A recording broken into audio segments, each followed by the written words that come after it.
Welcome in, team. Welcome in, team. Welcome in, team. Welcome in, team.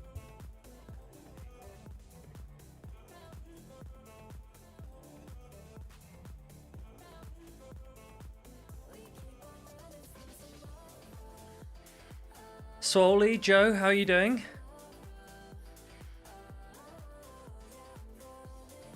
I had that echo as well, Joe. I had that echo, but I think I fixed it now. So, oh, Swoley, you're too kind. You're far, far, far too kind. That's huge.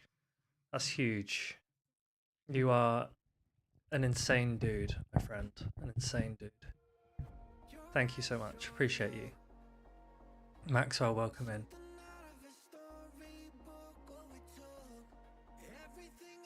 Can you guys check out if I try to add a couple more emotes? Can you see if they work?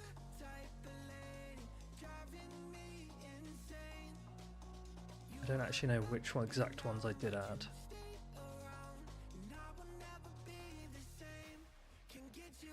There you go. Okay. See, we're getting there. We're getting there. I used a couple of clips from the Stockholm stream. Thought I might get those in as well.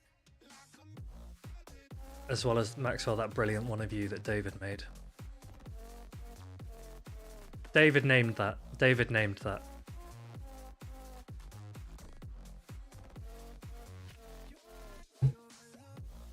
You take it up with PvP David, okay? That wasn't me.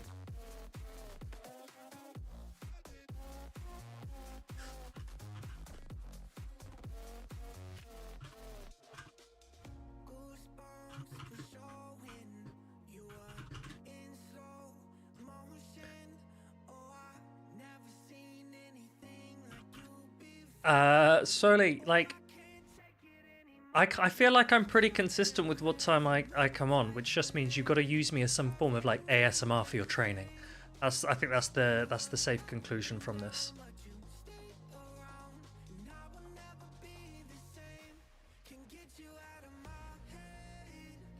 Should we start with a little bit of GBL, and then when we've got some more people in, we can start to talk move updates, because I think, what day is it today? It's Wednesday. We're going to find out within 7 days for sure. Hopefully sooner, but within 7 days for sure. So it would be good to maybe have a little bit of a chat, see what people think, see if people, we might even, depending on who's around, we might even be able to get some people to dial in.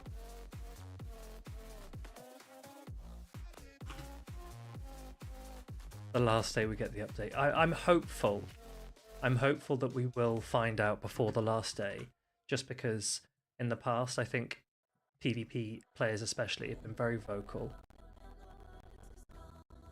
in that getting it sooner makes it a lot easier to prepare. 10ish days till they will go live. Yeah, exactly.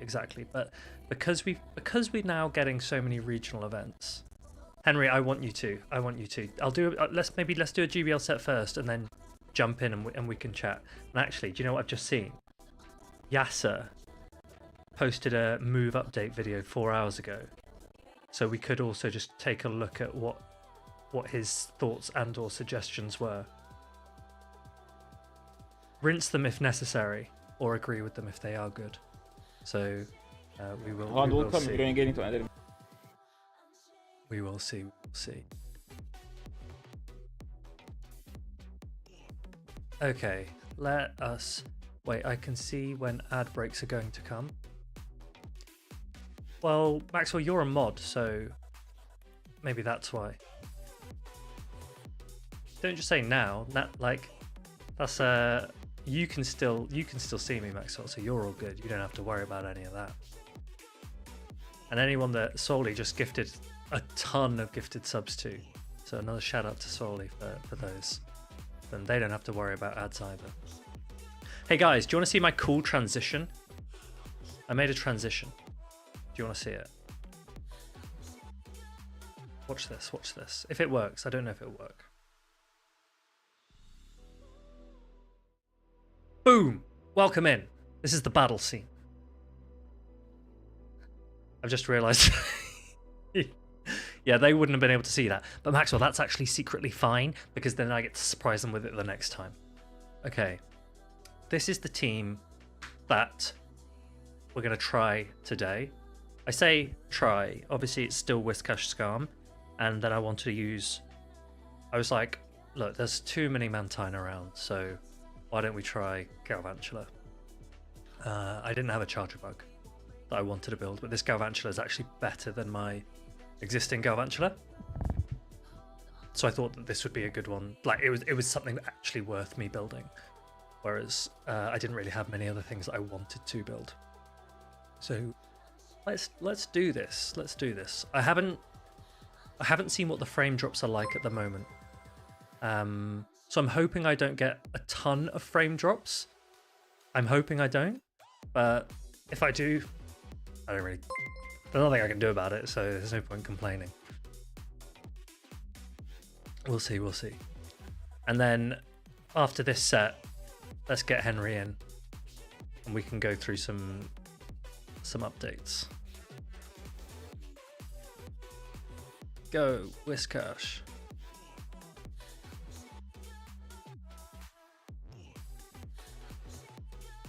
God, Charm's chunk.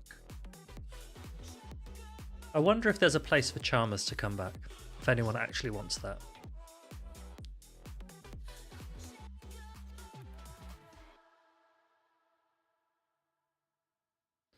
I don't know if anyone does want that.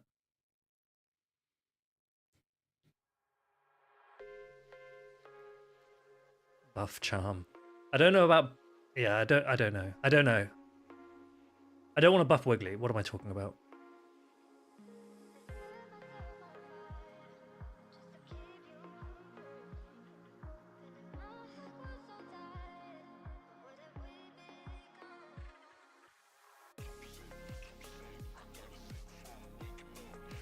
Do we take this, then Brave Bird? Yeah, let's take. This will do quite a lot, actually, but damn, that does tons. Where are my frames? I do not have any. And then I wouldn't expect them to come back in here with Ninetales.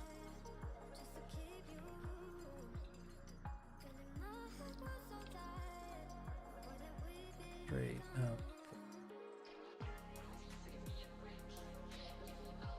I have no frames. I have no frames. If anyone wants to lend me a frame, let me know.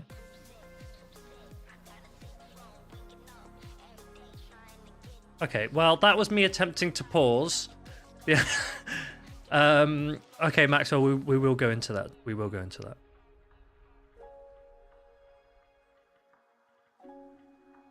We can get rid of you. Wasn't intended for that. I will... No, I'm playing on... You mean Android? You mean Android? Yeah. Pausing on an Android means that they just get as many moves in as they want. And we lose because of that.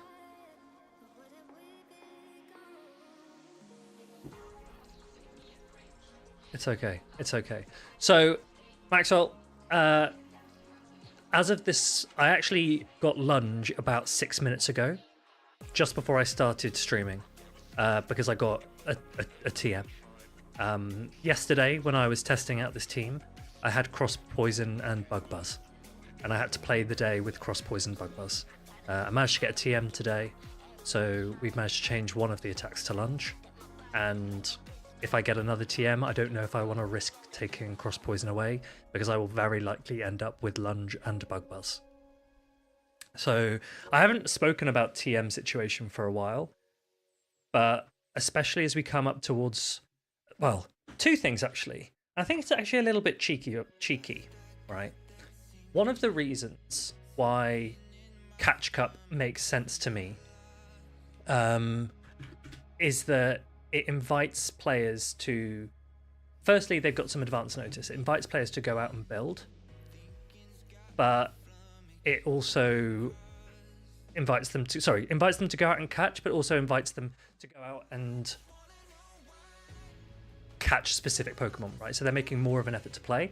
But one thing that's kind of sneaky about Catch Cup, especially coming towards the end of a season, is that it is a drain of resources just before a move update, right?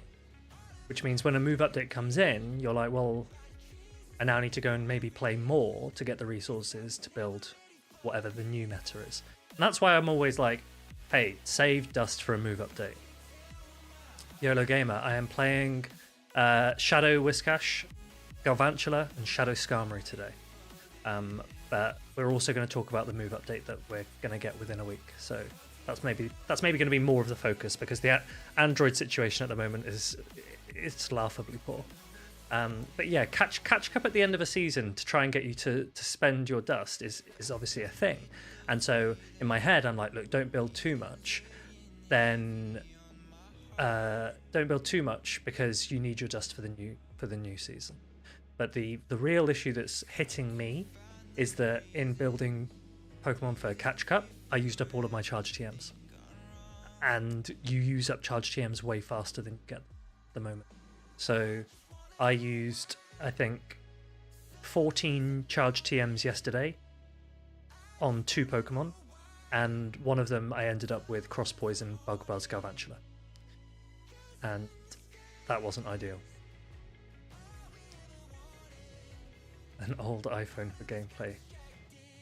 Solympian, you're far too generous, okay? You're far too generous. You can DM me. We can discuss Solympian, don't worry. Maxwell, what if they did Catch Cup at the beginning of the season and you use mons you caught the last season? How does that work if you're a new player? Because anything you currently catch you can't use, right? So that wouldn't work. So yeah, that couldn't work, right? So I can understand that there's a balance as to when is best to time it.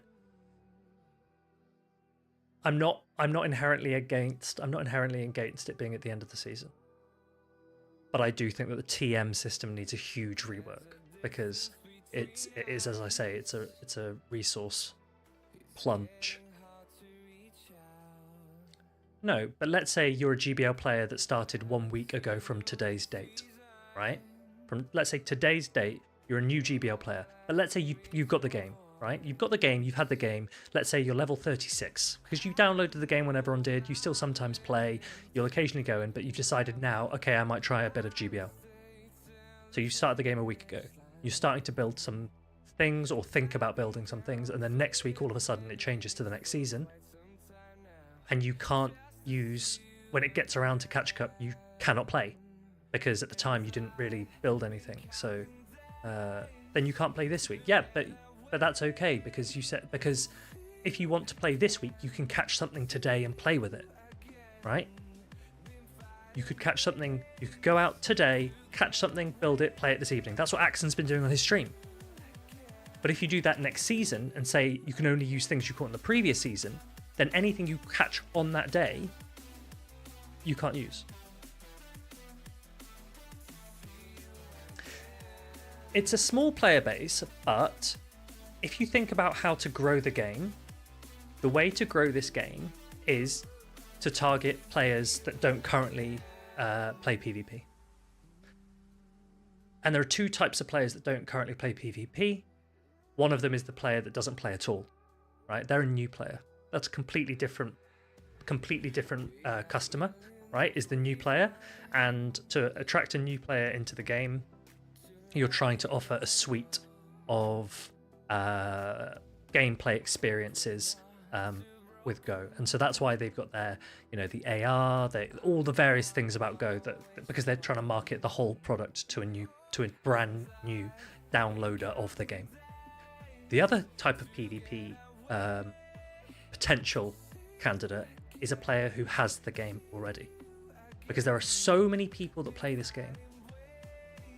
There are so many people who have the game downloaded, who play the game, but they just don't do PvP. And wouldn't it make a lot of sense to start targeting them, because they're players that have resources already? They've got Pokemon already. They've not necessarily built anything for PvP. They've not necessarily targeted Pokemon for PvP, but they're not shy of resources. So how do you get those players in? And how do you get those players playing? So whenever you think of suggestions for how the game can improve, just think about all the different markets, all the different demographics of player that you're trying to target with changes. I think that's a really good like commercial way of approaching why the game does some of the things it does. And if when you carry out that analysis, it still doesn't make sense, then I think it's pretty reasonable to call it out and to criticize it. But if you haven't carried out that analysis before jumping on the bandwagon of any criticism, just take a step back. That's what I personally say, because there are certain things that I see people calling out and I'm like, well, actually, I can see who this benefits, and it benefits a target market that is more valuable than benefiting the top 0.5% of PvP players, for example. Thomas, welcome in. What about one catch cup once every 6 months and all Pokemon caught during the 6 months period is what you can use? Would that ever work? I don't know. I don't know. I think it's tricky. I used to dislike catch cup.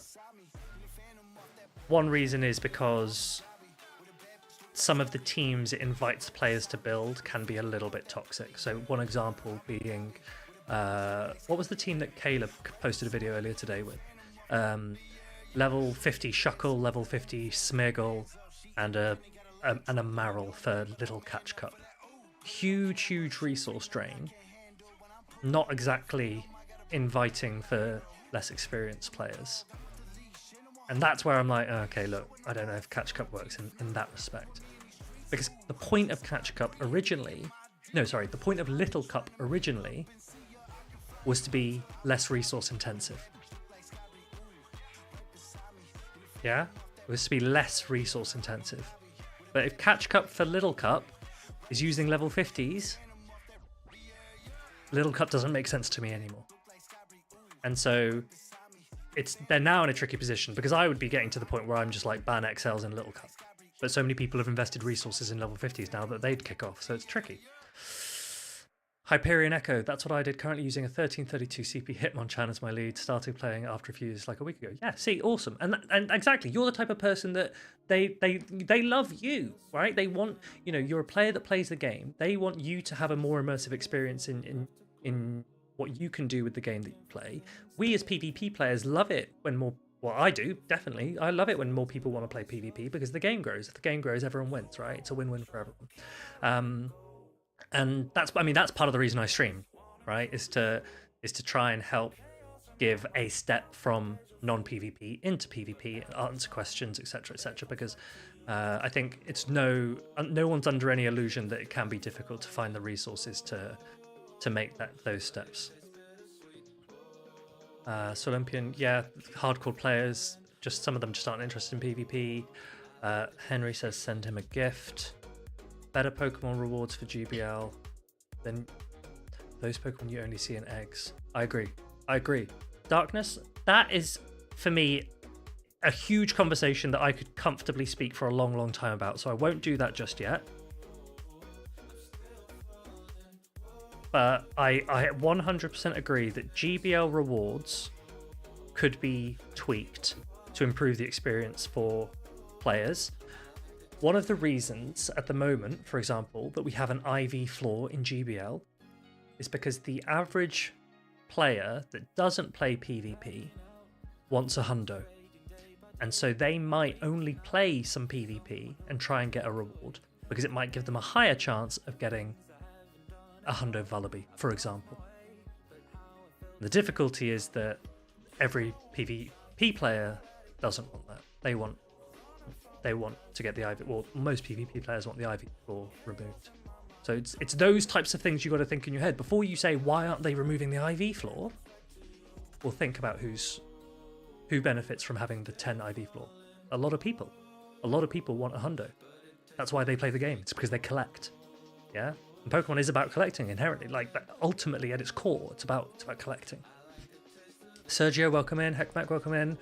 I'm good. Henry, yeah, I actually have you in a tag called open that I am prioritizing because I know that you'll be at Worlds, and I will try and go lucky with people at Worlds. So I am trying to do that. Mike says, I don't think they care about growing GBL. Maintaining the service seems nothing more than a hassle for Niantic. They're two very different things.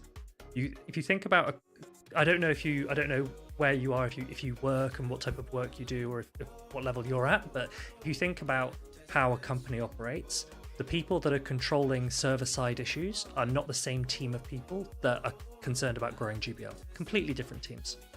And I think that there is a big push to grow GBL. I think the team that maybe manages that process is maybe small. Maybe it's a smaller team, but there are definitely individuals within the business that really do care about growing GBL. And we have seen that. We have seen big improvements to GBL and the big focuses on trying to improve GBL.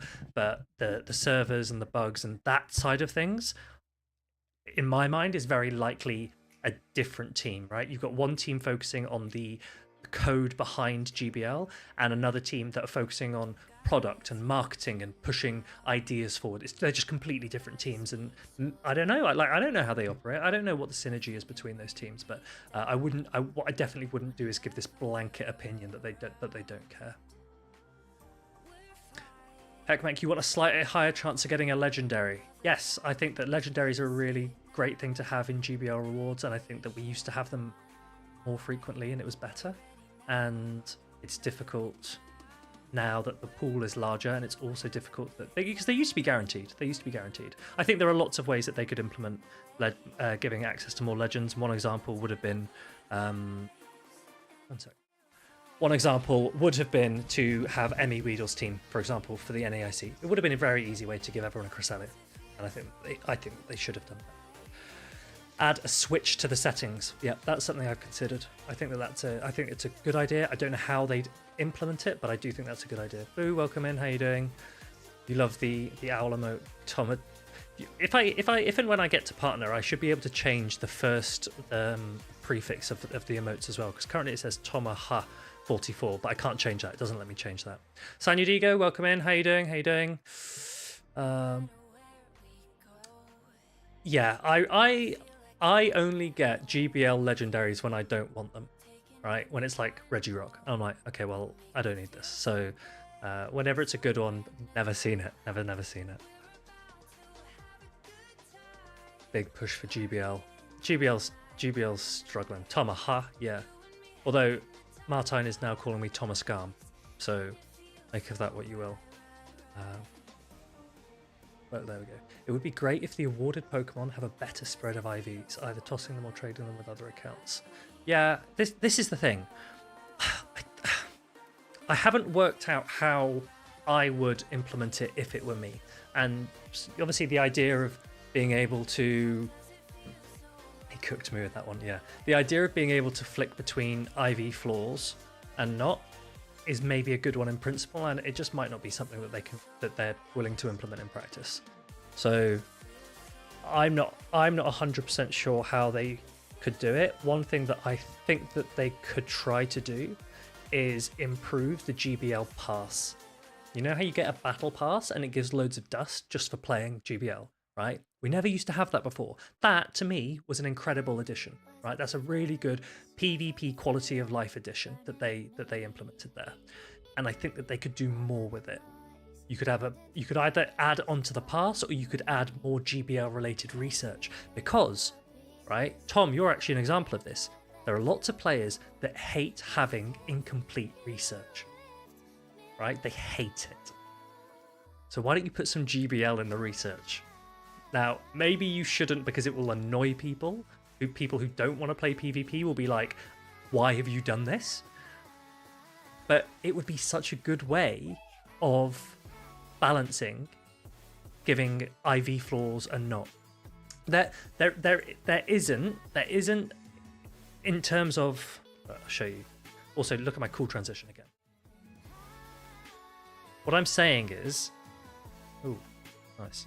What I'm saying is, you know how on this screen, if you haven't done all your GBL, you would have had a big menu that's like your GBL research, yeah? Now, I'm not saying win a GBL battle. I'm saying have it here, right?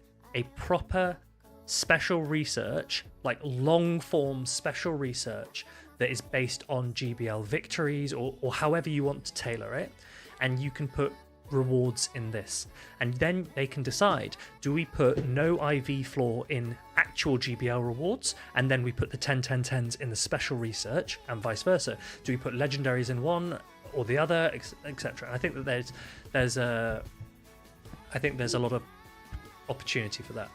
Just add a semblance of a tutorial. I think the game can improve in terms of helping to get a player from scratch in. One way that I would do that, if it were me, is this here. This training here is not currently training.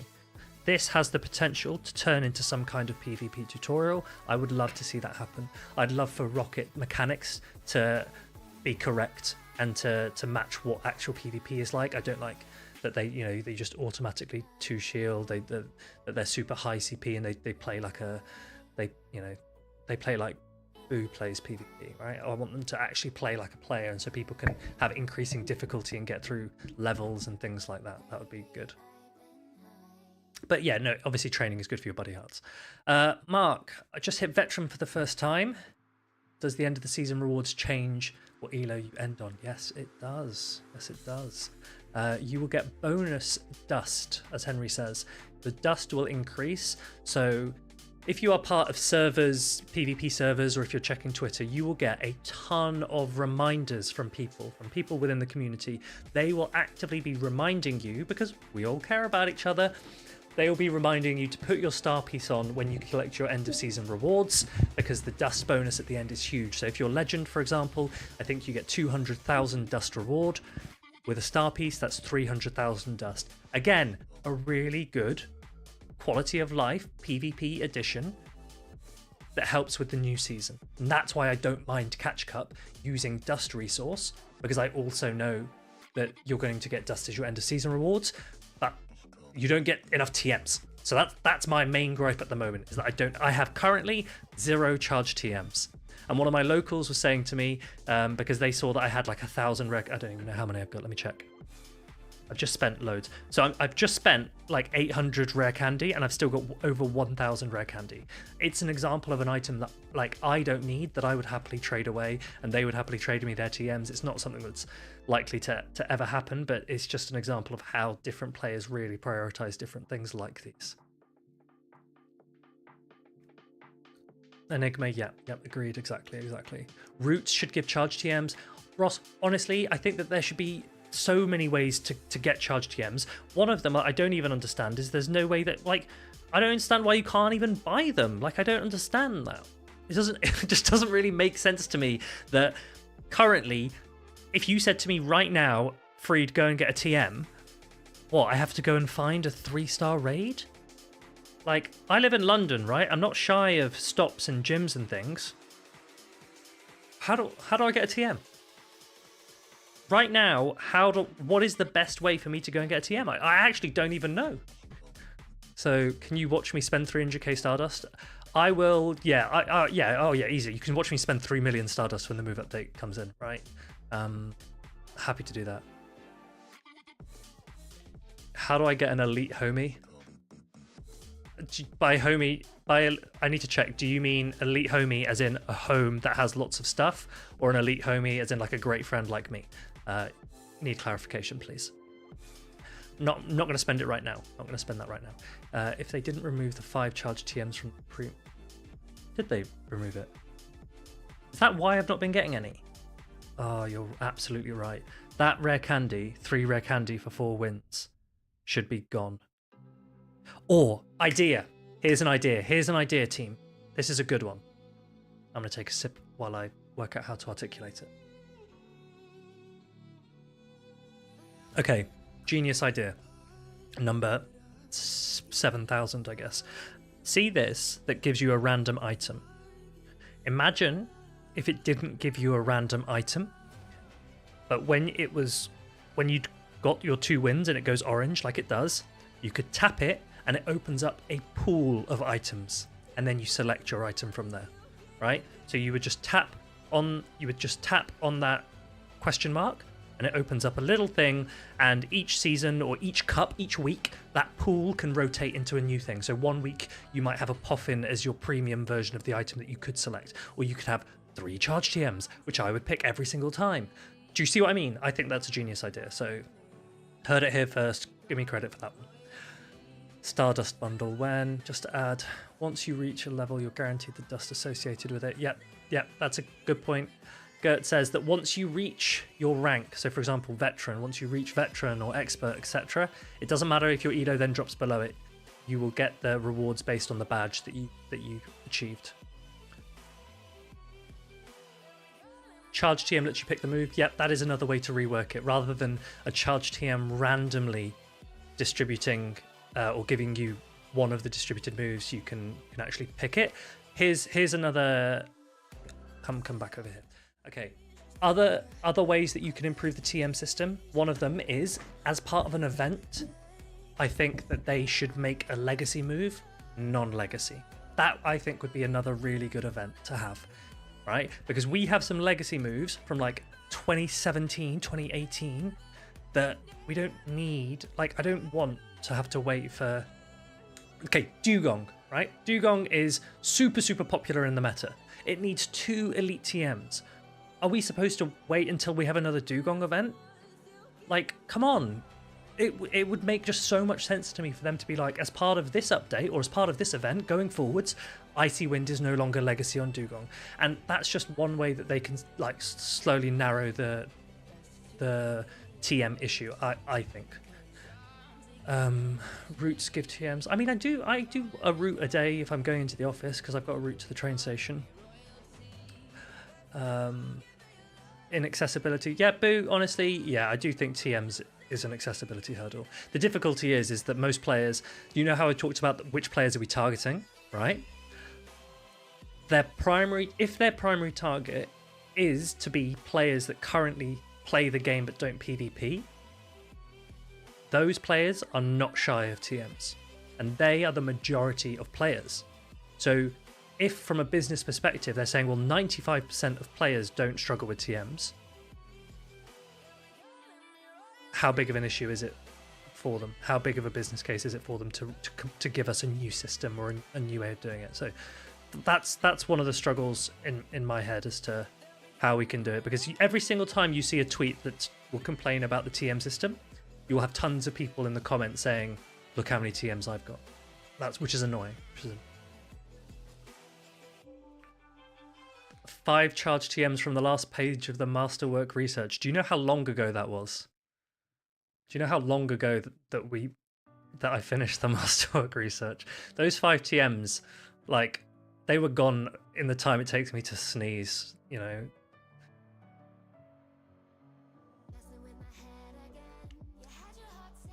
Send you a spice battle and I'll get me a TM. Does that work? Does that work? You can get a TM from a friendship battle? I will do that if that does work. There's a chance from slot 2. But is it a chance of 1? Convert fast TMs to charge TMs. Lurgan, actually, what if you could build TMs? No, that's way too advanced. I was going to suggest, what if they released items? Yeah, they're not going to introduce crafting into Pokemon Go. Okay, that's delusional. But imagine if you could. Imagine if you could start collating resource, and then if you spend a little bit of dust with item A and item B, you can choose to put it towards a charge TM, or choose to put it towards a Puffin, because different people want different things. But I don't. It's just so far-fetched. There's no point pushing for that. I drown in rare candy for sure. Rare candy is just nothing. Rare XL candy would be good. So I guess every 100 is 1 rare XL, but it's a bit long.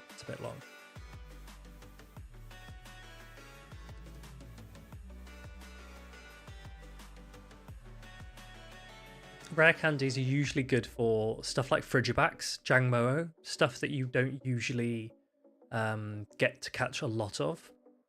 I think that's what I would generally put rare candy into. Or if I'm building like an additional legendary later on where I haven't actually raided it enough times to, like, once I had to put, because I was building a second Ho-Oh for Master League, and I had to actually use a little bit of rare candy to get my second move on my second Ho-Oh.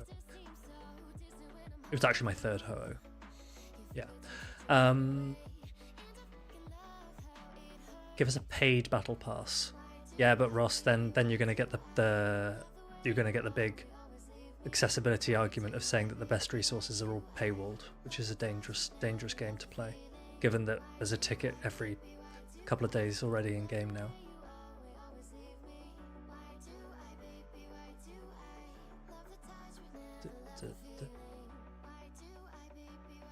Yeah, Cresselia is a good shout, Henry. Although, be careful with Cresselia, because after a move update, the Cresselia that you might want to build might change, potentially. You might want to opt for a more HP weighted Cresselia than defense weighted Cresselia, potentially. We'll see. God, this is actually the first time that I'm struggling to keep up with chat. We're doing well, team. Doing well. How long have we had bugs that are that bad? The most recent update, whenever that was, the most recent update, like a couple of weeks ago, has just been particularly bad.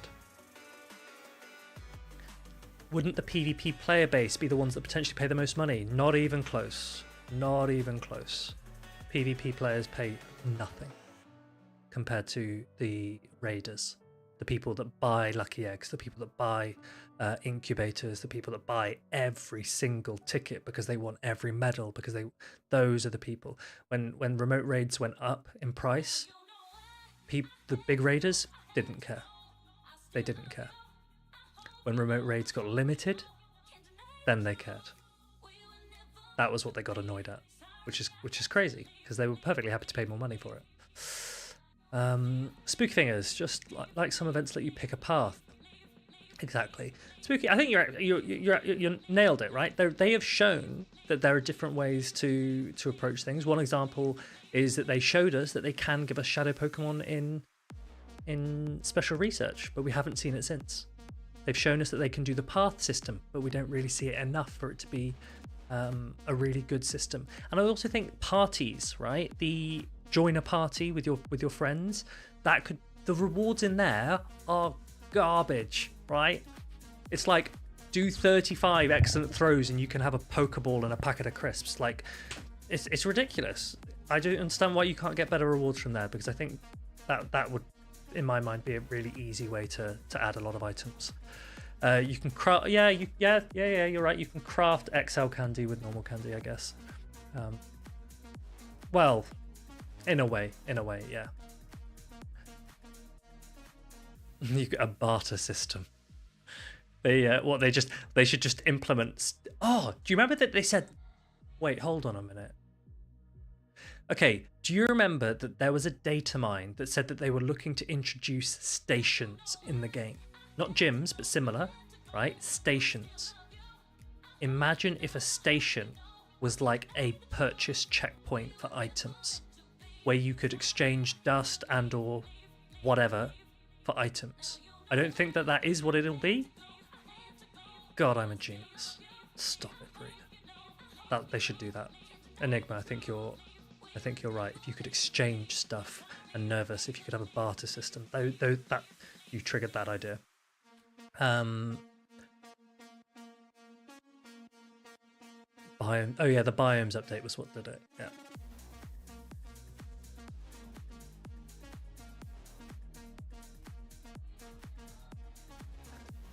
If it's the least profitable, no. They're not going to drop PvP, because PvP is one of their growth markets, right? You've got you think about how everything's going to work. This is your primary revenue generator, and then you've got to identify all of your different growth markets. So PvP is going to be one of those.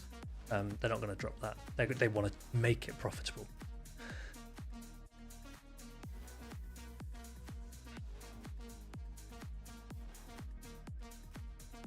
Yeah, logical endgame. Yeah, that's an interesting point, because I was thinking about this the other day. Although we complain that new Pokemon aren't released frequently enough, the cam does move.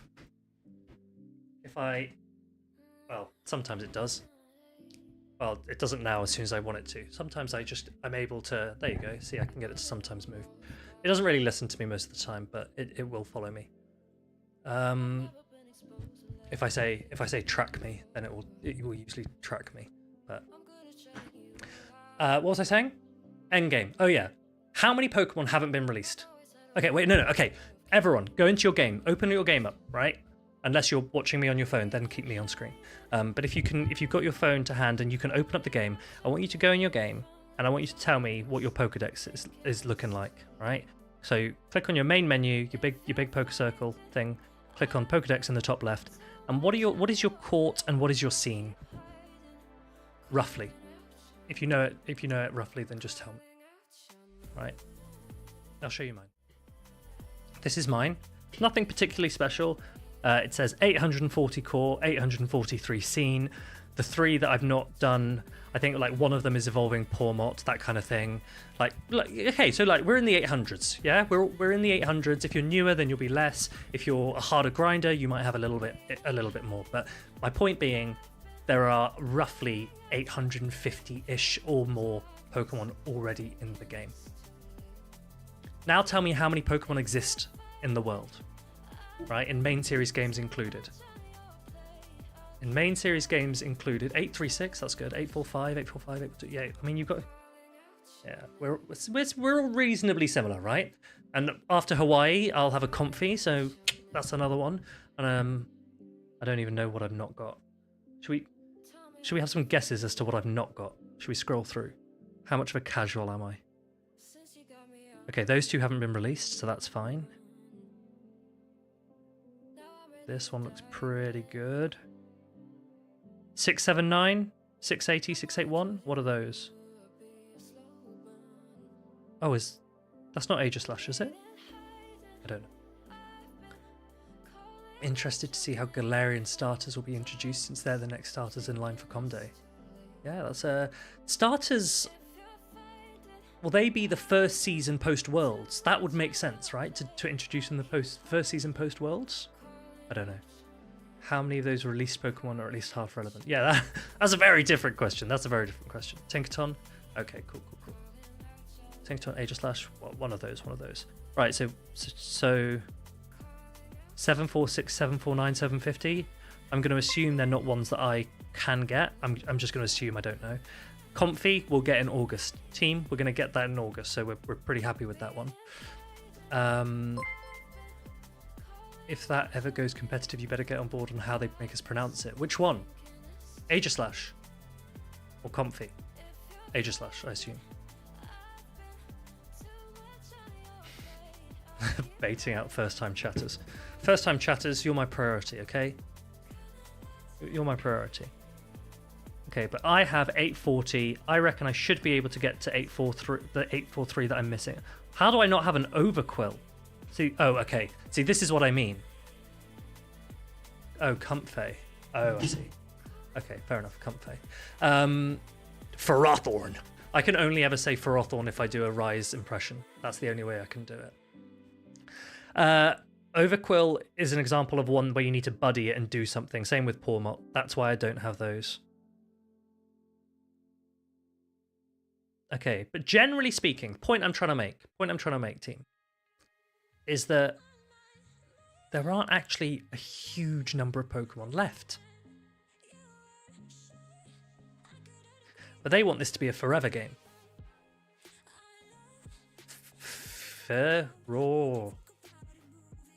Nice, Thorn. Yeah. They want this to be a forever game, so I guess they've got to try and find a balance with how do they give us the new Pokemon without running out of material to give us in events. Now, we're expecting a new Pokemon game next year, right? 2025. And we're expecting to get, what, 50 new Pokemon? Maybe 100 if we're really, really lucky. But the game's going to overtake soon. Yeah, there'll be new Megas. There'll be new Megas. Shadows could make up for it. There are different things that they can do, for sure. But what you have to remember is that Pokedex completion is probably the priority for the majority of Pokemon Go players. I know some people who don't even turn the game on until there's an event where there's a new Pokemon released, because they will go and try and get. They will try and go and get. Let's quickly do a GBL, so I'm not solely. Oh, I'm gonna catch a Paras first. But yeah, so they've got to be a little bit careful with that. But someone made the point earlier, that doesn't mean all the Pokemon are relevant for PvP. Of course not. Of course not. You actually can't. And we'll come on to this when we go into real detail on movesets and things. But you don't actually want every Pokemon to be viable at the same time. That's that's chaos. Like that would just be chaos. Have we already watched a video? No, we haven't, Boo. We might watch. I've opened up on this screen Yasser's move updates we wish for next season in Pokemon Go Battle League, and I might flick through it quickly, and we can just touch upon some of the points that he's considered.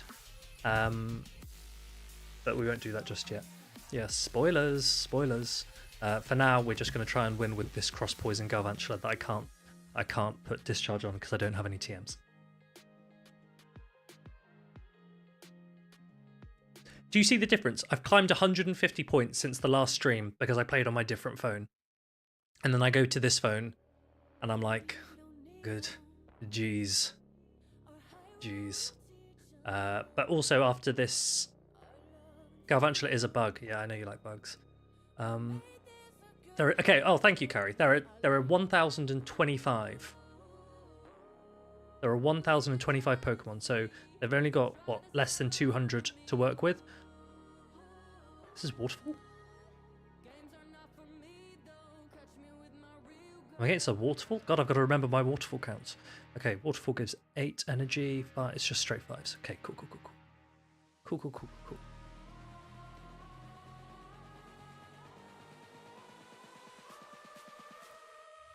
Waterfall, huh? Yeah, they caught me off guard.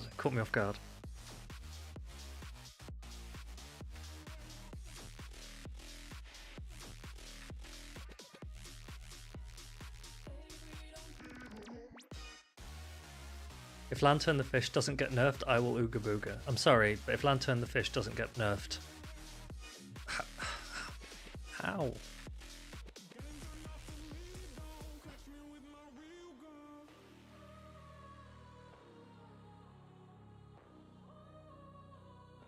Why did he swap out? Yeah, good question.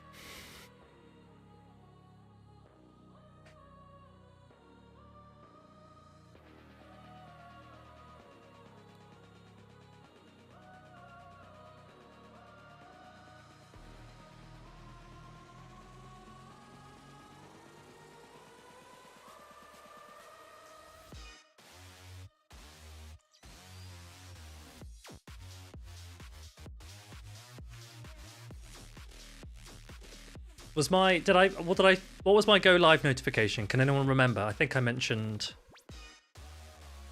Okay, well we win. It's because we've got Skarmory in the back, remember? Yeah, sorry, we're on our second game. There's no chance I'm going anywhere anytime soon. Enjoy your workout.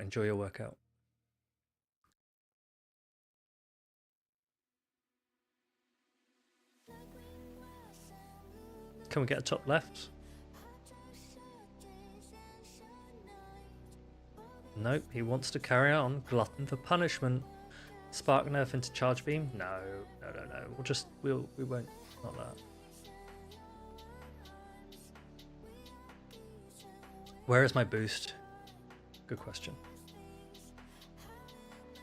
Okay, we got past the frame drops.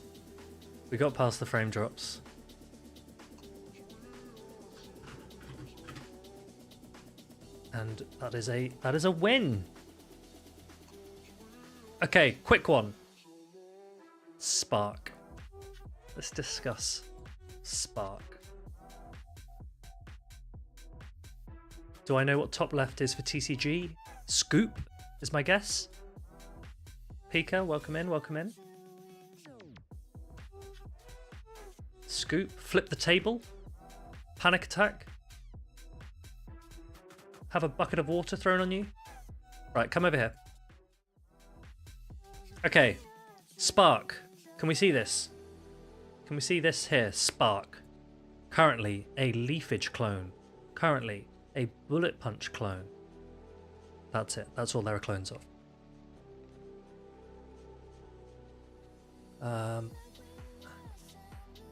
Niantic hasn't mentioned the stuck on error claiming rewards bug. Oh yeah. If anyone does have that bug, then there is a Reddit post on how you do it. Okay, so Spark at the moment. Would we nerf it? Yes, absolutely, because I actually think I was going to make a list of updates. Do you know what? We'll do it together, right? We'll do it. We like an immersive stream, don't we? We're going to do it together. We're going to go through and we're going to discuss what changes we would like to see, what changes we are expecting, and any fun or exciting ones. So I've started us off. Yeah. So I think this is a fair starting point. I don't think many people will disagree. But this is probably where I stand, and that is to definitely nerf Spark. The way that I would do it, pretty simple. Nothing wrong with Lantern. Mega Junko, welcome in. Less damage per turn.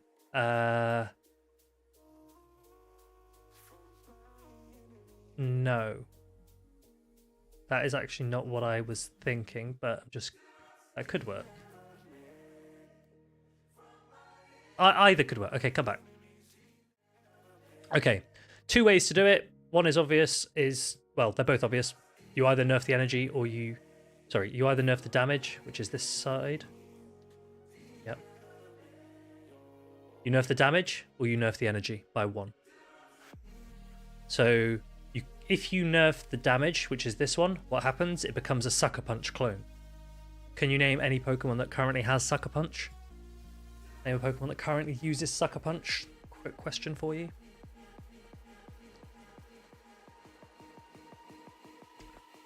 I don't know if that's true, Ross.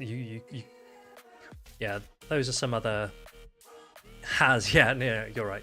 Doesn't use has. Absol's probably one that I can think of that runs. How much swearing can I do when I slander Lantern?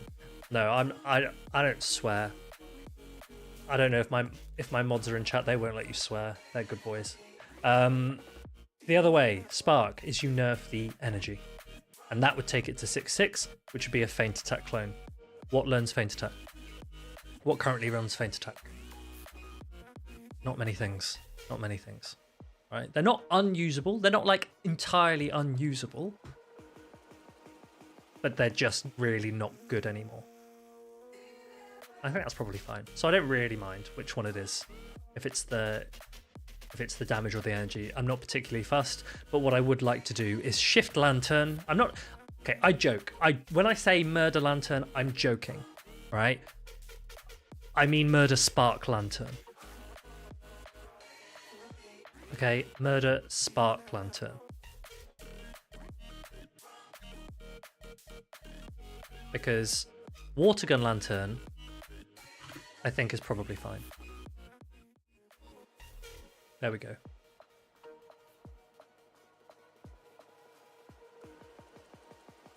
This is what I would do. That would be my first one. And what I'm going to do is I'm going to just put a little poll there. New poll. Question is, are we murdering Spark Lantern?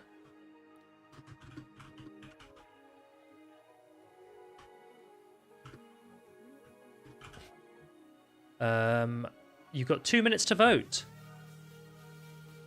2 minutes to vote on if you agree that Spark Lantern has gotta go. Yeah, I found a new transition picker and I was just like, yo, let me just use this. But I haven't worked out how to have different transitions for different screens, so you might just see the same transition over and over. So the current poll is, do we agree on getting rid of Spark Lantern, or are you a bot?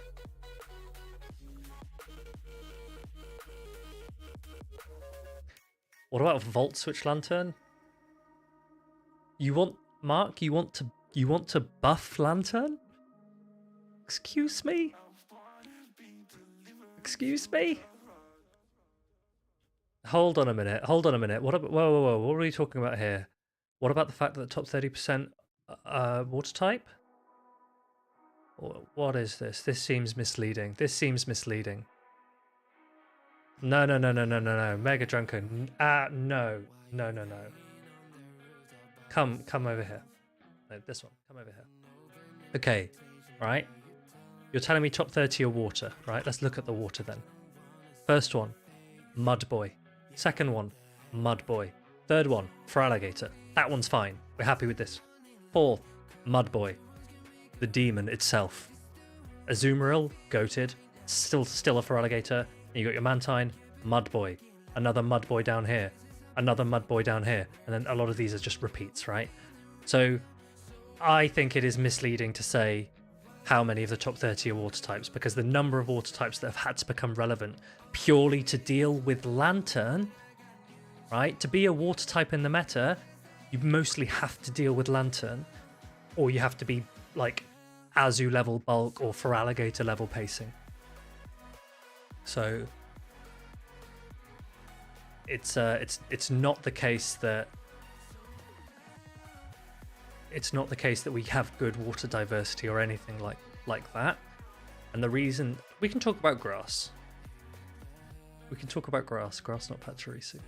Okay.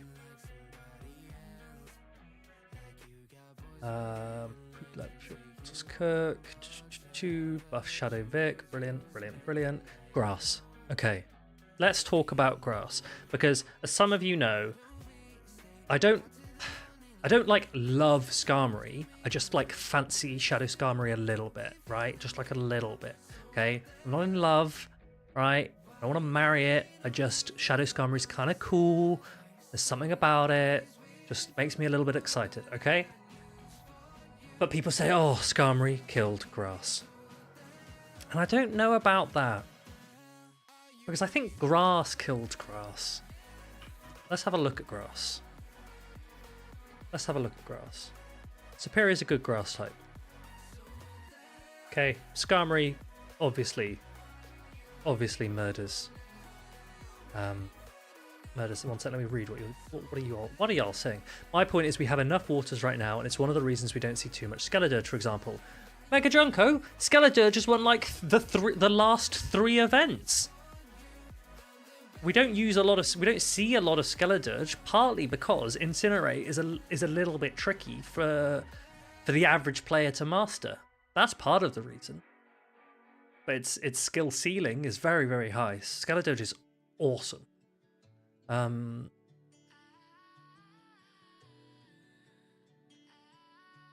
I also think as soon as Lantern goes, Feraligatr usage will rise a lot. So when we say nerf other waters, yeah, nerf Lantern. Andrew, welcome in. You kind of expect a lot of waters on PV Poke top whatever because there are just a lot of waters in the game. Good point, fair point, well made. Quiz question for you, how many fire type Pokemon exist in the world? But they compete with each other for team building, so you wouldn't see a 4 to 6 water team in Show 6. Maybe.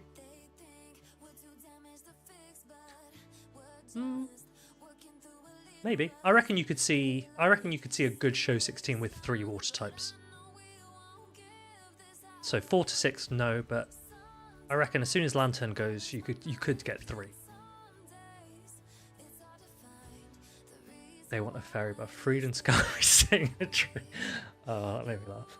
Give Go-Go its coverage move. Honestly, I feel Lantern is pretty balanced. Enigma.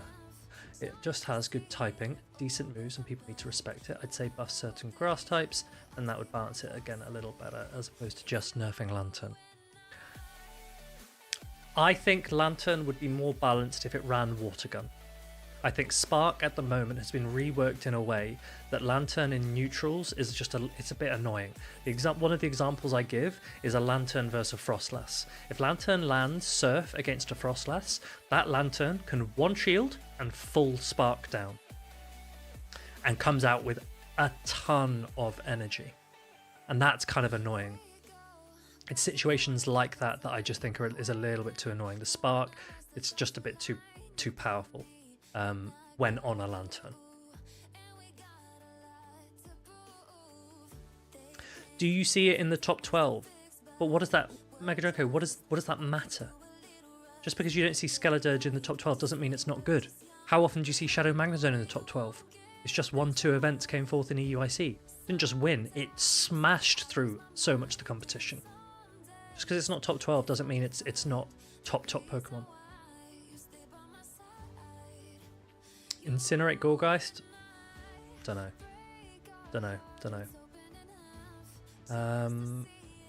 I don't even use Lantern, so I'm not a fanboy.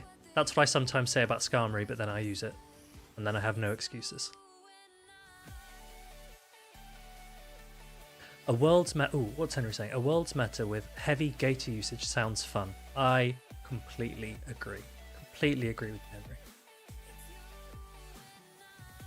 Freed thinking of cooking a 6 water team for Bologna? No. I actually personally don't really like water types.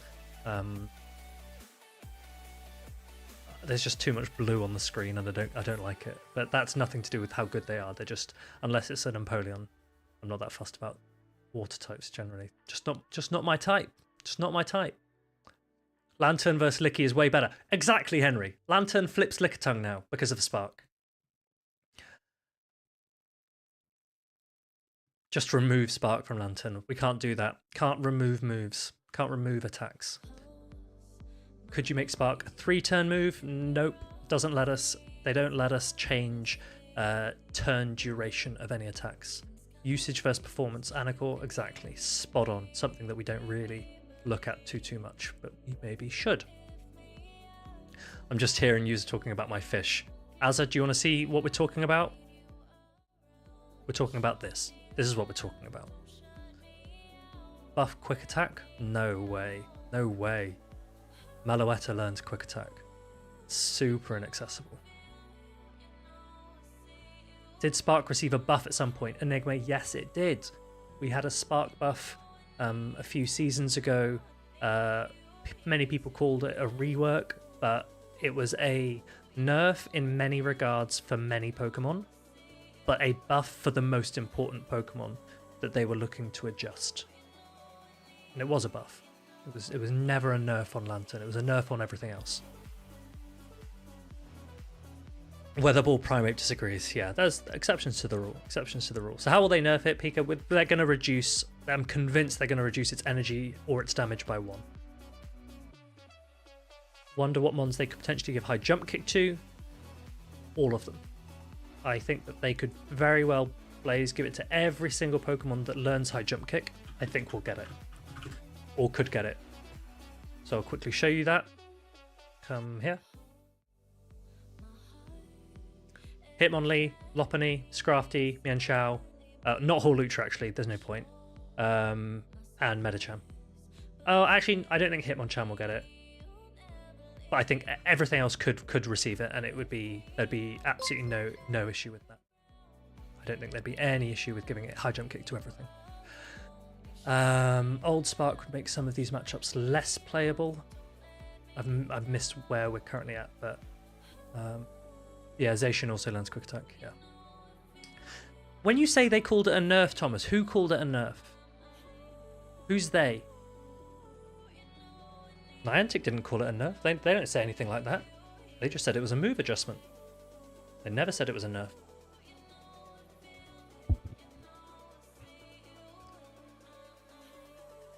You'd like to see it on Scrafty and Blaziken? Mega Blaziken especially, I think it would be cool. Every fighting type learns high jump kick. That's my only change. Yeah, agreed. Scrafty would be badass, yeah. More detail on how you want to nerf it. Yeah, sorry. It's with Spark, just reduce its energy or its damage by 1. One or the other, doesn't matter. Are Niantic the ones who decide the adjustments each season? Yeah.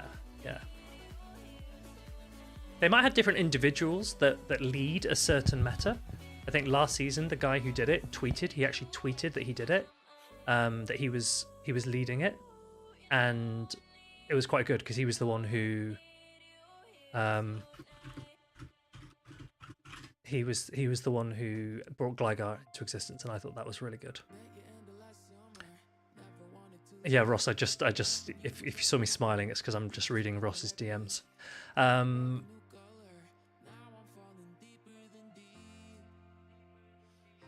You'd love Focus Blast, costless energy.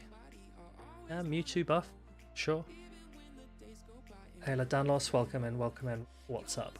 Right, so we were talking about Lantern, we were talking about grasses, and what I was trying to say, and the point I was trying to make is that, come back over here, that the problem with grasses is that, generally speaking, they themselves lack coverage, right?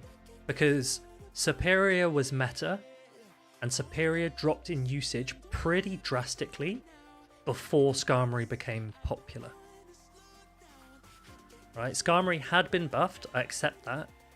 I accept Skarmory had been buffed, but before Skarmory became popular, Superior dropped off. And I will find you the Dracoviz graphic, which illustrates my point, which I believe is this one. Here. Okay.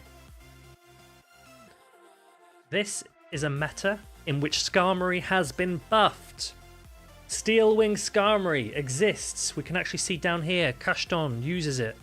He uses the reasonably recently buffed Steel Wing Skarmory. But who comes first and second? Talonflame.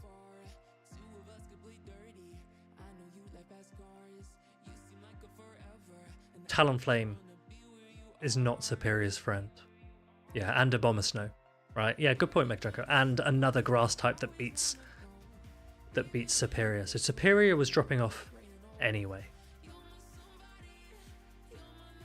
But one of the issues is that many of the grass types that have bulk don't really have good coverage.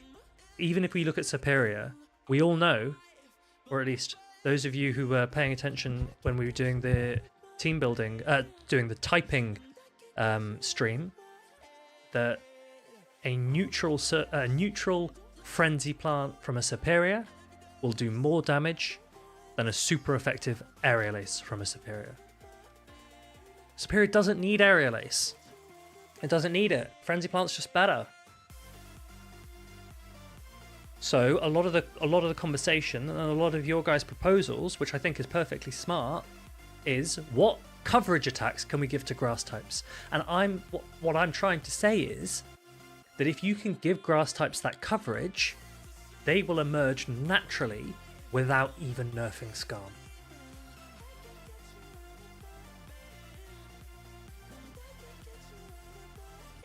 Blaze, what about Weather Ball Fire Venusaur instead of Earthquake Venusaur?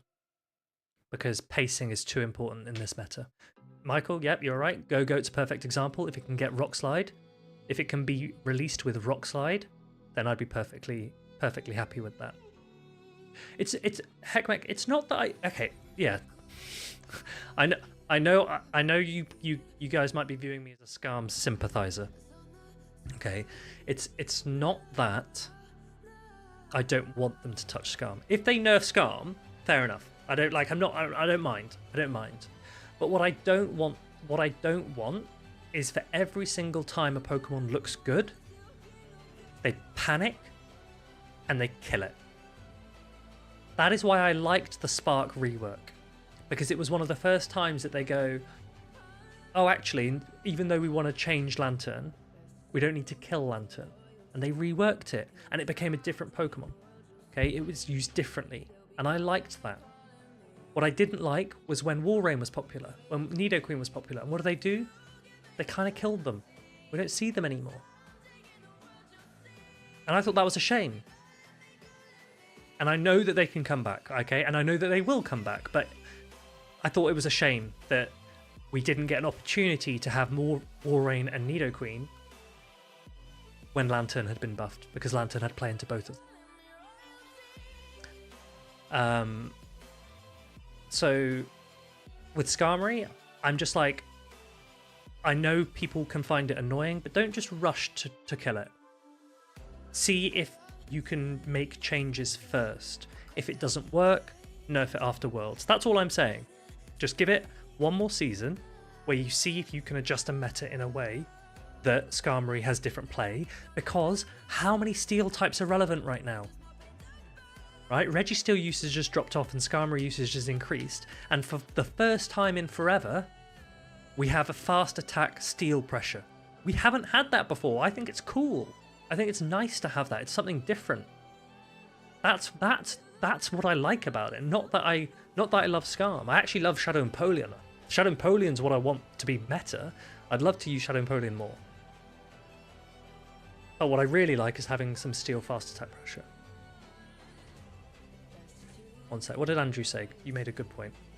So Andrew says, grass is hard to give coverage because so many things resist it. Only Dark and Ghost aren't resisted by a type that resists grass. Let's have a think about that.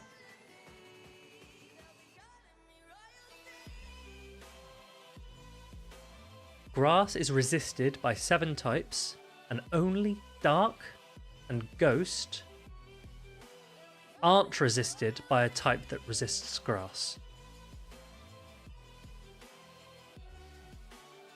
I get you. Okay, what Andrew's saying, if you use a grass attack into any Pokemon, if that Pokemon resists a grass attack, then your coverage move would need to be either a dark type or a ghost type to guarantee that you have coverage against that Pokemon. Let's use, i.e. no monotype Pokemon can resist both grass and dark or grass and ghost. Is that Andrew? Am I correct in that that's what you're saying? Yeah? No monotype Pokemon can resist both grass and dark or grass and ghost. Whereas they can resist any other combination as a monotype. Which is an interesting one. Okay, sorry. Let me just quickly go back through. The most broken move is Scald. Blaze, remind me to come onto that. Remind me to come onto Scald. I'll write it down. I'll just put Scald ? Because we can talk about Scald pretty quickly. I think that's an easy one to talk about. Magnezone just 1. Yes, Magnezone's good. Shadow Emp is cool. It's just a shame that the EU Emperors have commandeered it for themselves. Iris, just joining. Is there a way to nerf Skarm without killing it?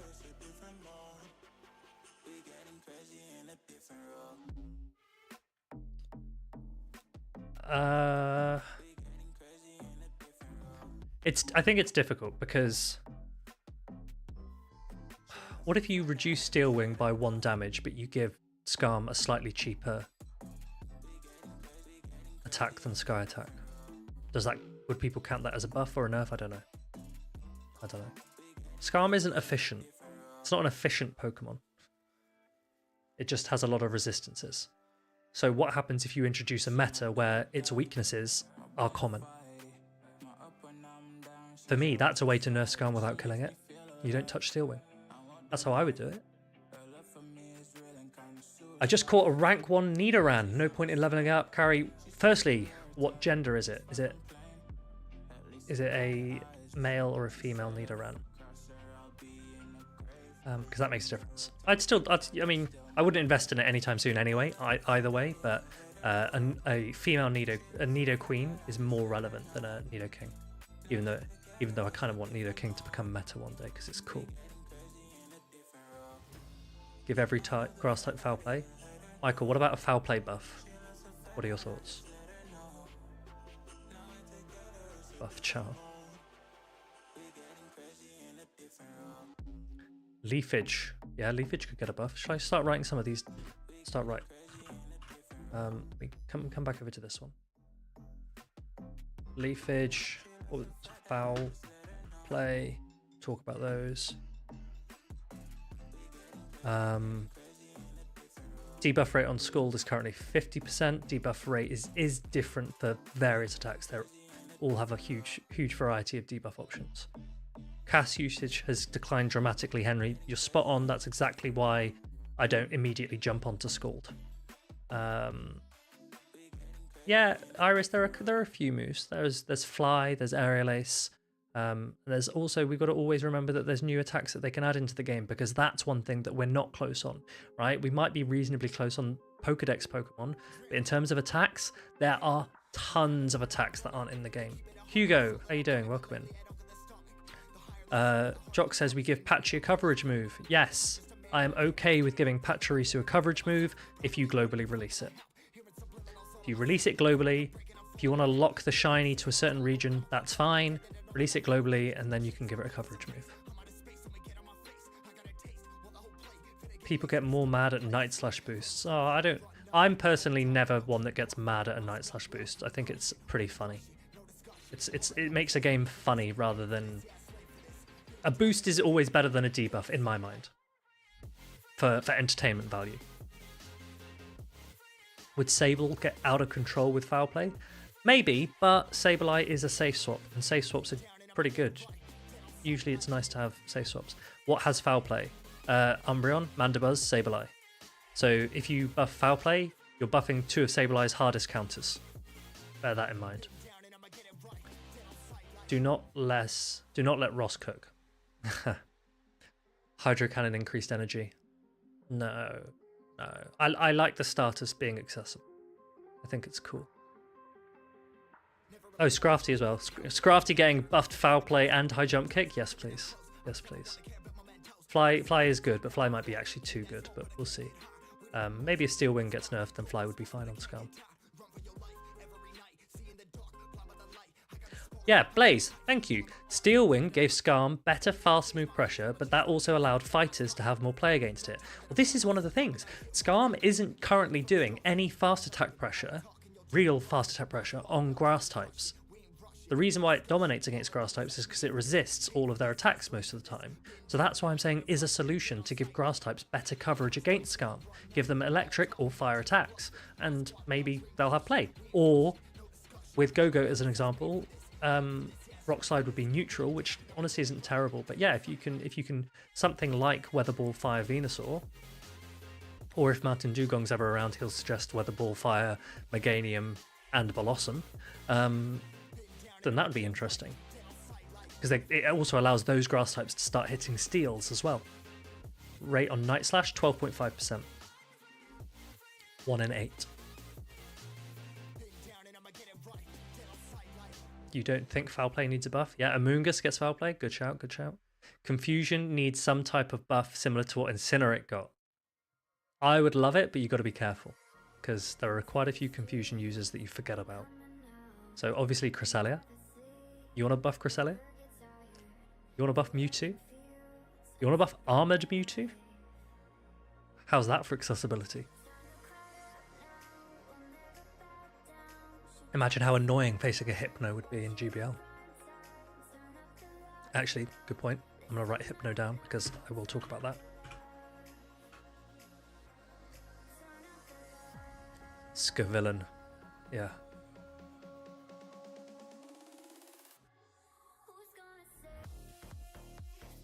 Yeah, Iris, you're right. I agree with all of that about Skarm. Hypno's kind of dead. Rock Slide clone. Let's have a look at... Okay, quickly, let's go have a look at foul play. Come here. If we sort by DPE. So currently, foul play... If you didn't know this, here's your lesson. Here's one of your lessons for the day. Foul play is a disarming voice clone. Right? They are both 70-45 with no other effects. Okay? Same as a Magnet Bomb, same as a Psyshock. These are all attacks that I know that most of you didn't realise were clones. Okay? Foul play is a disarming voice. Now, no one is saying disarming voice is really good. No one's saying that. Because foul play isn't particularly good either. So what if you just increase the damage a tiny bit on foul play? What difference would that make? Question. Yeah, it's just kind of mid. It relies on a good Pokemon running it. That's all. Give Hypno Psycho Cut. God. Oh god. I think they might do something like that, guy, but not Psycho Cut.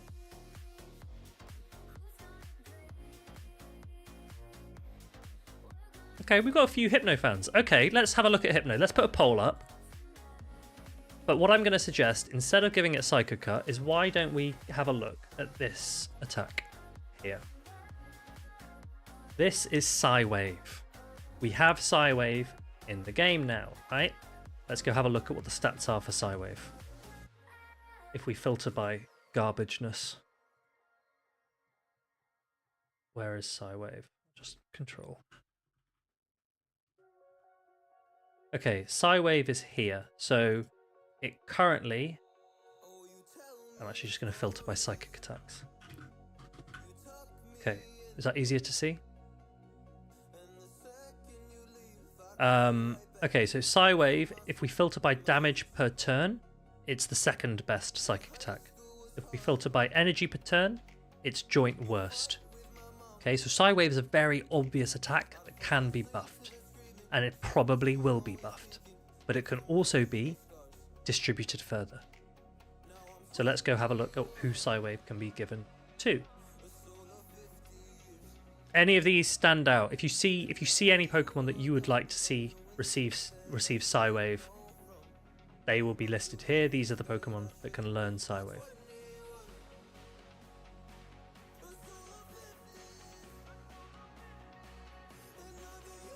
Can Hypno even learn it? I'm just going to check some other dexes if it can learn it in other games.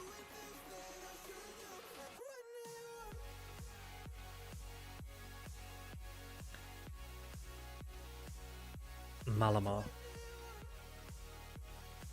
There's no Hypno on these. Does anyone know off the top of their head if Hypno learns Psywave in any game?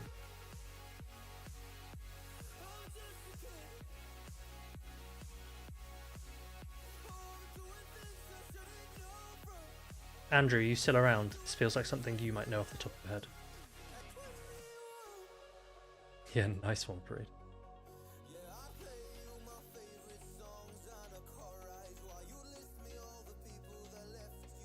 There you go.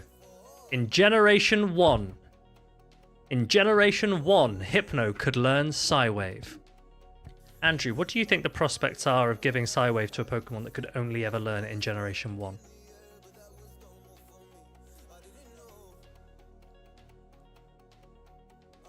Is that something that they would want to do? I don't know.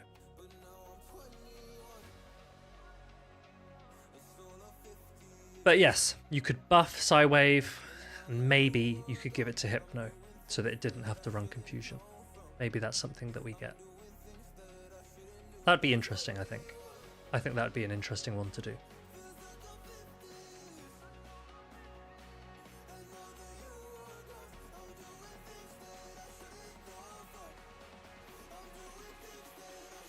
Henry, if you're still around, you can jump in voice if you'd like to.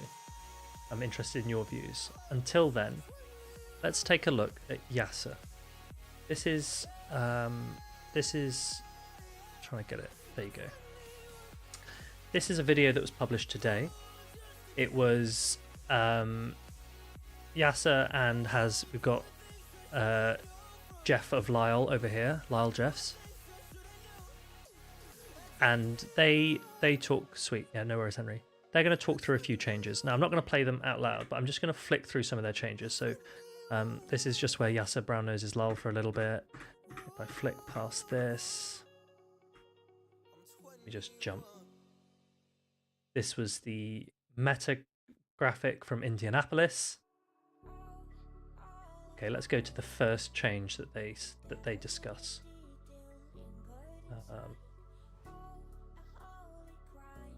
Wow, they talk about this graphic for ages. Okay.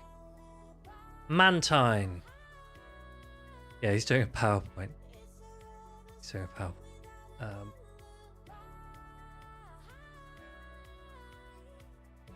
Okay. This... Surf Mantine? Scald Mantine? What? What?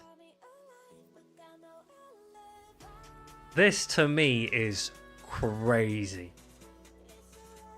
Crazy to suggest that Mantine should be given one of these two attacks.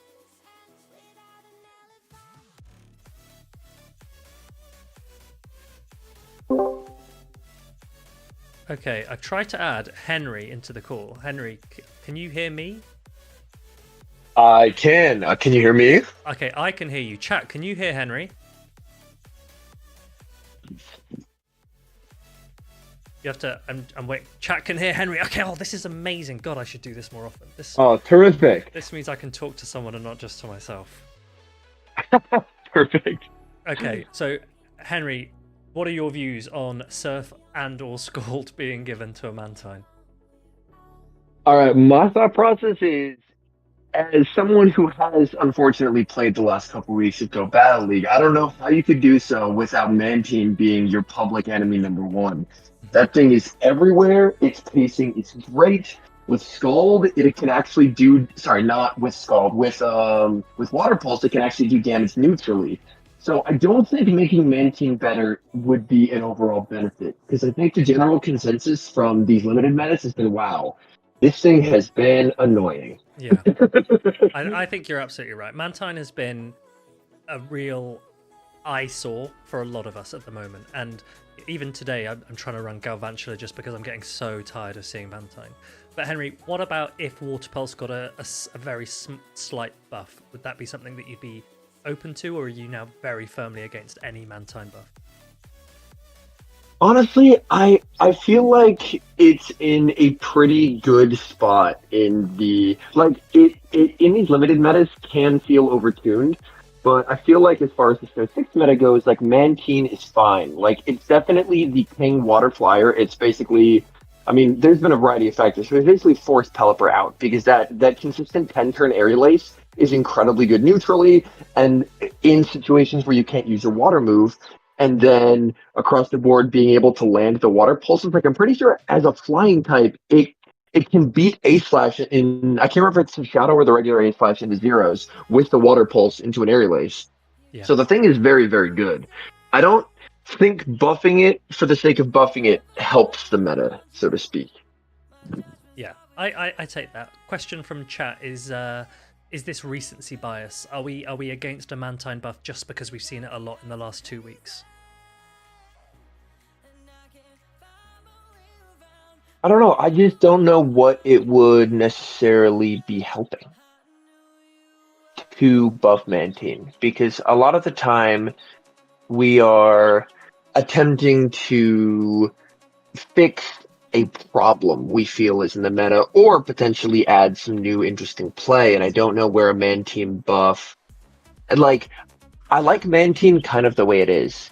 Like I feel like that's in a pretty decent spot. And then I think Zircon makes a pretty decent point of, yet if we give Mantine this extremely reliable source of water damage, then there's not really ever a point to run Pelipper.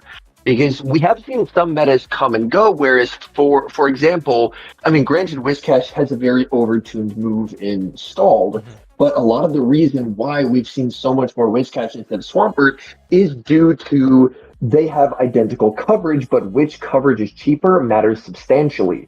In a meta completely overrun with Lantern the Fish, that very consistent ground damage proved to be way more valuable than the very consistent water damage. So by making it have insanely good spammy coverage on both, it basically removes a situation where where in a future meta Pelipper could see viability due to needing faster water damage. Yeah, yeah. I don't think I can disagree with anything there. I think it'd be interesting if Water Pulse were to change to 50, what that would mean, because if you change to 50, you lose that ice coverage versus dragons, versus Altaria specifically, and I wonder if that pushes Mantine in a direction where it has more focused play on beating something like Gligar, for example, and or being able to hit back better against Steel. I'd be interested in that. What I'll do is I will create a poll. The poll is going to say Mantine buff. The Mantine buff in discussion is not going to be Surf or Scald. I think we're all relatively aligned that Surf and Scald should not be given to Mantine. So this Mantine buff is Water Pulse buff. I'll put that out for 2 minutes. Team, you guys tell us. Tell me and Henry. Would you accept a Water Pulse buff for Mantine? Blaze says, what did you say there, Blaze? I don't know why people have to consider play Pokemon meta as the base for moveset challenges and rebounds. Not every player plays in those tournaments. It's quite a narrow-minded view. Yeah, Blaze, I think there's a balance, right? You obviously do need to consider GBL. That's one of the reasons why I've been hesitant in the past to just buff Hypno, because in a blind format, Hypno can be pretty annoying. Play Pokemon is also one of the best ways to showcase PvP. And if you are trying to advertise PvP as a product, it's a better way to advertise it via Show 6 than it is, I think, via a blind GBL format. But I do completely understand and sympathise with your point that the majority of the player base plays GBL and not Show 6. I get that point. Henry, did you have anything you wanted to add to that?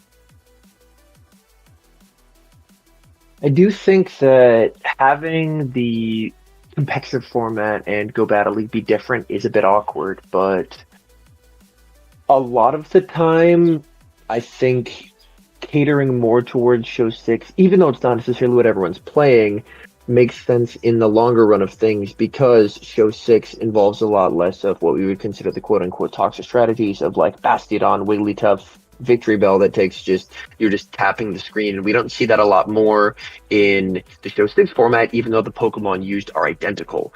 So I think that there will always be more nuance to Show 6, so I think catering to that meta first makes sense. And that's not to ignore the Go Battle League people, like I'm not someone who competes, but I think that making changes with the regionals meta in mind will more often than not coincidentally help out with the Go Battle League.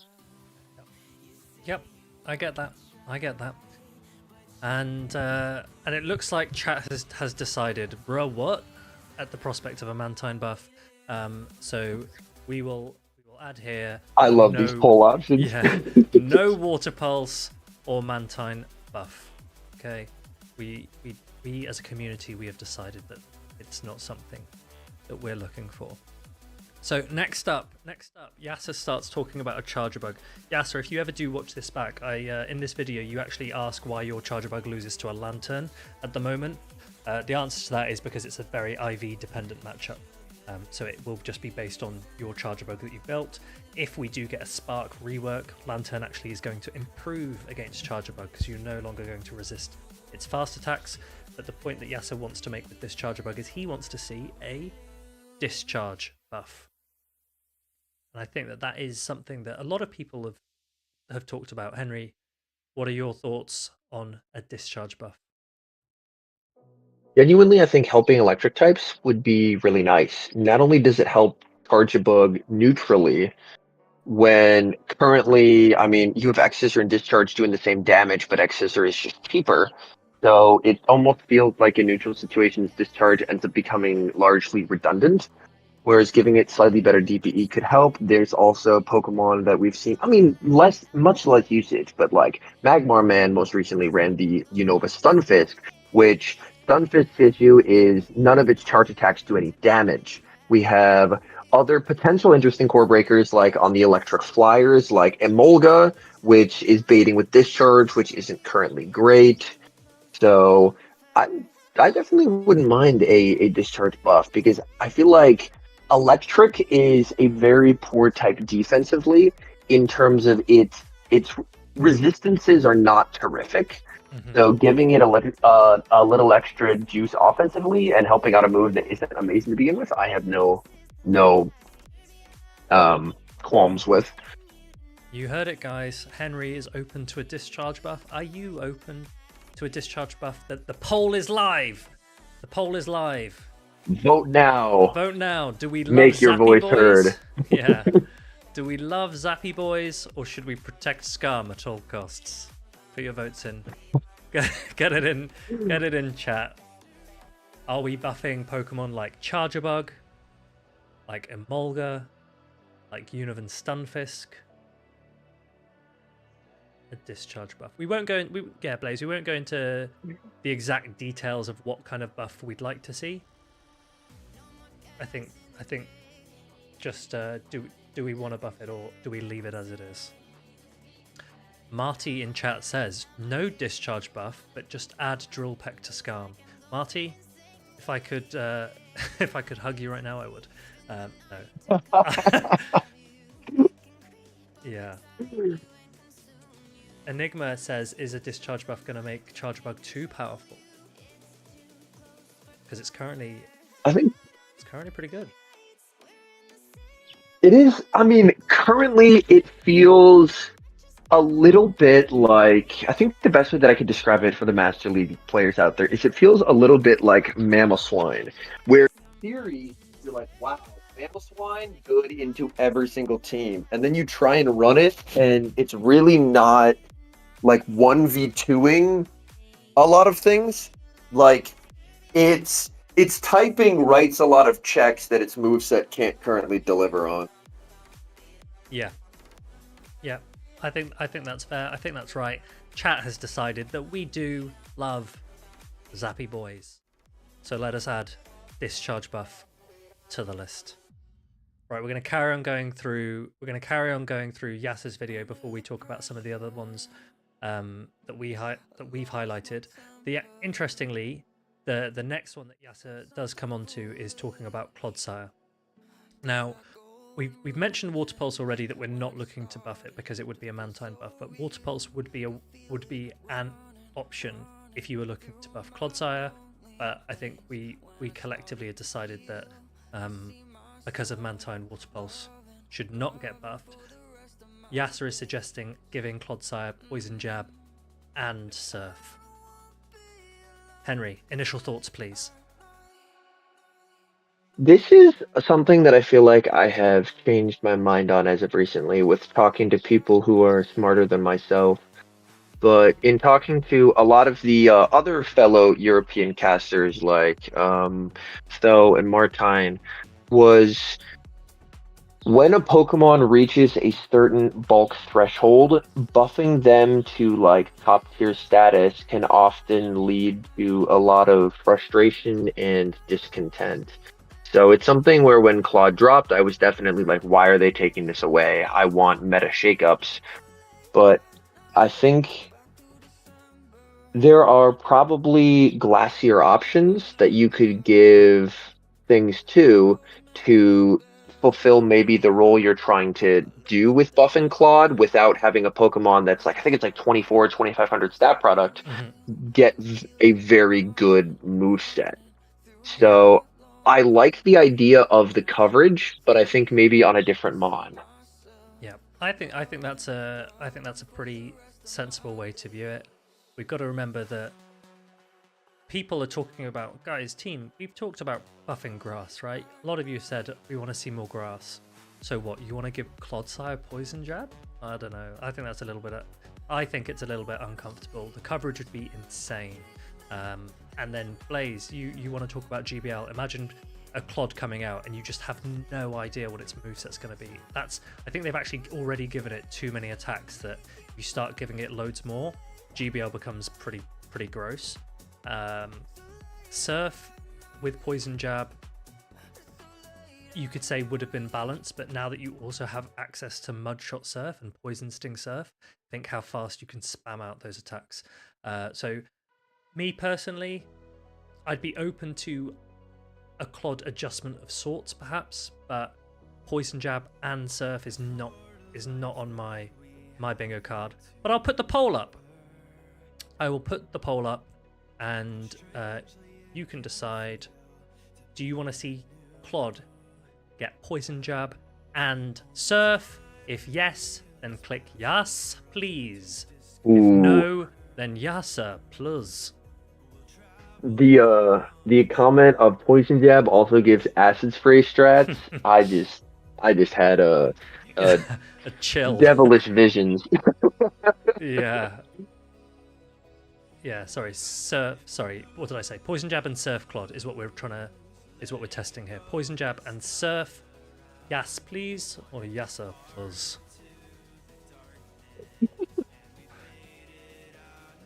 Jock says Clod is very viable as it is. And Jocks, I think you're right. I think a slight shift in the meta could easily bring Clod to the front. Could easily do it, right? Like, even, like, granted, the one thing that it feels truly atrocious against is, like, if you're going up against something like a Cass, yeah, you just can't really do a whole lot of anything because you're so far behind on pacing, neutral versus super effective.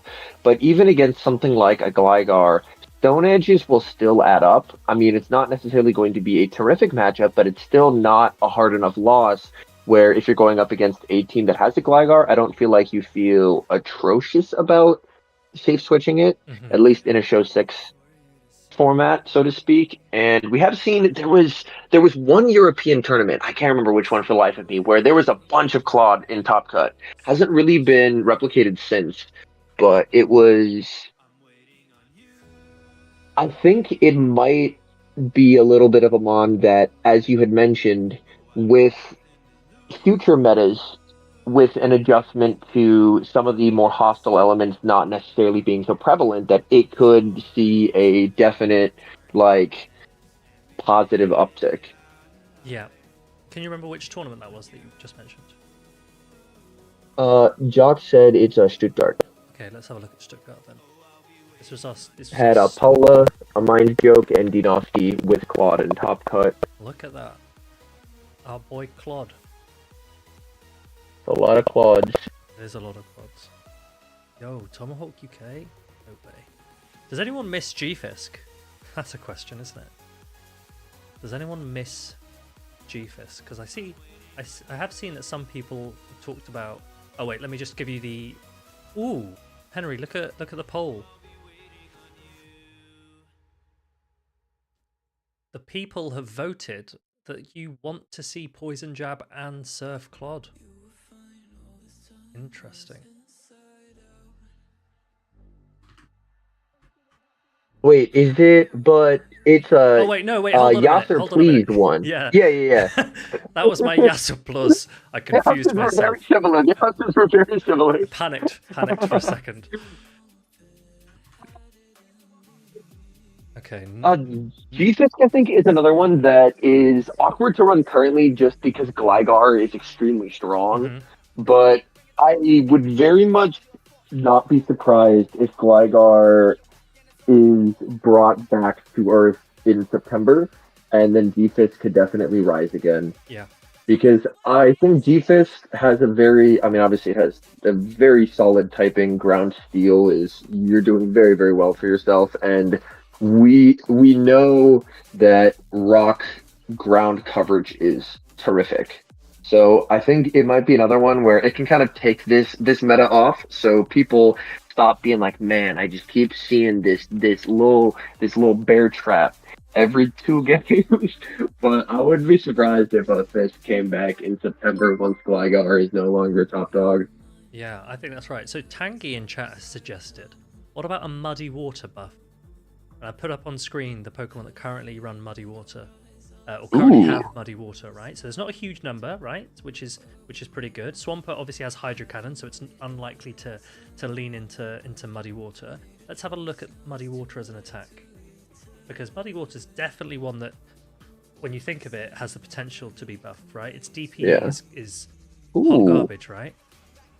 We have Max in chat, hello, and we also have, I think, if you'd be able to read off the point from Iris as well, I feel like that is a very interesting point that we can discuss as well. Cool. Max, how are you doing? Welcome in. Good to see you for the first time.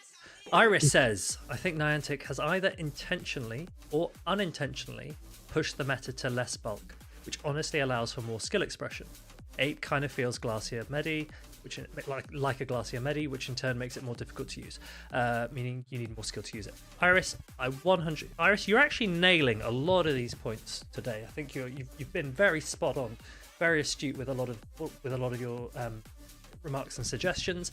When I previously discussed accessibility of the current meta, have looked to highlight that a reduced bulk meta is more accessible, particularly when reduced bulk comes in the forms of lower XL Pokemon being in top usage. So if we just quickly take a look at the most recent meta that we had here in Stockholm, How many of these Pokemon are XL? 1. And if we think back to when we had a Medi-Licky meta, you know, people were desperate to try and get Medicham XLs. They would they would sell their grandmother, they would raid Mega Medicham. There are so many things that they would go to try and get a Medicham. So if you reduce the number of Pokemon that need XLs, that's a pretty good start.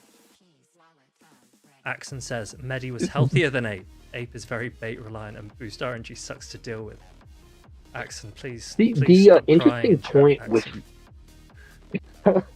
the interesting point there is, I feel that having the counter user be Glacier is healthier, but the choice to have a Night Slash on the Annihilate ended up being a very interesting one, where even though Ice Punch offers dramatically better coverage, the meta this season, especially with it starting off with Galagra being as good as it is, has felt like an arms race of speed, basically, in terms of how fast can you get to your charge attacks. Yeah. So Ice Punch has felt less and less viable because everyone is just, if you're not on 10-turn pacing, you're slow. It's the point where even with chatting with a couple of players who do compete regularly, they consider a Pokemon like Sableye to be slow, which is... Do you remember... If we think about the previous meta, it's insane! Yeah. Do you remember when Annihilate was first released and everyone was getting on the Ice Punch Annihilate train? And I took Night Slash Annihilate to Liverpool and was like, it's definitely Night Slash. You have to run Night Slash. Obviously, Eric then won with Ice Punch, which everyone was like, see, Ice Punch won. And I'm like, no, like, trust me, it will be Night Slash because pacing will end up being more important. But also... The truest example of lost the battle but won the war. Yeah, exactly. Everywhere now. But I don't know if anyone remembers what my suggestion when Annihilate was released was. And that was, don't give Annihilate Shadow Ball. Because when you give Annihilate Shadow Ball, you create a mirror match that is similar to the Mewtwo mirror match in Master League, where it's super bait dependent. And I was like, we don't really need that. Why don't you give it Shadow Punch, and then you can give it a coverage nuke attack, or a fighting nuke attack. You can still give it close combat, but also you could give it a coverage nuke attack and give it Shadow Punch, because counter plus Shadow Punch is your fighting plus ghost coverage, and you can tailor Shadow Punch as you need because there aren't a huge number of Pokemon that actually use it that are relevant. And I just think that would have been a way better way of dealing with it than giving it Night Slash. Personally, do you have any thoughts on that? Honestly, even because if I'm not mistaken, I believe Shadow Ball was added in the 11th hour, previously, so. Honestly, even something where it just didn't have a ghost move, I think could have been very interesting, where it's Night Slash close combat, Ice Punch close combat, Night Slash, Ice Punch, where in the mirror you end up throwing a lot of smaller moves, and it would feel less bait dependent in the mirror. Because the mirror from a spectator's perspective can be extremely exciting, because as you mentioned in that Mewtwo mirror, it is all about basically who has the stones to call a bait, who full sends, who is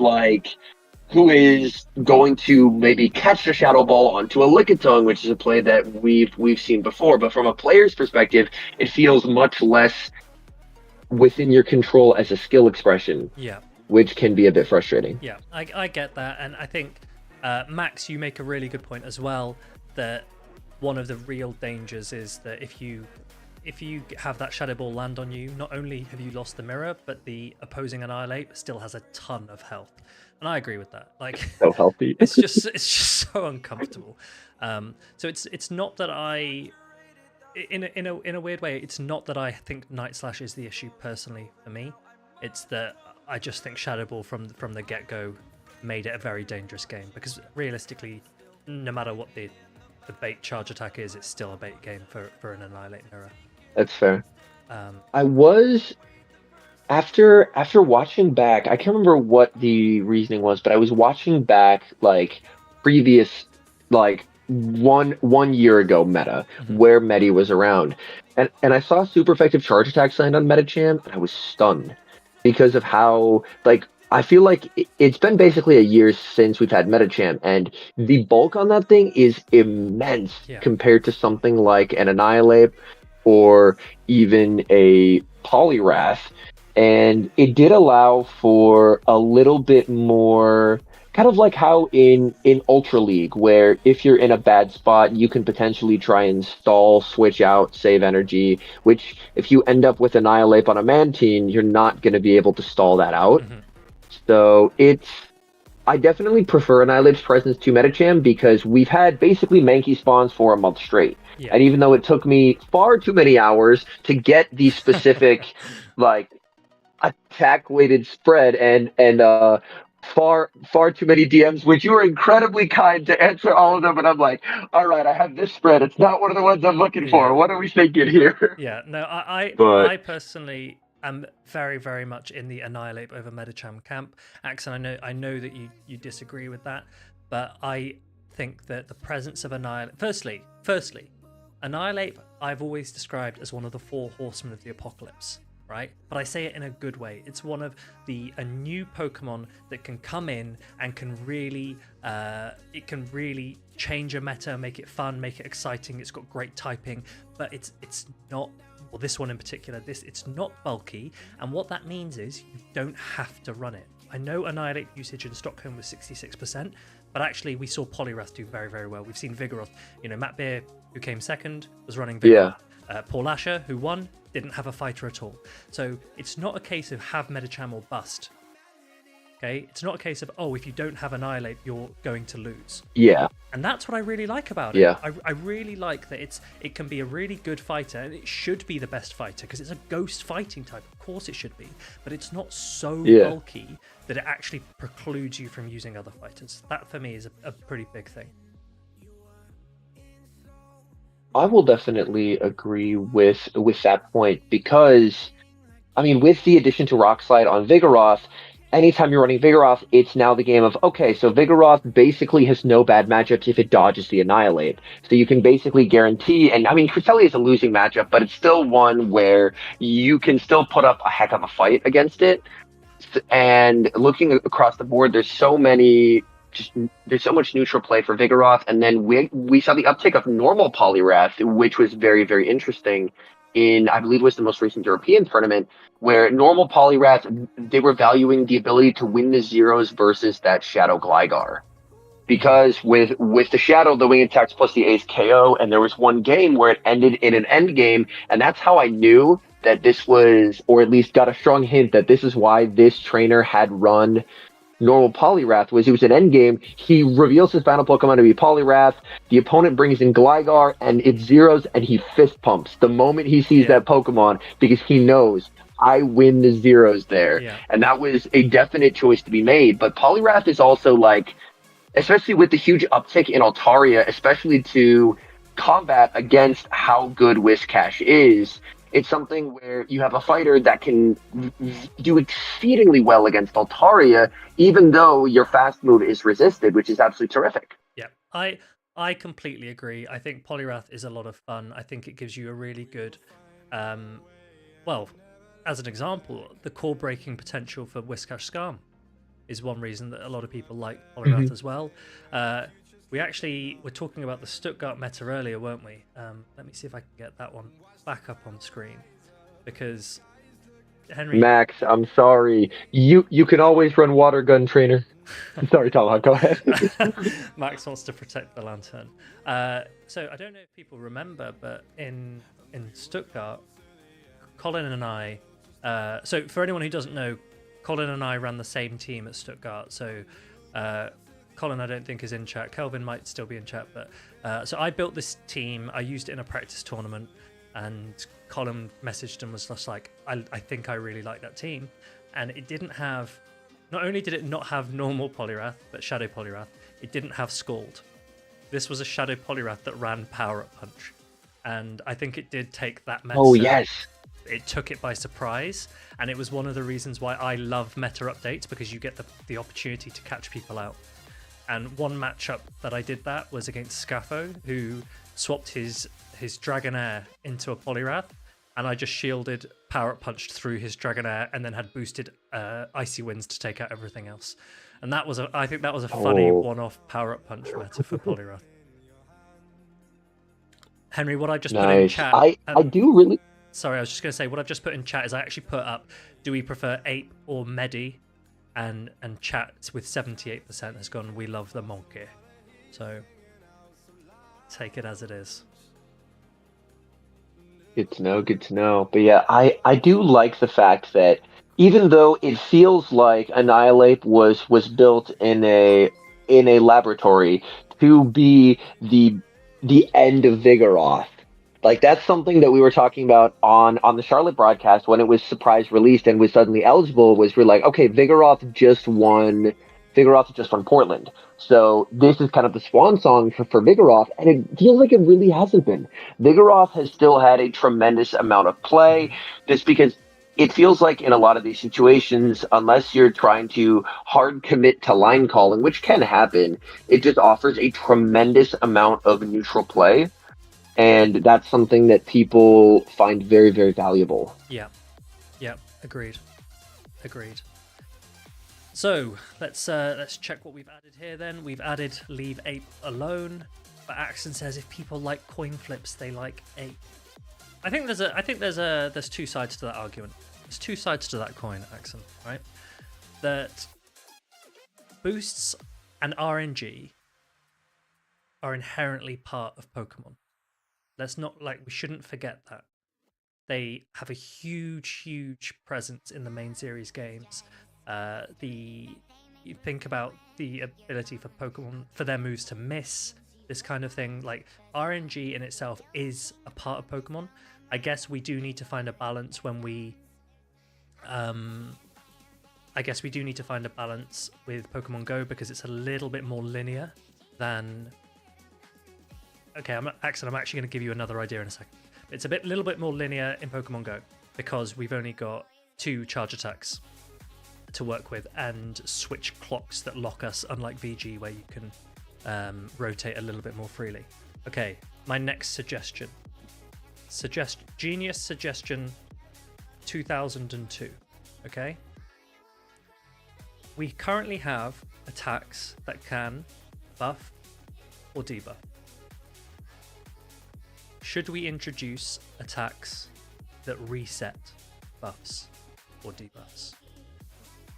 Where use an attack and one of the effects of the attack is either that you yourself have a buff reset, a debuff reset, or your opponent has their buff reset. Right, so that Night/Boost lands, but you're using a reasonably cheap attack that will reset their boost. Henry, any initial thoughts on that wild idea?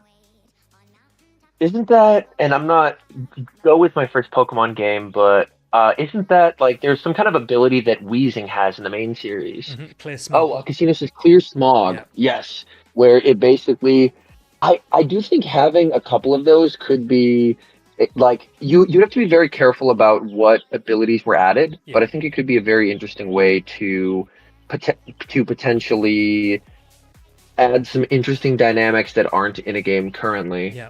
So having something where if you have a move that it just so happens where, let's say it's a move that's not the most amazing DPE ever, but if an Annihilate gets a boost, you can be like, okay, I'm just going to click my, what's a move that just has mediocre DPE? Dragon Pulse. Yeah. And then, wow, the boost is gone. Yeah, I agree. And I think that it would add a lot of very interesting approaches to team building, because right now we currently balance type coverage, bulk, and pacing. Those are probably 3 of the things that we generally lean towards if we think about strands of team building. What about where VGC, you've got things like Pokemon that are inherently better at being leads because they have certain abilities that are beneficial in the lead? What if you've got Pokemon that are better at stalling, or Pokemon that are better at defensively?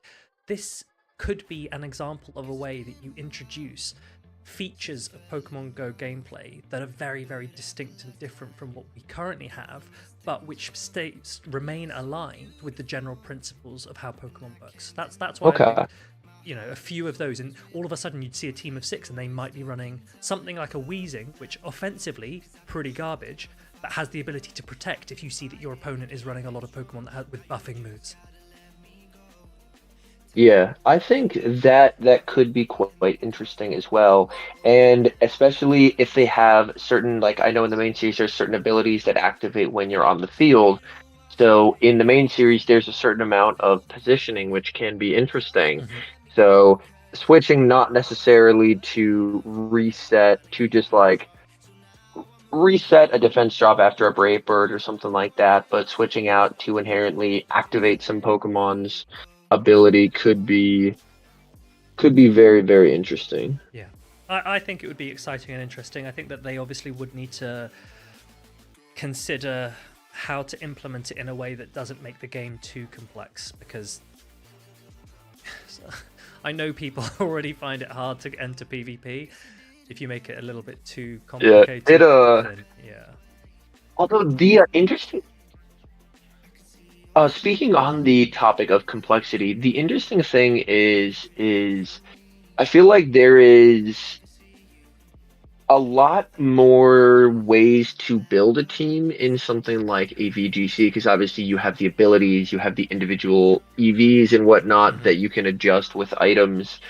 And but it ends up being turn-based, whereas Go ends up being processing this insane amount of information, but to make half-second decisions. Yeah. So it does. I could definitely see how that could feel a bit overwhelming to add more stuff to think about in those half-second decision-making situations because the the calculations of understanding, okay, if I switch in this particular, like if it's a two versus three, if I switch in this particular part and I can force them into an overtap because they don't see the switch right away, then I can get the energy I need to outpace whatever they're switching in. Hmm. Yeah. I think that there would be elements that, well, I think the question is does the benefit to the skill ceiling correctly balance out the slight raise in skill floor, right?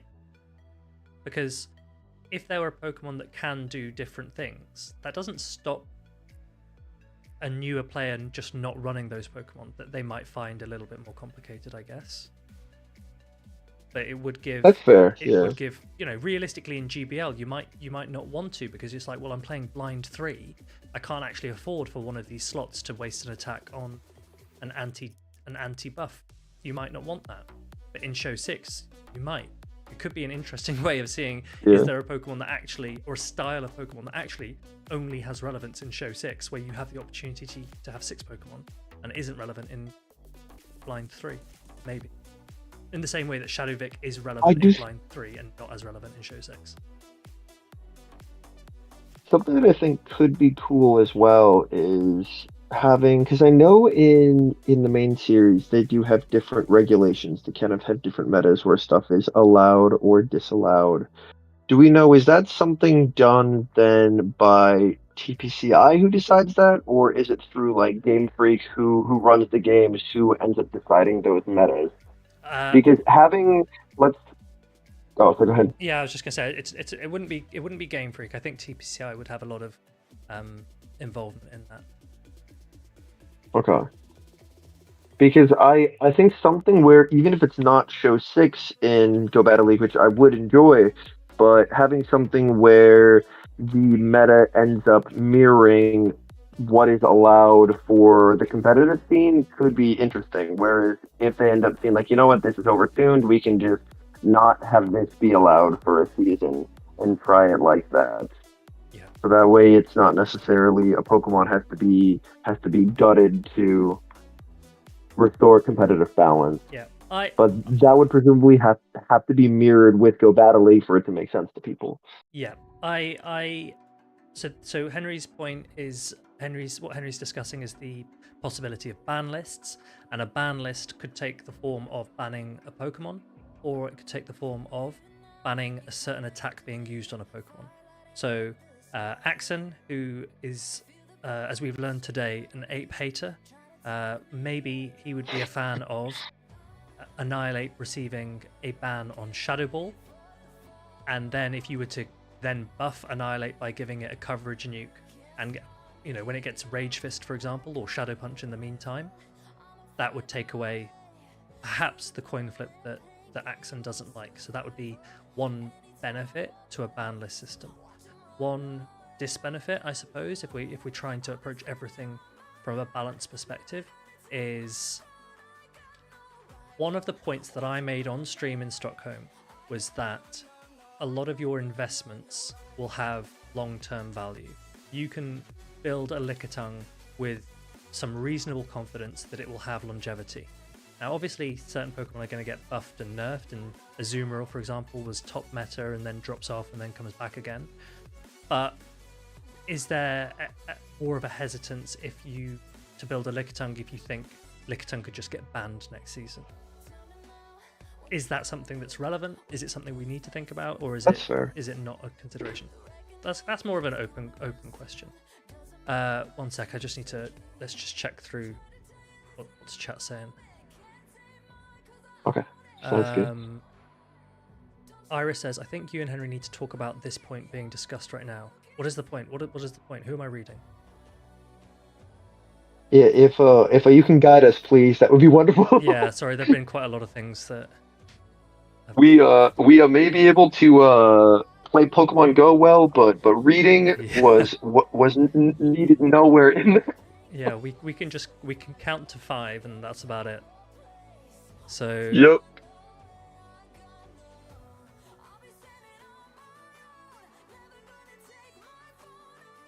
I'm trying to read what I believe it.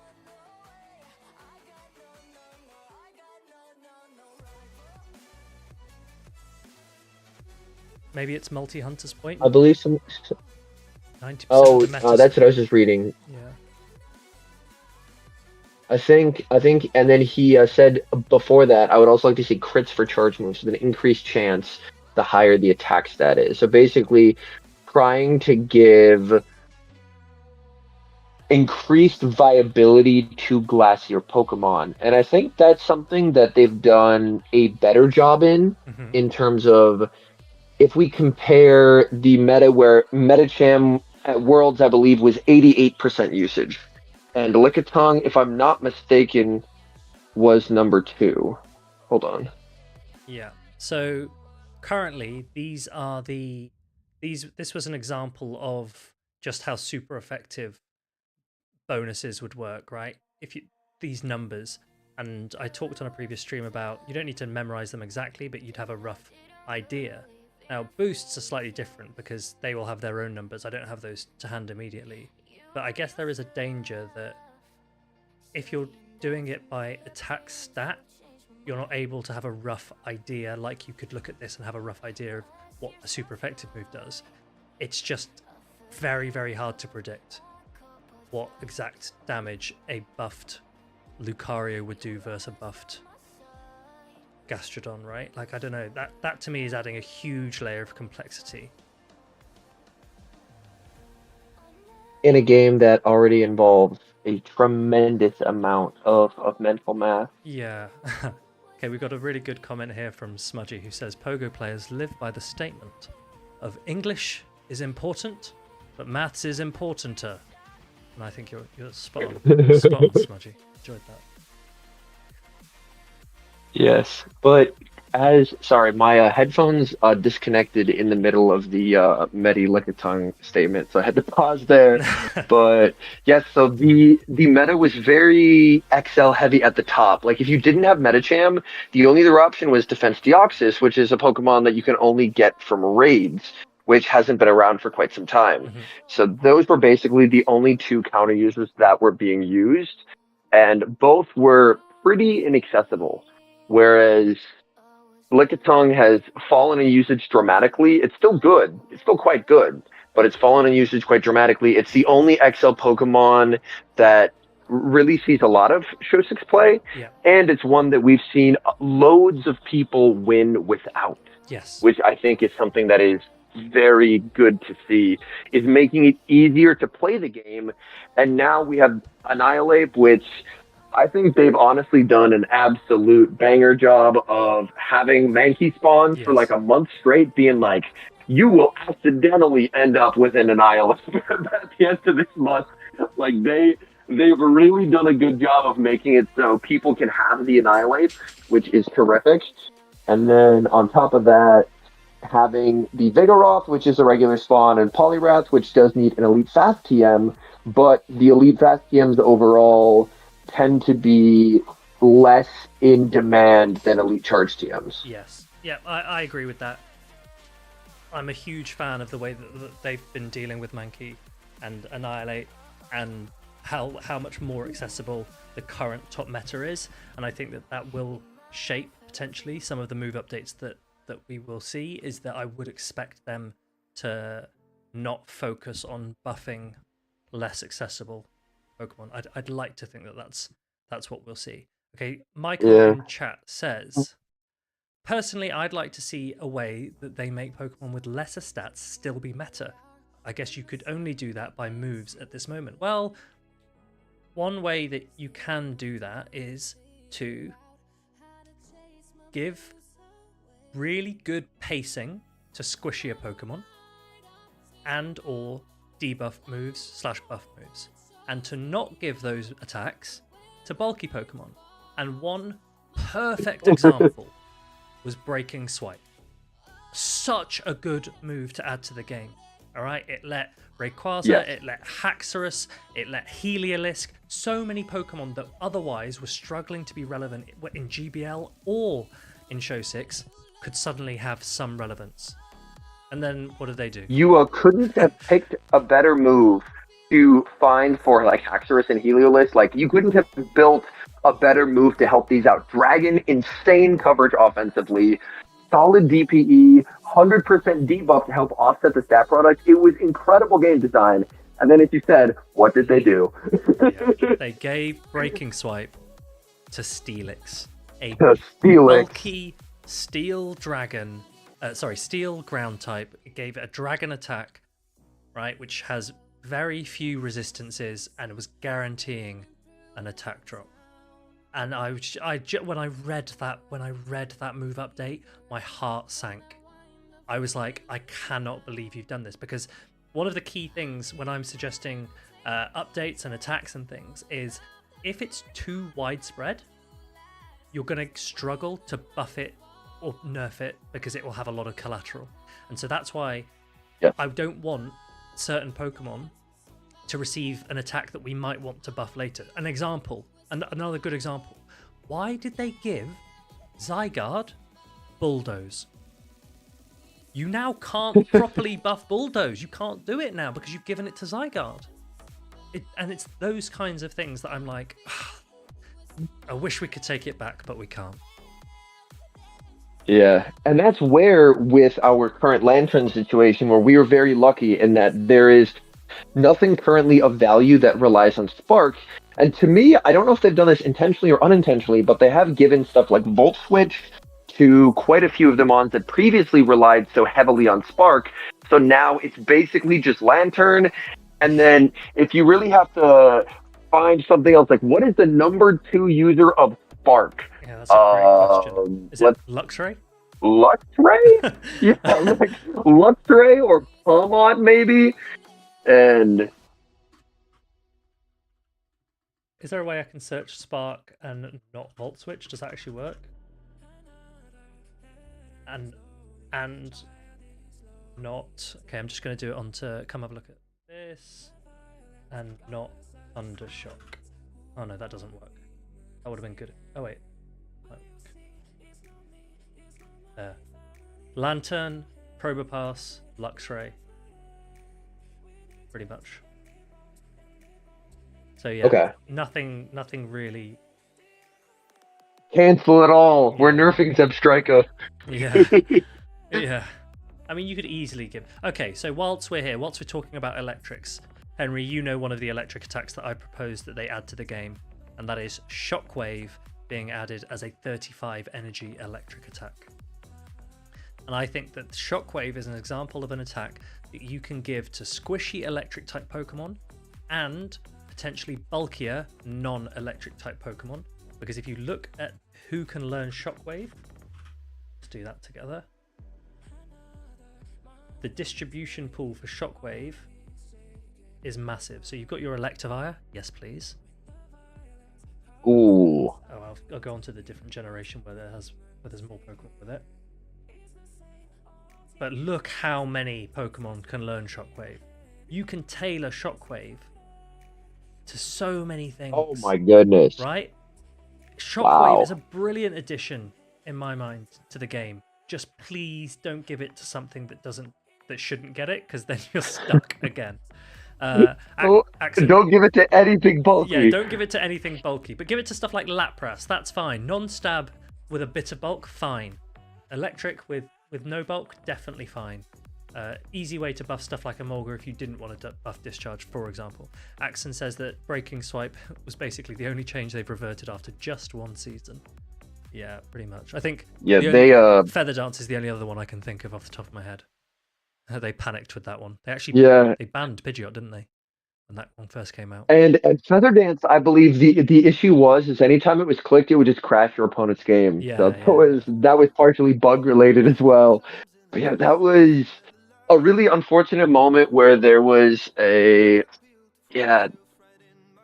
I'm going to make sure that I'm using the right word here. A confluence of a really good game design and then a really poor decision. Yes. And the poor decision ended up negating all of that good game design because they gave it to Steelix. Because Steelix just ended up being far too overtuned with guaranteed debuffs, where it was beating stuff like Swampert in the 2-shield. Yeah. And that's a water ground type. That should not be happening.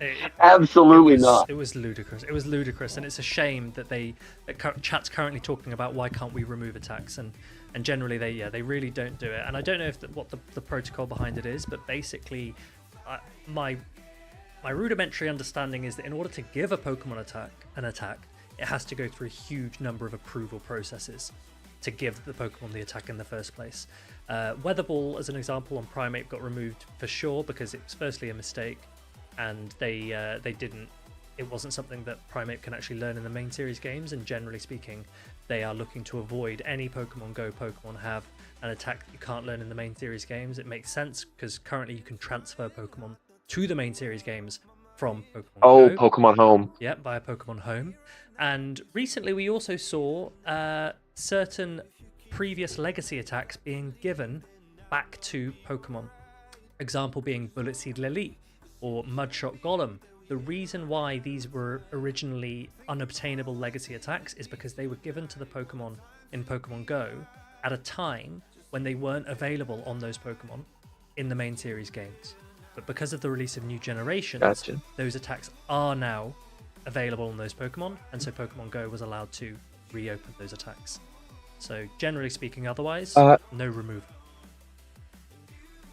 The interesting point that Sammy brings up here is I do actually think that Seed Bomb, I would personally have no qualms if the nerf was undone and it was back to 5. Because it had a very unhealthy alignment-dependent dynamic in its meta with the Lantern Trev Noctowl, where there was basically, if you ended up with Trev and a Noctowl, you had people setting down phones and just Noctowl farming all the way down, and that's not an amazing product for the viewer nor for the battler. But in this particular meta, I mean, granted, there is Mandibuzz, but it's far less common. But the more common flyers are typically obviously Shadow Gligar at number 1. Mm-hmm. They have Skarmory number 2, and then in kind of a distant third, Altaria. But it has pretty neutral play into all of those. But better pacing on Seed Bomb would help it, but it would also help Whimsicott be less fraudulent than it currently is, which would be nice, because Whimsicott's typing on paper, I know, like, for quite a few people, if you've looked at Show 6 teams, there's probably a point in time when you've looked at it and been like, that coverage is amazing, but I know it's not going to do what I want it to do.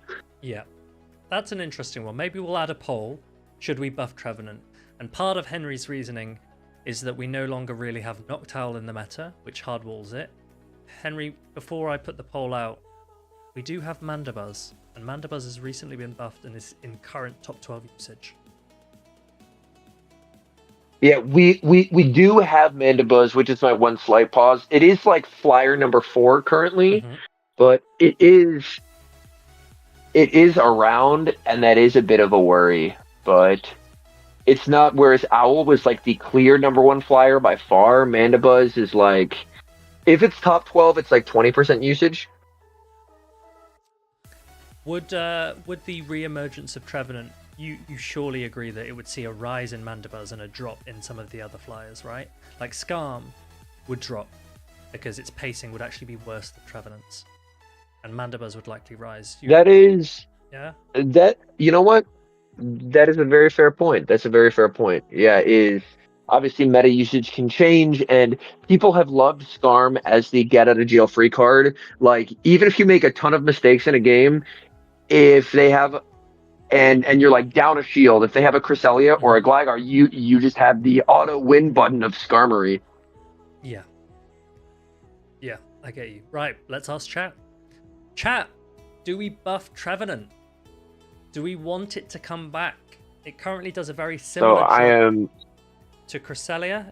It hits the fighters, it hits the mud boys, it has better coverage against steals, like Skarmory, but at the expense of bulk.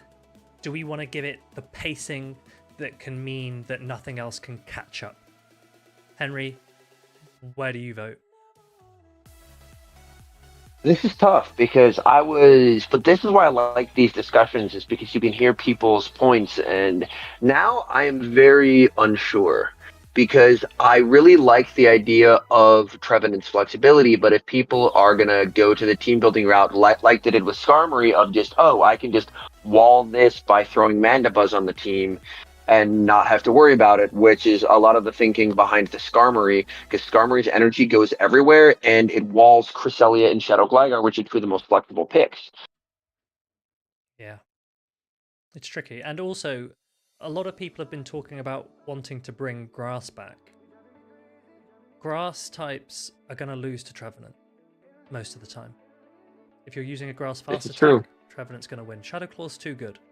Okay, Shadow Claw is really, really good. Shadow Ball is really, really good.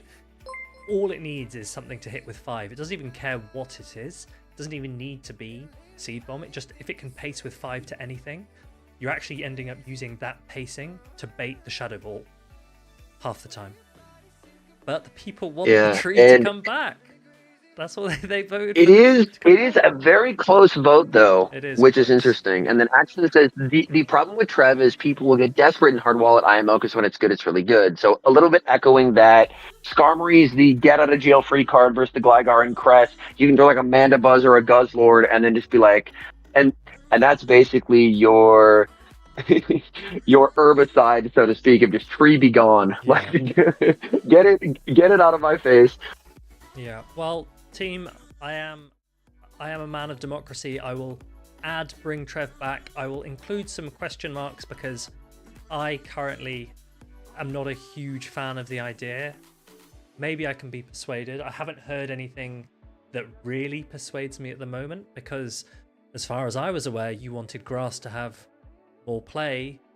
Is that in the form of isolating Grass usage of Trevenant? Yeah, I don't know. I thought that. I know we. Yeah, I was just gonna say. I thought we have the opportunity to introduce so many different Grass types into the meta right now. Some fun picks are available, but if you want to go back to Trevenant, I ain't gonna stop you. Yeah, one interesting suggestion that I've heard tossed around a couple of times was, especially with the Victory Bell Community Day when we were speculating on the moves, was a Grass type with Weather Ball Fire. Victory Bell is one that can learn it, but we also, a couple other options are, I mean, Roserade, but Roserade is awful, so that doesn't count because it already has it. But there's Venusaur, Meganium, and Blossom. I think Blossom is probably the most likely one, just because having a Vine Whip user that can be Shadow, that has 6.65 Frenzy pacing and 5.4 Weather Ball Fire pacing might feel unfun to go up against in the case of Venusaur and Meganium. Yeah. But it would definitely depend on the meta around it, so to speak, because it would obviously be an instant very strong meta player. Yeah. And the funny thing about Meganium is that there's recently like a list done of like what is the worst starter ever in VGC, and the number one was That's Meganium so because rude. Meganium That's so rude, isn't has it? always been bad. Yeah. Uh, Okay. but yeah, Idea. the pacing is. Yeah, no, I agree with you on. Oh, go ahead. Completely agree with you on Meganium. I'd love to see a Meganium buff. As I've said before, I'm a big fan of starters having play, with maybe the exception of Yeah. Primarina, just because I think it can be a little bit too dangerous if it's too good. But generally speaking, starters being meta relevant is great for accessibility, especially if we can sort out the legacy issue. So Skeledirge is perfect, right? Because it doesn't even need Blast Burn, which makes it wicked to have as a meta relevant Pokemon. So someone, Federico, just to confirm, this is not even just speculation. This is just us talking about what we'd like to see, as maybe predictions for next week. So Anders says, just give us Sunny Day, and Sunny Day is an attack that I have that Henry again knows that I've mentioned before.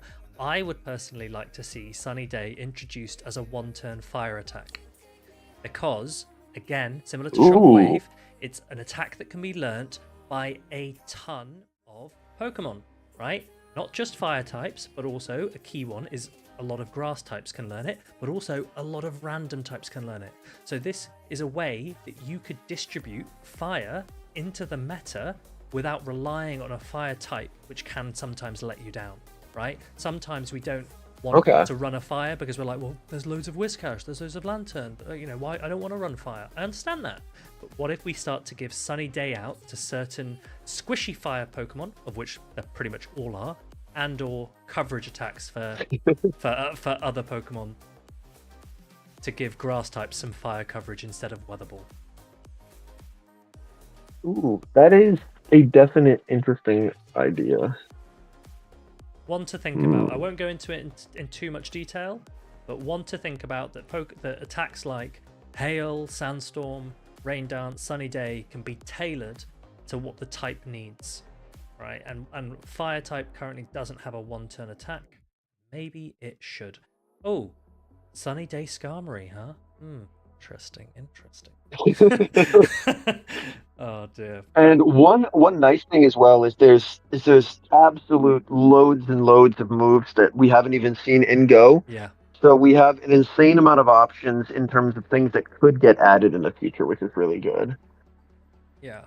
Iris says a one-turn fire fast move a bit too deadly. Fire is a super solid offensive typing. Yes, but A, you can introduce it low, and B, most fire types are reasonably squishy, and most bulky Pokemon that can learn Sunny Day are like grass types, which have a lot of weaknesses anyway. So people in chat was talking before about how do you make the squishier Pokemon more relevant. You do sometimes have to give them the better attacks. That is part of the balance. But as we say, it's a very difficult game, because the second that they give it to a bulky Pokemon, it's GG's, right? Yep. But that's not going to be one that happens next week, so I'm not going to include it on our list. Swolympian says, oh my god, you're still here. Swolly, I haven't even done a single battle since you left, okay? That is where we're at. Yeah, we have just been yapping the whole time. We have just been yapping. All I had was frame drops, so this is a much better use of my time. Music Michael, earlier he said we were talking about how to buff grass types. Pretty obvious suggestion, which I agree with, is it is probably time for a leafage buff. Leafage is currently here. You can see we filtered by energy per turn. Leafage is down at 3.5 with a 3 damage per turn. So it's got 0.5 better damage per turn than Vine Whip and 0.5 worse energy per turn. So on paper, you could say, hey, look, that's pretty balanced. I think generally speaking in this meta, energy is slightly more valuable, right? So an energy per turn, a higher energy per turn would be nice. So could we increase that energy at all? Or at risk of cannibalizing Vine Whip, do we leave the energy as it is and increase the damage to make it 7/7? If we were to do that, what would Leafage become a clone of? We can see here. that it would become a clone of Isn't that just Poison counter? Jab. No. 7/7 is Poison Jab, counters 8/7. Okay. Poison Jab, Steel Wing at the moment would be 7/7. So do we make Leafage 7/7 as well? And I'm gonna give that. I would have no qualms with that because 2.54 Vinewood feels really balanced, so having a 3/4 might be a little rough considering it's still 2 turn. Because if it was a higher turn duration, I'm fine with higher turn durations getting far better moves because there's the inherent disadvantage of being that high turn duration move. That's why like Incinerate being 4/4 is absurd on any other like move duration Yeah. but 5. But I definitely feel like the 3.5 would feel better because it still feels unique to Vine Whip, which is nice. Yes. And I think that that's an important thing. You do want to avoid same type attacks being clones of each other. And an example of that always annoys me a little bit. Henry, actually, quick question for you. Ironhead. Put you on the spot. Give me an attack that has the same type, exactly the same damage and energy.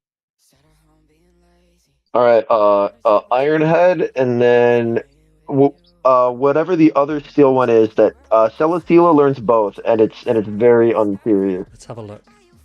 Steel. It's Ironhead and what is that other mid move? Heavy Slam. Yeah, yes, they Henry, are identical. That's pretty good. Well done. So, Jox has also mentioned one in chat: Power Whip and Grass Knot. Yes. Not Energy Ball, Iris, Grass Knot, and Power Whip are both 50 energy, and I think is it 80 damage, something around that. 90 damage. Oh, even better. 90. Yeah, tripped right. 90. But yeah, Ironhead got nerfed, didn't it? Ironhead was better, and they nerfed it into a Heavy Slam. And there's nothing much they can do with Heavy Slam because Steelix has it. Maybe you can. True, and for Ironhead, Dialga has it. Yeah, exactly. Ironhead definitely. You are in a really rough spot to touch any of those moves. It is not going to be a good time. Yeah, exactly. So, rest in peace, those. Oh, I can see that PV Poker's added Sun Steel Strike at the top, which we'll be getting this summer on our Solgaleo, or at least on our Necrozma that evolves with the Solgaleo. So, Henry, we did a poll. Oh, yeah. We said leafage damage buff, and chat says it's Lurantis time, baby. Good. I was going to comment on that. Didn't you win a cup or a challenge with Leafage Lurantis, if I'm not mistaken? Yeah, I did. I won a local. I won a cup. I got 50 more CP with a Lurantis. It was a lot of fun. Nice. It was a lot of fun. But leafage buff could see all Lurantis play, but also other Pokemon being a little bit more relevant. And Lurantis does not want a Trevenant buff. So pick one. Can't have both. I definitely wouldn't mind. I mean, granted, it would probably be for this meta only that it saw relevance, but some kind of Hisuian Electrode love. Because typing-wise, like, Grass Electric is an insane offensive typing into this meta, but the moveset for it, like, Wild Charge is amazing, but the overall moveset for it kind of lets it down. Mm-hmm. Yeah. Agreed. Right, I am going to turn to... What am I going to turn to next? Let's go back to Yasuo. Listen. Yasuo, come back. Okay, we've been talking about fires. This is another Yasuo wild take, in my opinion. And I will explain why, because on first impression, you might be like, yeah, that sounds like a great idea. So Yasuo wants to give Dragon Claw to Turtonator. Now, Turtonator currently runs Incinerate, which generates 20 energy. Wouldn't that be 2-2-2-1 pacing? Yeah. So every 2 Incinerates would give you a Dragon Claw, and then after a few, you'd only need 1 Incinerate for a Dragon Claw. And I'm like, you are making this... We talked about coin flips and bait dependency and things. It's the reason why its average jumps so high in The Sims is because it becomes a bit of a sim hero.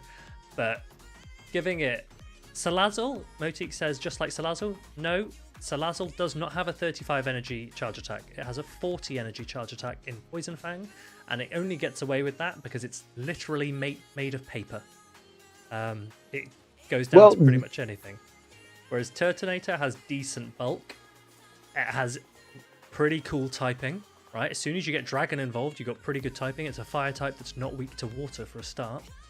So, me personally, no. Not Dragon Claw on Turtonator. What do you think? I believe Motique was talking about old Fang. Yeah, old Poison Fang was 35. Yeah, you're right. Yes. So Old Fang ended up having 2-2-2-1 pacing, which felt okay because Salazzle is a wet paper napkin in terms of bulk, so that felt okay. Yeah. Motique is very grateful. You've been very generous bailing him out there. That's what he meant. That's what he meant. So Turtonator, 35 energy. Yeah, the whole time. Not for me. I would be open to. I would personally only be willing to give it a 40 energy attack if it was a non-stab attack, to give it some coverage. I think non-stab at 40 could be passable. Something like, for example, Brutal Swing. Like just an example of something that I'm like, hey, at least you'd be able to hit different things if you have some coverage like that. You might want to give it a different coverage nuke as well. So when Stomping Tantrum comes out, for example, that could be something that thematically, if you have Incinerate, Brutal Swing, and Stomping Tantrum Turtonator, it sounds pretty good. It sounds pretty thematic. Henry, any thoughts on some different coverage for Turtonator? I think giving it something cheaper would definitely be quite nice, because currently its moveset feels extremely awkward. Dragon Pulse is an incredibly awful move. Overheat's obviously amazing, but then you have to deal with Overheat being your bait move, which is never an incredible feeling. So yeah, Overheat's a funny one because you're like, I'm already doing enough fire damage, but this is now the cheapest attack I need to throw to get shields down, and I'm now debuffed. Yeah, so it definitely needs some love. I don't know if we're going to get that love this time around, but I'm sure this year we might see Turtonator pop back up, especially if they can distribute it a little bit more widely than raids and or research, which I think it's mostly been in to date. So we'll see. We will see. What do they go on to next? Let's go again. Oh, okay. So interestingly, they now discuss Goodra to give it Dragon Claw as a Comday move. So for anyone who's not sure, the prevailing prediction is that we will get Goomy Comday next month. The June Community Day is almost always a Dragon type. Goomy makes the most sense. Henry, what would you give to Goodra as part of its Community Day? I wouldn't hate, because Goodra has an okay stat product. It isn't incredible, but if it learns Breaking Swipe, I don't think I would hate the Breaking Swipe, because let me pull up its stat product here. We are like mid 1800s, so, and if you end up running some of the more like Licky Slayer variants, it can end up being low 1800s. So I feel like Claw or Swipe could potentially be a decent option there, just to try and give it something that can separate it from the other dragons. Because currently, of the dragons we have in the Great League, we have a few that have Claw, but in terms of the ones that actually have Swipe, I don't know if we have any actual dragons that are running that in the current Open Great League meta right now. So Breaking Swipe is interesting. I remember a conversation I had a long time ago with Trogdor. If you know, yeah, you know Trogdor. He is someone that I have done a lot of draft. He qualified with his Wishlist, right? Yeah, exactly. So he's someone who does a lot of draft Master League battles, and he will often have a Goodra. And I remember speaking to him about the ways in which Goodra could be buffed, and he said, you've got to be careful because people don't realize how good Goodra can be, even with a small buff. And I think if he were listening, he would be squirming at the idea of giving a debuff move to a dragon that doesn't have an additional typing to lower its position in the meta. By that That's I fair. mean Altaria, Dragonflyer, we know it's great, but we also know we can wall it pretty comfortably. Right? There's pretty easy ways to wall Altaria and pretty easy ways to take advantage of its dual typing. Same with Guzzlord, easy ways to take advantage of its dual typing. You give a monotype dragon, right? Not like Dragonair, which is pretty squishy, but Goodra, which is a bit bulkier. You then give it, Lickitung pacing and the potential to debuff. It's slightly less bulky, but maybe makes up for that by having way more resistances. Could be dangerous. Could be dangerous. The way I usually like to check things like this is to see how does it do when it has a shield advantage.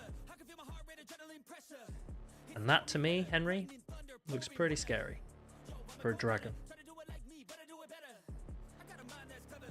Yeah, that is a bit unfun for sure. But yeah, in that case, then if that can be overtuned, then I mean, Claw is just swipe without the debuff, so we could just look at Claw then. Yeah. In that case, maybe Dragon Claw. So let's take away Breaking Swipe. And the two Goodra that we're testing here, for anyone that can't quite read it, is we are testing Goodra with this time Dragon Claw and Power Whip, and then Dragon Claw and Aqua Tail. yeah, and chat's also making sure to bring up the fact that Hisui Goodra is also a thing that is presumably arriving at some point, and that is Dragon Steel, which is an incredibly scary typing for a Pokemon to have. And in the Great League as well, there's looking at not only the Goodra but the Sliggoo as well. Yeah, again, this Goodra with any kind of shield advantage looks like it could cause a lot of trouble.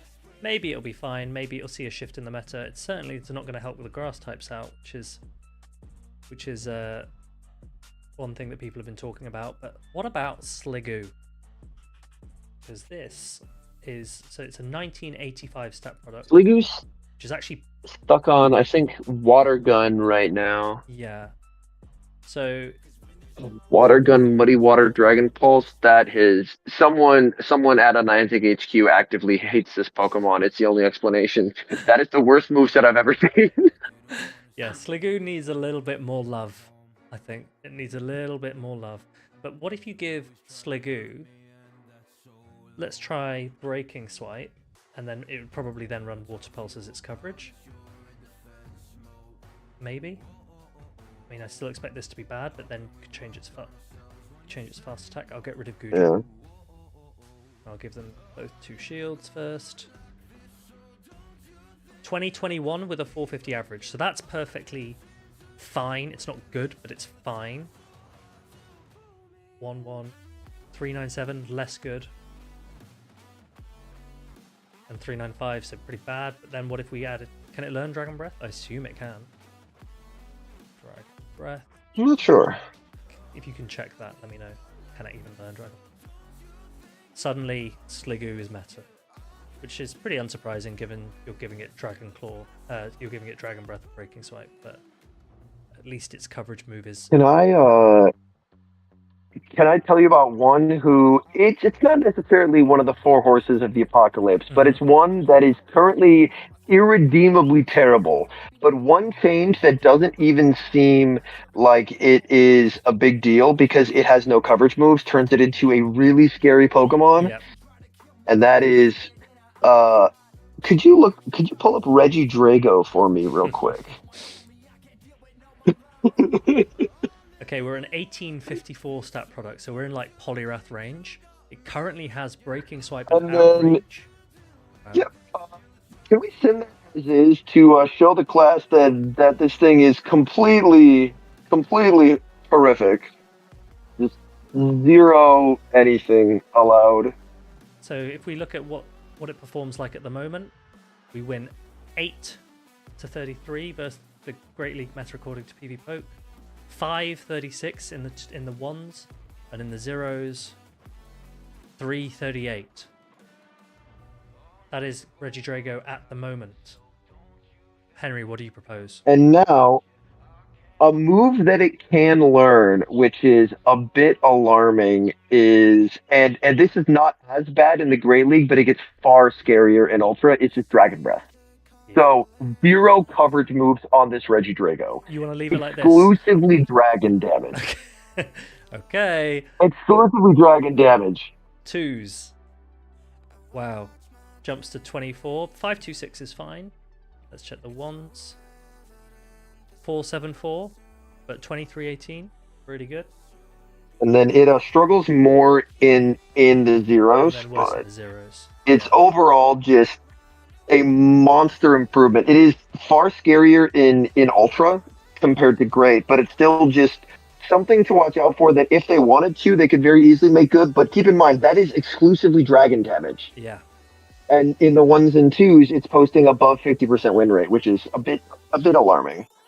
Yeah. I'm trying to think, is that healthy? Is that something that we want to see where you just chuck in, oh, here's my dragon, all I will do is dragon breath into breaking swipe every single time? Yeah. And it's one that overall I don't think is healthy, but it's just something to keep on the back burner of like someone might look at it in the future, and it's important to remember that with one very small change and only dragon damage, it looks incredibly irritating. Yeah. Yeah, I agree. And also it's a Pokemon that's just not going to be super accessible, is it? So it's definitely not high up on my list as something to make relevant. Where are we with our... This is where I think we are roughly. Shall we finally turn to Scald? I know it's been a topic of conversation previously today in chat, but it's obviously one of the biggest, probably the second biggest request, I think, for a nerf after Spark Lantern. Scald at the moment. Let's firstly, before we look to nerf it, let's have a look at it. So it's a charged attack. It is currently 85 for 50, giving it a 1.7. I'm going to take away this so that you can see it in perspective compared to lots of other attacks. So Scald comes in here. It currently is an Oblivion Wing clone, except it has a 50% chance to drop the attack. Now, in my opinion, Scald is an example of an attack that would have been a great addition to the game if they didn't give it to the bulky Whiscash. Personally, I just didn't think it really needed to be given to a Whiscash, but now that it has been given to a Whiscash, we find ourselves in situations where people are throwing Scald just to gamble on getting the debuff. The proposal would be to reduce the debuff, let's say to 20 to 30%.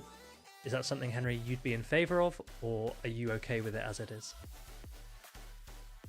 If you had asked me in January, I would have said 100% get this move out the game, because those January regionals were definitely very rough, but people, at least in Show 6, have adapted to. We've seen a lot more Altaria and Mons that are being run, and Annihilate being released helps it a bit as well, because Annihilate does pretty well into Shadowcast, because those counters shred the thing. Mm-hmm. So we have definitely seen an adjustment be made. I still think it's one where I would be okay with it getting nuked in September. I don't think it's one we have to nuke now. Interesting. Like, it is overtuned, but I think it's one that we would be okay leaving till September. Okay, what I'm going to do is I'm going to create a poll, right? Team, we're getting another poll. This is going to be to nerf Scald now. And I'm just going to put...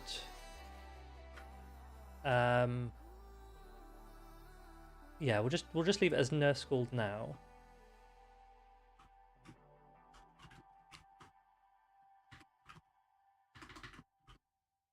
And Henry, if you want to try and persuade or give further reasoning to why you would leave it, then I mean, one sec. Just before you do that, so I'm going to start this poll. I really need to pop to the bathroom, so I'm going to go and do that. Okay. And while I put the poll up, good. Henry is going to try and persuade you. He's going to try and convince you to leave it as it is. So there is the poll. And Henry, go ahead. The options are incredible. Well, realistically, my thought process here is I do think it's a problem. Yeah, Scald is overtuned at the moment. My thought process is that I think there are other things that we could address that need addressing sooner. So if we're doing broad arching meta updates, like if this was August and we are going up to September, I'd be like, let's just do it now. Let's just get it out the way, right?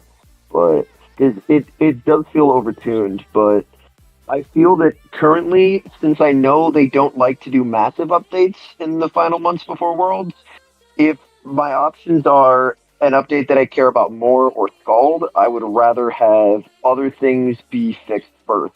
Like Lantern dying first, far bigger priority to me than Scald. Like making Spark a lot worse to make it into Water Gun, to better target Gligar, to free up stuff like Gator and other waters to help break Scarmcast, I feel is a far better way to subtly check Whiscash than instead of just the nerf of Scald that will happen anyway. Like, we all know a Scald nerf is coming, but I just don't think it is necessarily needed at the exact moment. But rather than fix, honestly, I would say my understanding of it is they don't want like a super RPS Worlds meta, and this meta outside of like RPS Fish and Scarm, there doesn't feel to be a lot of RPS, which is good. So yeah, that's kind of my thought process there is, yeah, I think it's an issue, but I think there's a subtler way to handle it for 3 months, and then you can take Scald out behind the shed come September. Interesting. So chat, 2/3 of you want the Whiscash to get nerfed.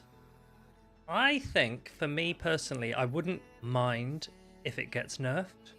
I wouldn't throw my toys out the pram. But I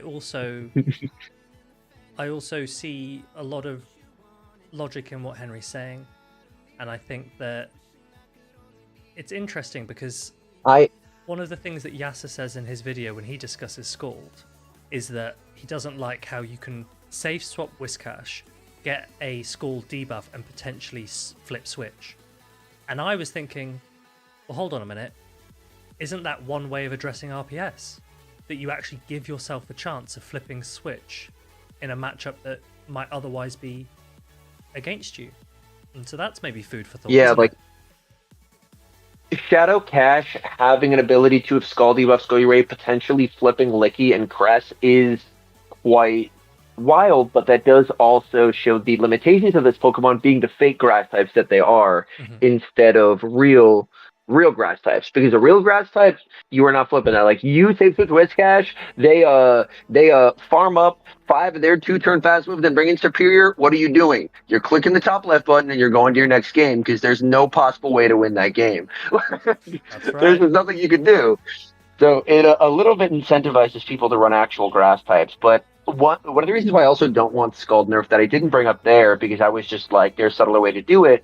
But I do think there is a pretty good place for Poliwrath on the world stage, and having Scald at its full power is helpful for Wrath. That is true. Because we don't want to nerf Suicune, do we?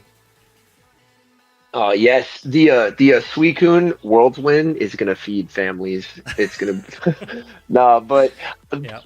I guess I would be curious to hear, because I know we have a wide variety of people watching. We have people who have only ever watched these tournaments. We have people who have commentated them. We have people who have competed in them. If you can talk about, as far as Show 6 went, what was your favorite Show 6 meta, and what about it did you enjoy? For me, as a viewer, I can speak to the fact that the NAIC Charizard meta was absolutely unreal as a spectator there. That top three of House Stark fighting for his life, because the moment he gave up a shield, Rise or with Dodge were safe switching that Zard, and it was off to the races of who could get the Zard energy lead.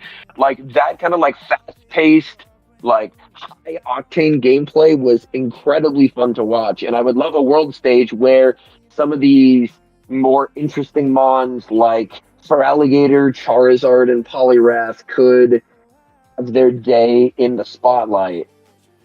I I agree.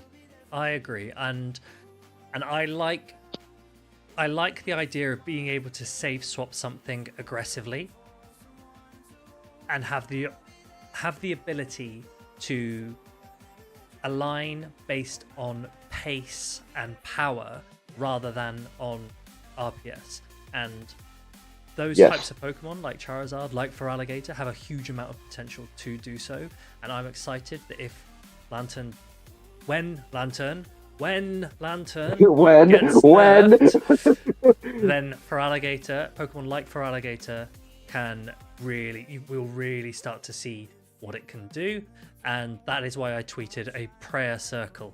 Candles need to be lit to get a Totodile Community Day, because I also acknowledge that a lot of people might not have a Feraligatr, but Pocket has already given us an insight into what the potential of a non-Shadow Feraligatr can do, and it is an example, I think, of a Pokemon that, as the non-Shadow, has just as much opportunity in play as the Shadow version.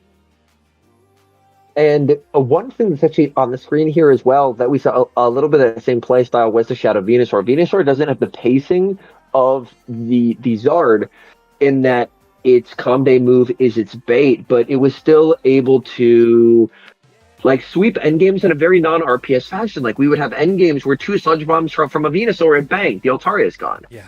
And that was a really exciting play style of having something where energy management and running these riskier, high risk, high reward picks would pay off massively. And so I think a world stage more centered around that could be quite nice, because if you have something like Gator being as good as it is, you might hesitate to bring Scarm. Yes. Because Scarm, unless you are up energy or in the zeros, has a horrible time there. It's extremely unfun to be the Skarmory, or if it's the non-Shadow Gator, if you call a Sky Attack, you're also in a very commanding position.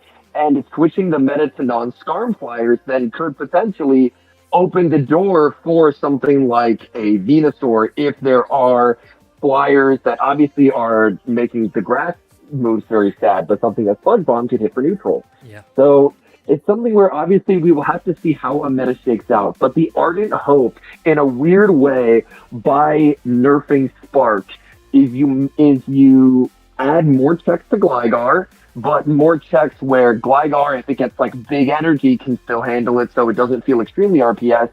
But in adding those checks as well, make people second guess the bringing of Skarmory to then free up other stuff. That's at least the hope, the theory. It could all be wrong. This is supposition over a potential meta change that could or could not happen. But that's kind of the hope, is getting that kind of crunchmon of Skarmory out of the way, and in doing so, allowing a far more dynamic playstyle where you don't have people trusting in the Gligar just to have a Skarm in the back and just setting their phone down. Yeah, I think those are spot on. I think you're exactly right. I've actually faced Feraligatr, both Shadow and non-Shadow Feraligatr, a number of times in locals. Nezabethan or Andrew he's a big Feraligatr fan, and the number of times where he has safe swap a Feraligatr and I'm actually not sure what to do is ridiculous, because if it has Ice Beam to cover the Dragon counter swap, the Altaria counter swap, then I'm a little bit nervous.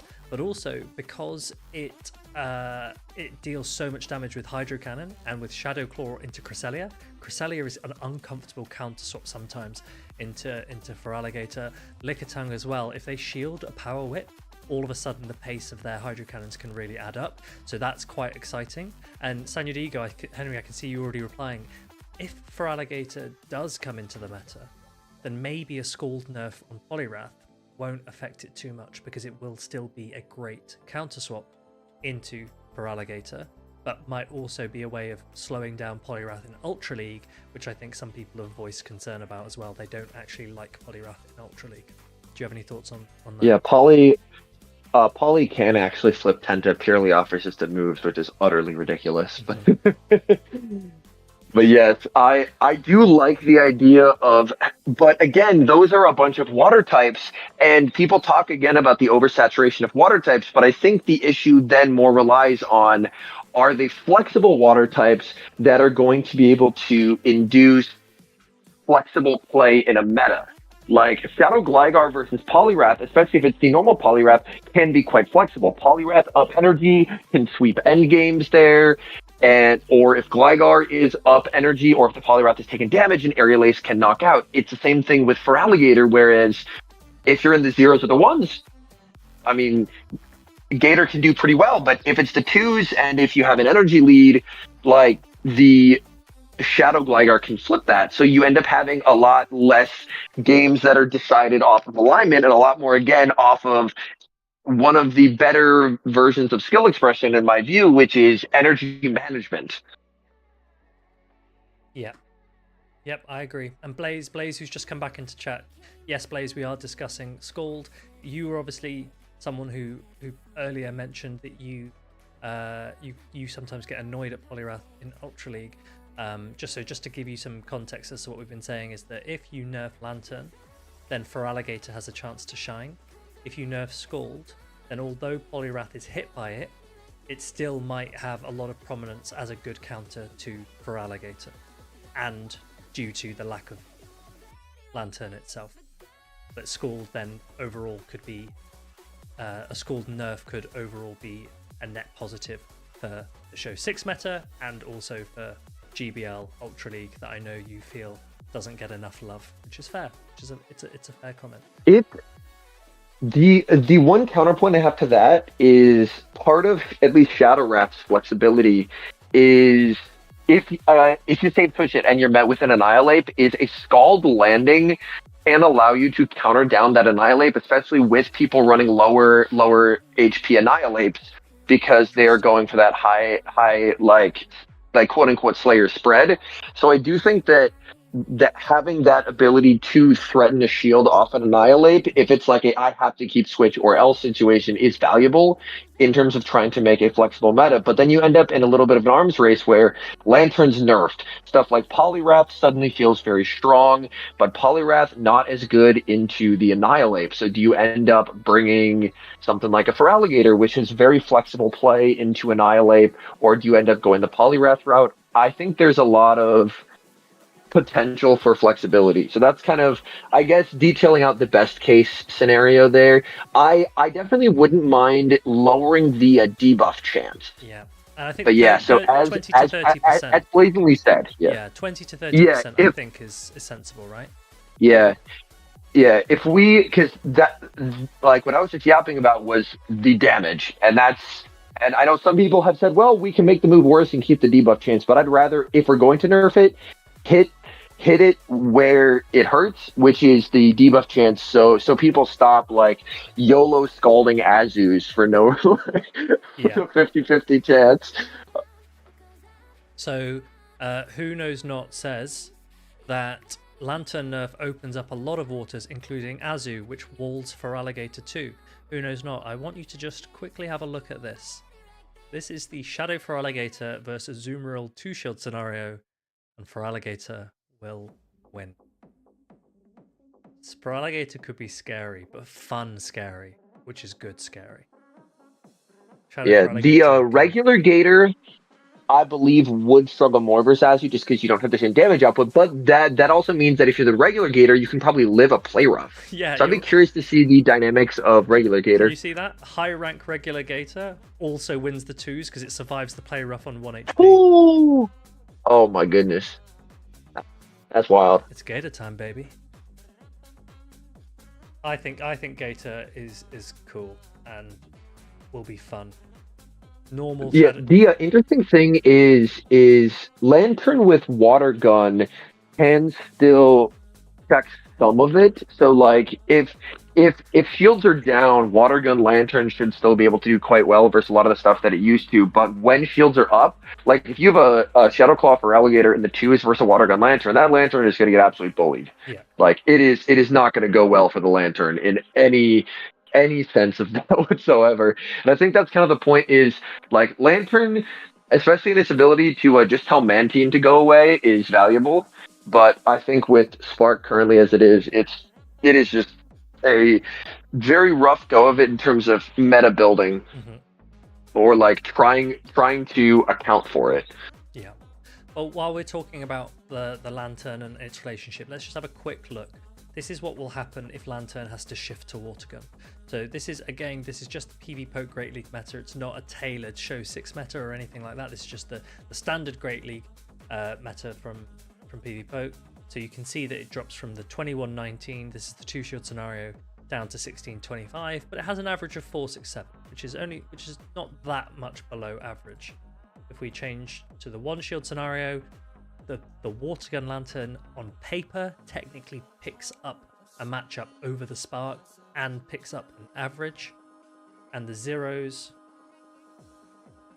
shield scenario, it's a little bit worse, but it's still above average with 508. So a Spark nerf doesn't kill lantern altogether, it would just take Spark lantern away, and I think that water gun lantern is probably fine, which is why when we look at our want list, we want to murder Spark lantern specifically, not lantern total. So this is where we currently and that's are part with our want list. This is where we currently are. I enjoy the fact that we got to put that on there twice. We just really want Spark gone. Yeah. Now, a few of these are like reasonably obvious, right? These are reasonably. Max, I think for the 19th time has said Volt Switch to Lantern. Max, I know you're new here, but I will block you. I will block you.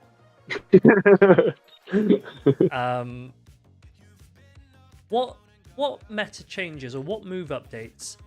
I want one that you've not heard anywhere before, that you've not seen. Something in chat as well. I want to hear something that you think it could be really good, but is not something that people have spoken about. Something that will make me and Henry go, oh damn, that's a good idea. That's what I want you to suggest, please, in chat. Soph says she thinks I might not like Spark Lantern. I don't know what's given you that impression, Soph. I'm not a judgmental person, and I'm very neutral when it comes to these things. Murder Spark Lantern. Smudgy, I reckon Lantern needs that 35 energy shockwave. You're banned. Thomas suggests introducing Electro Web, which I think someone previously has also said could be a debuffing electric attack. Not opposed to that. What's the current quiz question? What is the current electric attack that can debuff? Henry, you must know it.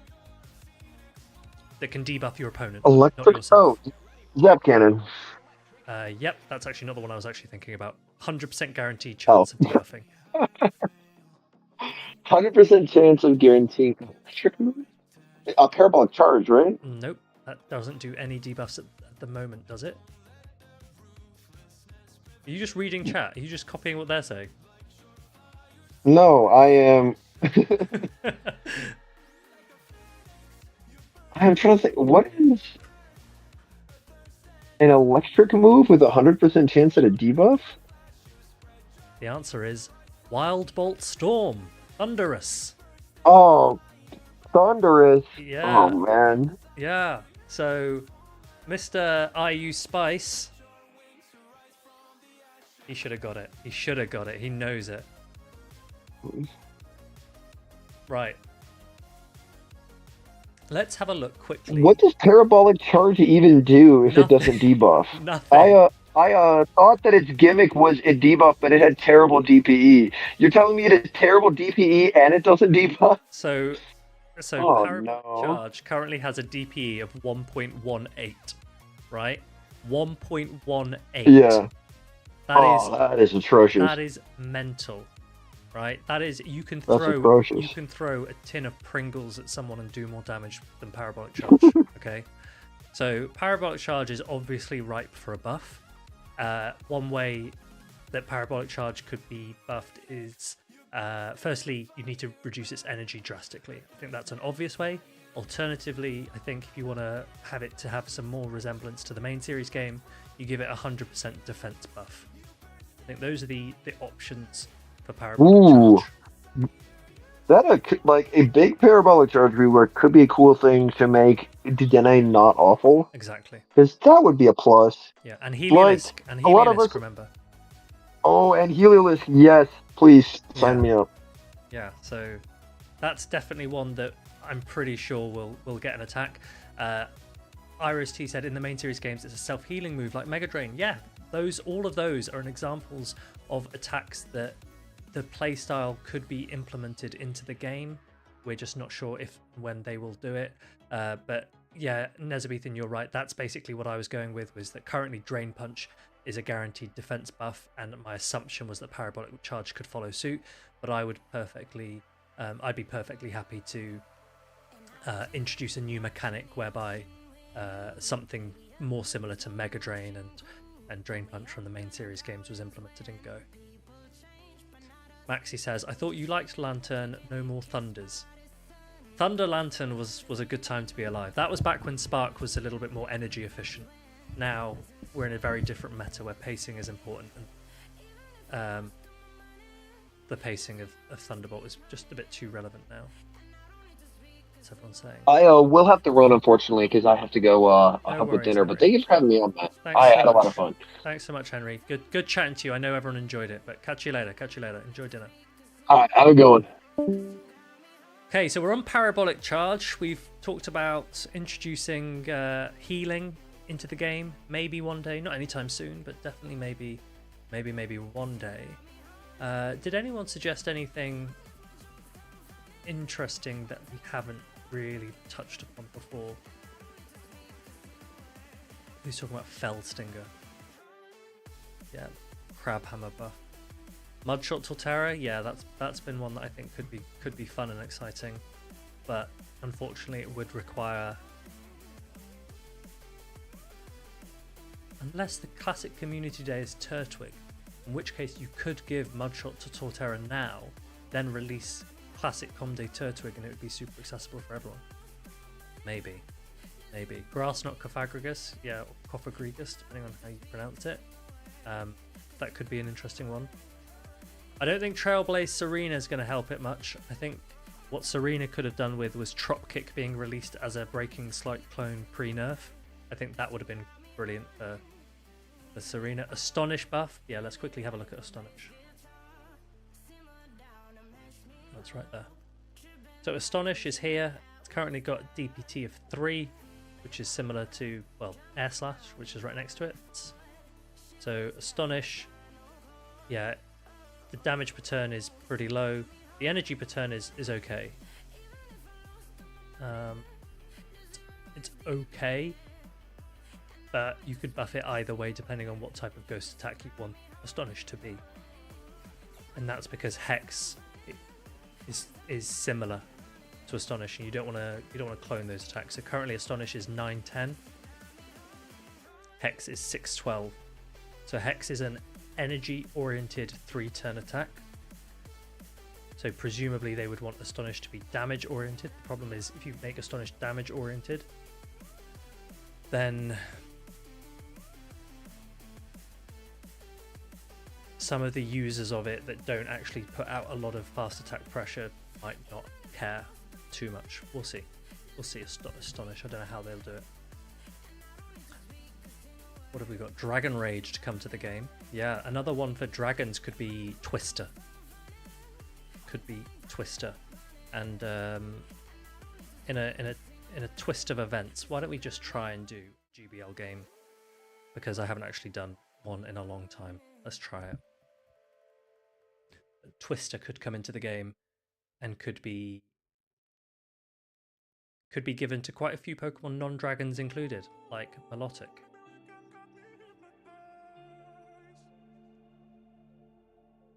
Chumpaletta, please elaborate. Please elaborate. What do we mean? What do we mean by a nuke rework, a nuke rebalance?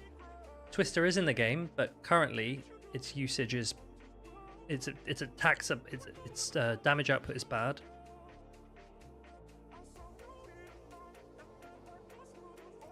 And its distribution isn't brilliant, and you could give it to Pokemon like Kingdra, etc., etc., etc. So if that's very kind. Thank you, thank you.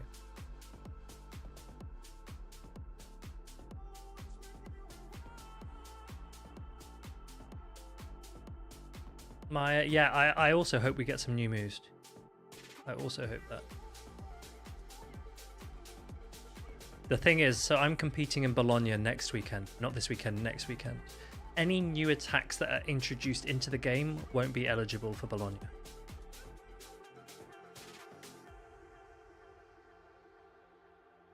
But any move adjustments, any changes to damage or to energy, those will be eligible for Bologna. So I'm hoping we get a good mix so that at least I can do something exciting in Bologna.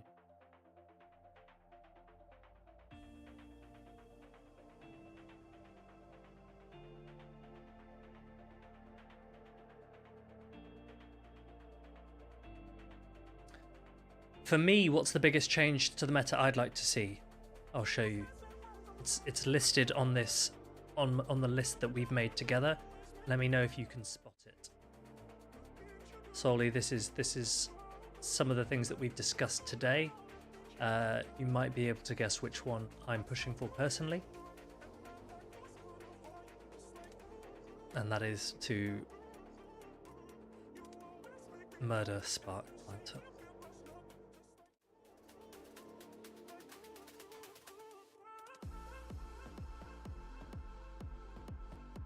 Claudia, welcome in. How are you doing? And congratulations.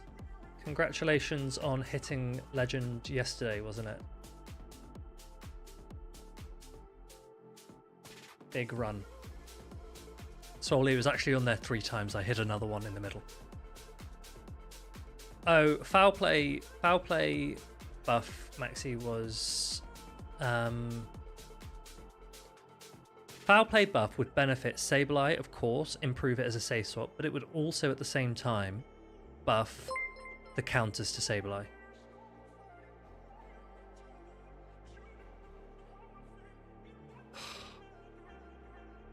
Why does it always frame drop just when I want to throw an attack? So they've just got a full charm through for free.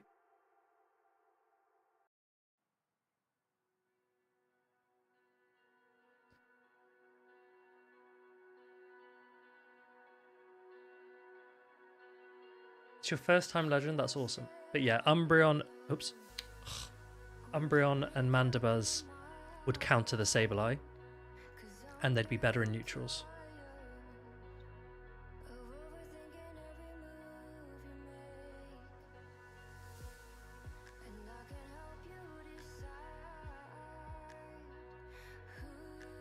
Yeah, this Android is just...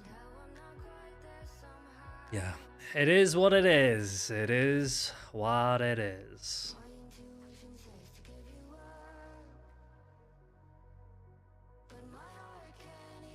But yeah, Mandibuzz would have Foul Play, which would give it slightly better pacing. Umbreon, again, slightly better pacing. Neither of them are currently top meta, are they? This is just an area meta.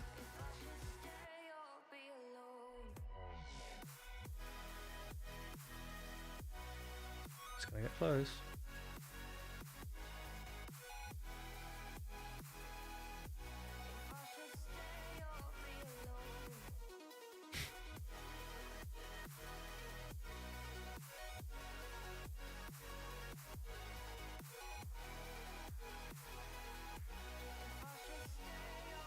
Should we just see how much Brave Bird can do? Just for science.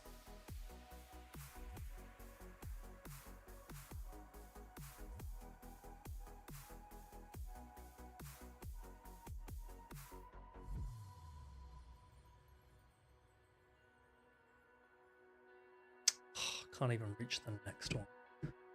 Boo. Honestly, if we could reach the next one, we'd have a chance. Because we could get the shield down, lunge the lantern, and cross-poison the Wiggly. Oh no, it wouldn't have killed it anyway, so it doesn't matter. Would have been close. Would have been close. Would have been close. Ultra League, Umbreon, and Mandy. But isn't Poliwrath pretty common in Ultra League at the moment? I don't know. I don't actually play much Ultra League, so I can't actually comment too much. Let's have a quick look at what actually learns Foul Play. Or I didn't push it, and that's why I haven't spoken about it too much, because I haven't actually done enough research into it to form an opinion. But these are the Pokemon that learn Foul Play. Mandy obviously benefits, but it would just transition from Dark Pulse to Foul Play. Scrafty, if it gets Foul Play and a high jump kick, then that's an interesting buff for Scrafty, but I don't think it will still see a huge amount of Show 6 play. Yeah, Shadow Brave Bird from Skarm does a ton of damage, but imagine a Shadow Brave Bird from Pidgeot. That does big damage. Chumpaletta, how would a buffed Foul Play fit with Dark Pulse? Good question. Very good question. Let's go have a look.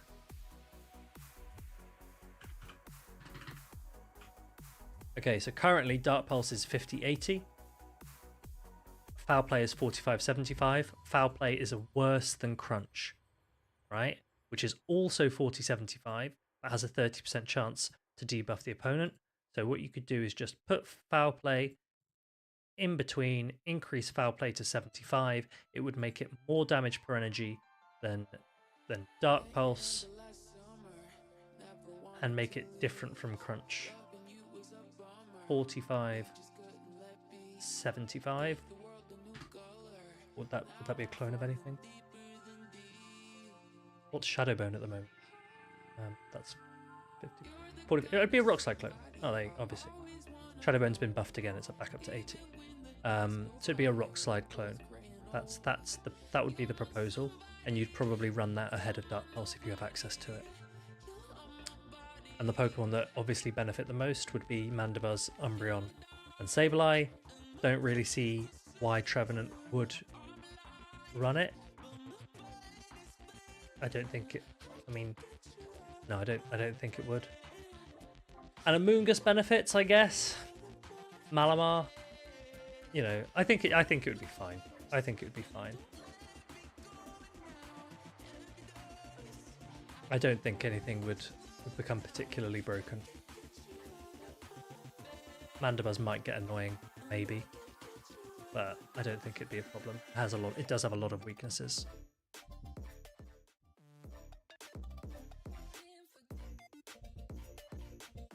Yeah, Max. See, I think because in the current meta, and Henry touched upon this earlier, right? In the current meta, Sableye can be considered slow because its cheapest attack takes 6 seconds to get to, whereas a lot of the top meta at the moment is 5 seconds or less. Gligar, Whiscash, Feraligatr when that really takes place in the meta. So Sableye at the moment is a little bit slow, so maybe you can give it a little bit more love by increasing Foul Play ever so slightly. Frames.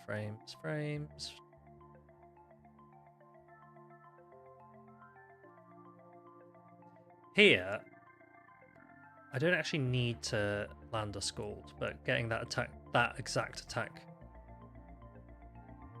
debuff is nice, but I'll still shield there first. Okay, it was a Mud Bomb, cool. I can take a Scald, they're debuffed anyway.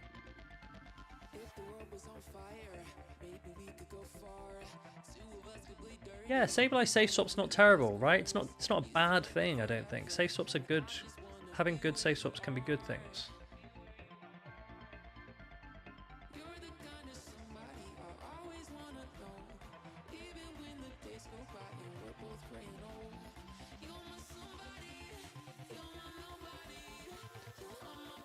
I don't think Sableye safe swap's a terrible thing. Also, bear in mind that if Poliwrath usage rises, then power play is still not great into Poliwrath, right?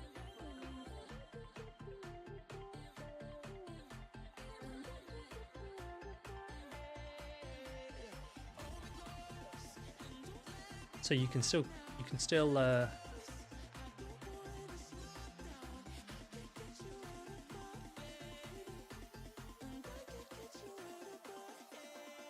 yeah, there are lots of flyer options. Mandy would just, because Mandy's still weak to fighting, right?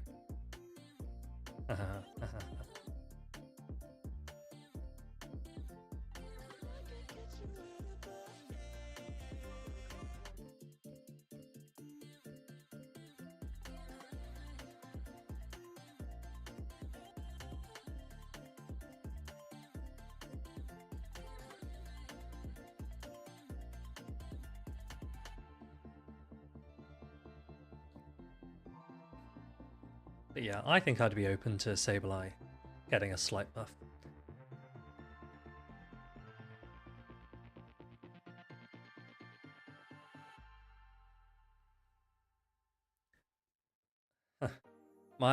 Honestly, Gudra's already better than Dragonair. And if it gets any buff of any kind, it will definitely be better than Dragonair. Dragonair has completely dropped out of the meta, hasn't it? In Cho 6 at least. Gudra with a slight buff. Oh, did we get charged again? That's awesome. Gudra with a slight buff could be really good. Could be really good. And Gudra actually is one of the few Pokemon that can have play in all leagues. If you give it a big enough buff, it can actually have plenty of play in Master League as well. Yeah, most dragons now at the moment, dragons need to be a little bit bulkier than Shadow Dragonair can be. You're using the Dragonairs for something different. Like the fact that a Shadow Whiscash is perfectly fine into a Dragonair is not good for Dragonair. Like 2 Mud Bombs will take it out. And Altaria can just Dragon Breath straight through a Dragonair. So actually, if anyone remembers Stuttgart, Shadow Dragonair was really popular in Stuttgart. And Colin and I ran Altaria and was just like, if we face a Dragonair, just shield and just fully Dragon Breath it down.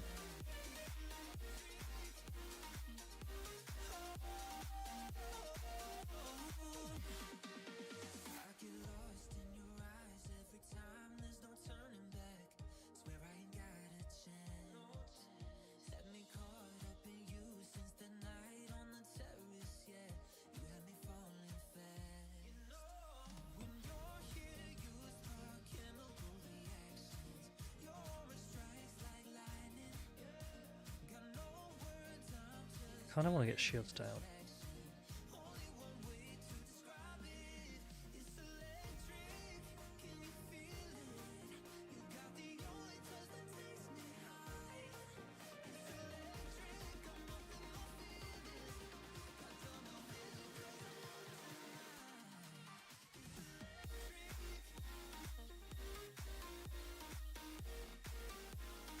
What?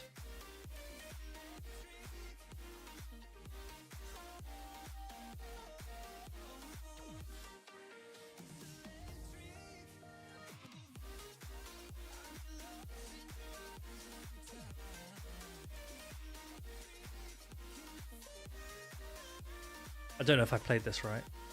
I probably haven't.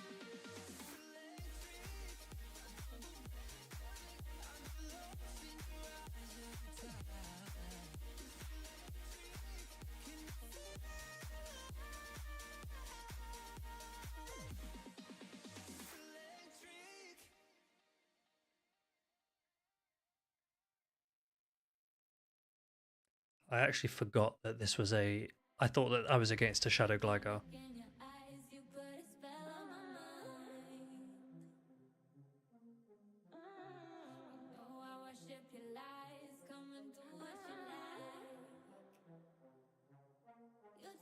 I don't think I can win this. I don't think I can win this. I think Galv is...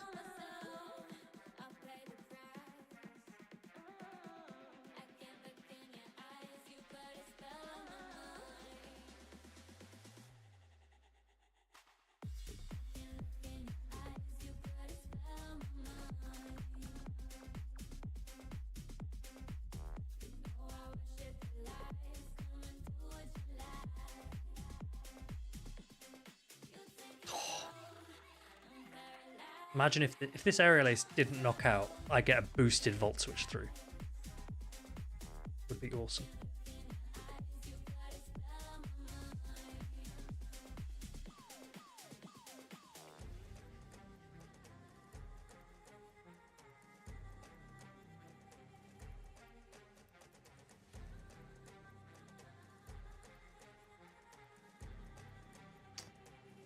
Annoyingly, Shadow Sneak buff. Doesn't Giratina Altered learn that? Is that what we want? I would buff Shadow Force if we're gonna buff Giratina, but Shadow Sneak buff.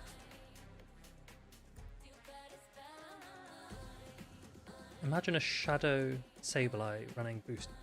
Shadow Sneak. I'm just gonna have a quick.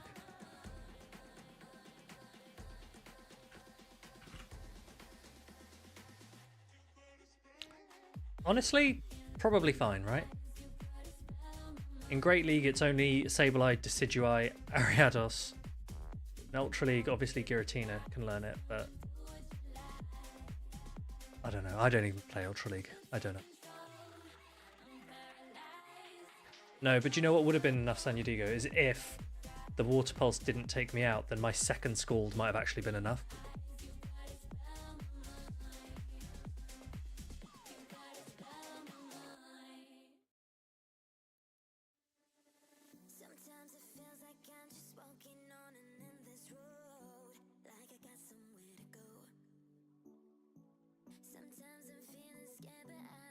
Something's getting Brave Birded, that's all I'm saying.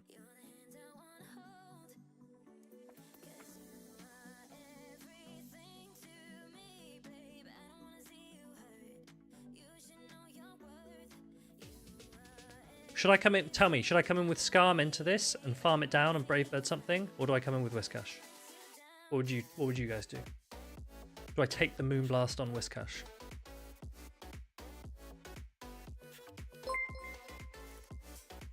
I think probably have to come in with Whiscash.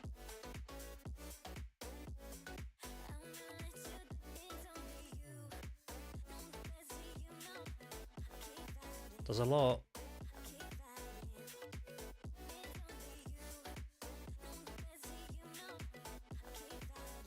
Catch. But if I get a debuff here, then don't know if that helps you.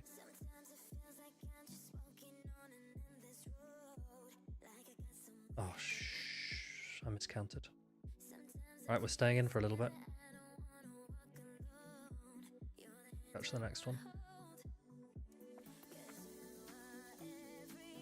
Matt, how you doing? Still live? Yeah, honestly, I've only just started my GBL because I was talking with Henry for so long before.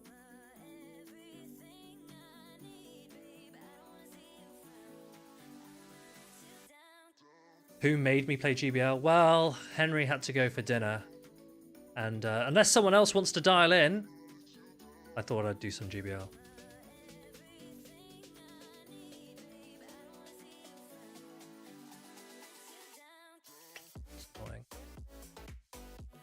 Annoying, they've just got there. They've just got there. Max, if you wanna join chat, please do.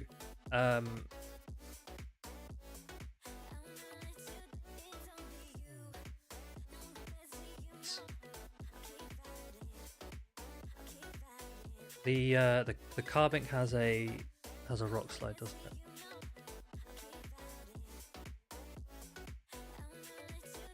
Did I actually press my attack? I think I did.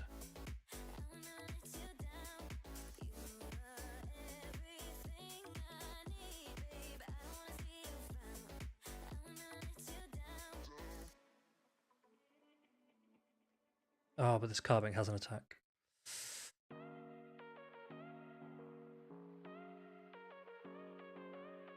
That doesn't matter.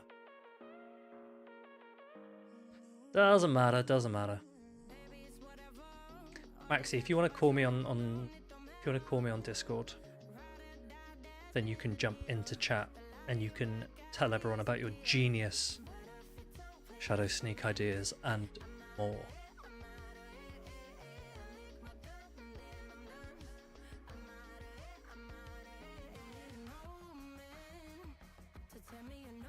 stretch. Oh god, I just clicked my neck so hard. Oh, and again, don't know if you could hear that. That's painful. This is a good lead.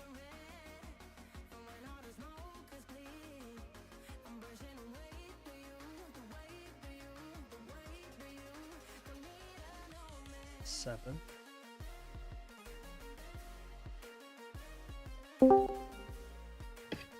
Hello. How are you doing, Maxi? I'm well, thank you. How are you? I'm good. I'm good. Good to have you. How's your GBL going at the moment? Well, horribly. Yeah. Hi, Matt. It's tricky. What elo are you at? Yeah, What elo are you at the moment? Like 32, I think. It is a tough range to be in. I really hope I've counted correctly. Yep, there we go. I think. Well, I was really high up after Remix, and then Catch Cup started, and I've lost everything. Have you built anything? Have you built much this season? No, I had like 4 months that are eligible. Yeah, fair enough. You don't need to worry because we've not got long left, right? It's only a couple more days, and then it changes back to the normal leagues. Yeah, I'm just like, it's nice to have like dust, right? Yeah.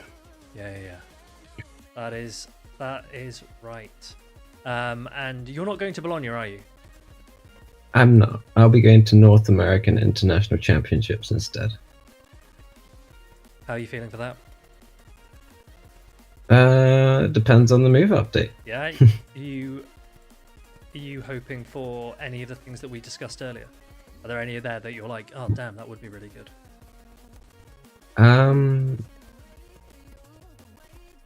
I'm curious for a lot of the things, but like I'd really love like more moves to be added. Like I just feel just like more new moves to be added. I think they'd be cool. I think you're right. I think there are. The thing is, they've not. Haven't seen any like data mines saying that lots of new moves are that are available. So I'm a little bit hesitant about that. They won't, I don't think, until after Worlds bring tons of new moves. Yeah. But they could definitely buff Psywave if they wanted to. Psywave would be cool. I just like, it's just the same moves over and over again these days. It's like, I really, really loved the meta that we had in Barcelona. I ran Hyper Beam Diggersby in Barcelona. Yeah. That was a good time. Yeah. I really liked how you could. I was literally looking at like, I think we were just, I don't know why, but we were just looking at all of our Dracovis recently, and I was looking at every single opponent that I faced in Barcelona, and the diversity in teams was amazing. And now it's like same old, same old. Let's remember Barcelona was the last meta that you and I played in with closed team sheets. Yeah, that was also something. Have you been a fan of open team sheets? Yes and no. Like, obviously, like, it's much more even now. Like, if you're going into day 2 and like you haven't been on stream, then obviously there was always the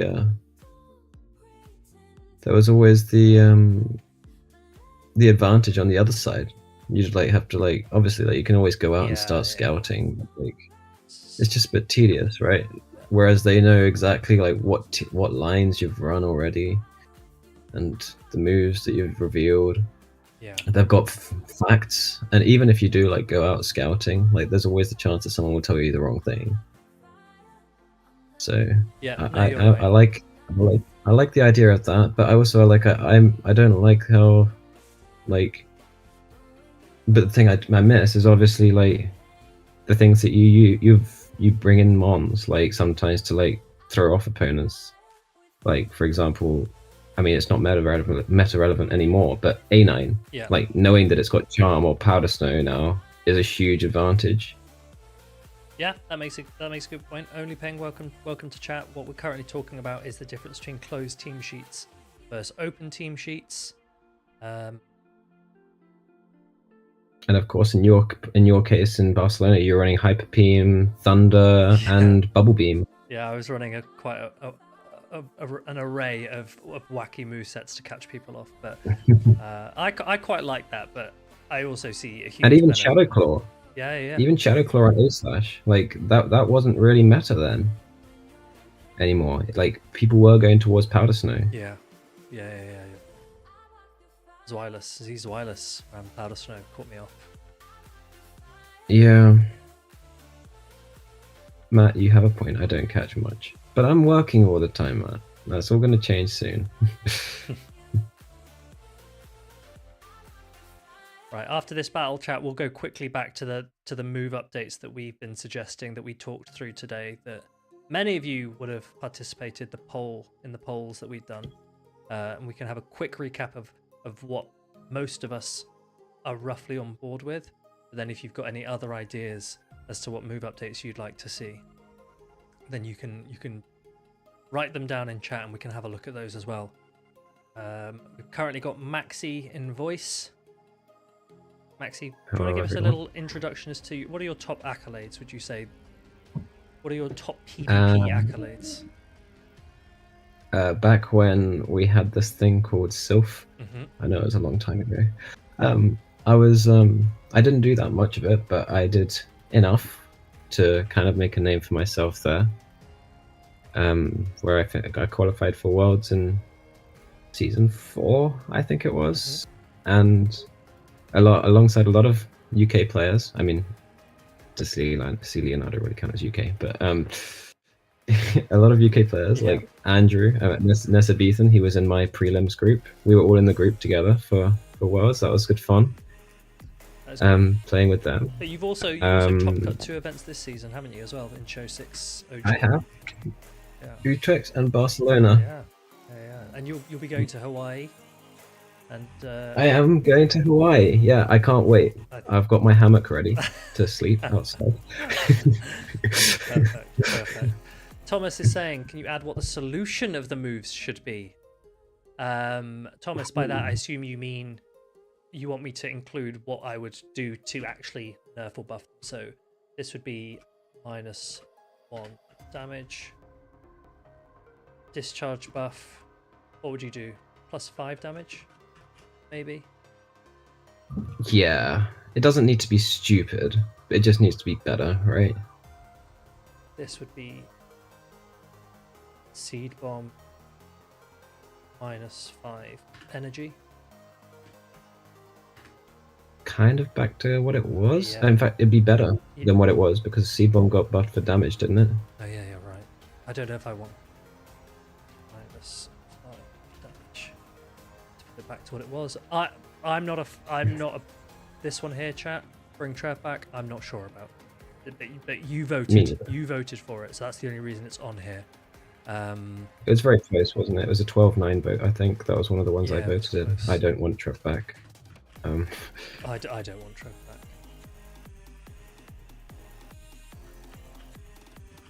Leafage. Again, with closed team sheets, that would be such a fun move. You've got a Bomber Snow and Lurantis that can have that, and both do completely different things with them. Yeah, I agree. It completely changes the Mudboy matchup for Bomber Snow if you can run Leafage. Query how it affects the Gligar matchup. Is Icy Wind enough with Leafage? For regular? I don't know. I don't think so. Yeah, then in which case... You already lose once, don't you? Yeah, you do. So, maybe as Shadow it might be different. It'd be okay, maybe. So we've not actually got a huge number of changes here, right? And so it's an interesting place because I do actually think the meta that we've got on the whole is probably one of the healthier metas that we've had in terms of team building. But as any meta we've trended towards a point where it's starting to settle down, and that people can interpret as becoming boring. Because they're saying we're seeing a lot of the same Pokemon. But actually, if you look throughout the season, there have actually been quite a few different teams that have done very well, different Pokemon have done very well. We're just now towards the tail end of this meta, but Some people think that only a couple of changes could make a difference. I think I would still really like to be surprised by something. I want to, when that team, when that move update goes live, which for the record would be an awesome addition to have on the LA stream. Imagine if the LA stream could feature the move update. That would be cool. Yeah. That'd be way better than waiting until some random hour on a Wednesday, right? But I would love for that move update to be announced and there to be something on there that none of us had really ever considered. I think that'd be wicked. It'd be exciting. It wouldn't be eligible for Bologna. Most of them wouldn't be eligible for Bologna, but the prospect of having them for NAIC and for Worlds is exciting for me. So it was exactly 1 year ago to this move update that Trev was essentially killed. Oh, really? Right? Yeah. It was just before the Italian event in Torino last year when Trev died. When, I mean, Noctowl was already like threatening it, but it was still about. And then they changed the seed bomb, and then A/ just got drill run, and drill run was allowed in the tournament. Yes. The A/, the late A/ edition was pretty massive. Yeah. And Dugong also got drill run, same update. Yeah, I remember that. It was the last one, and obviously until Stockholm. That Paula made A/ work. Yeah. It was. I liked that kind of like mini like update where they added new mons with new moves. What, not necessarily brand new moves, but moves that like could change the meta. Yeah. And obviously Trevenant dying was a big thumbs up for me. I agree. But, I agree. But those kind of like that, a kind of like addition like that.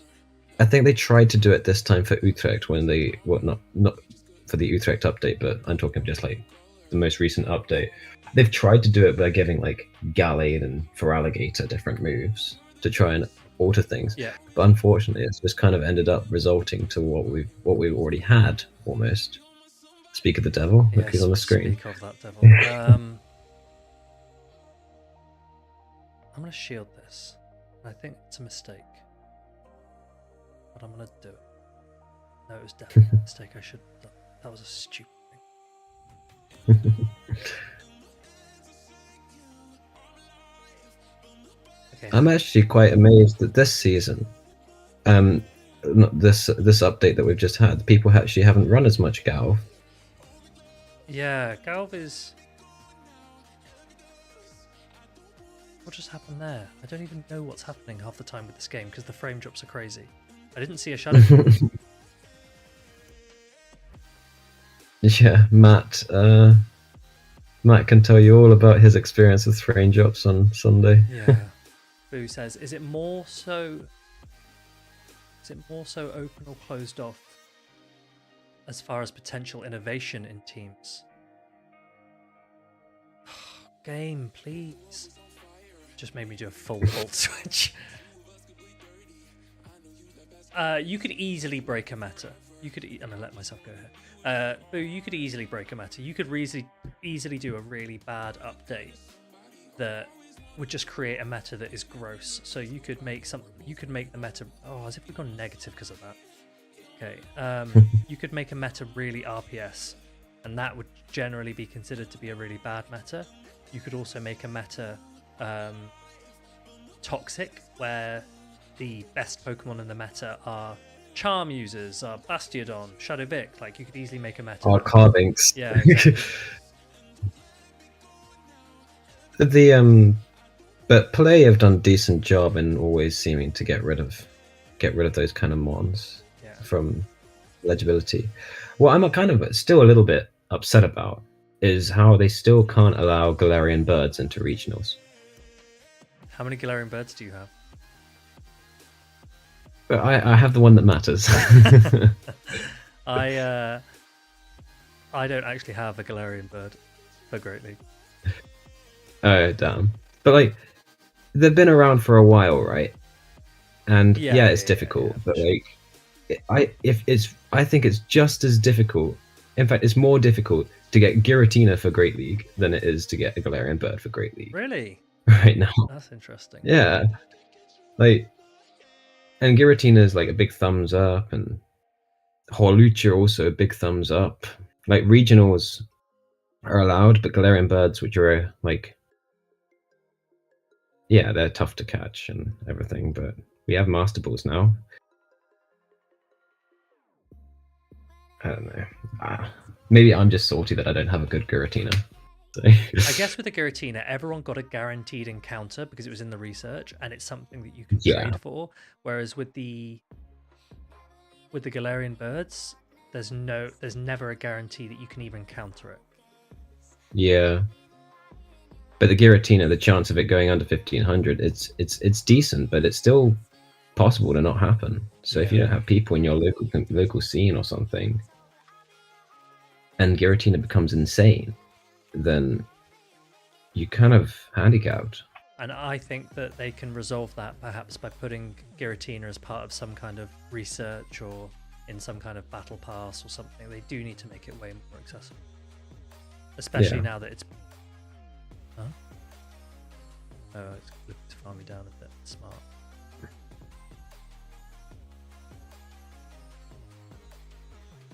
And then doesn't throw. Interesting. I think everyone would love to. Everyone always has their own opinions on how they'd change a meta, right? We've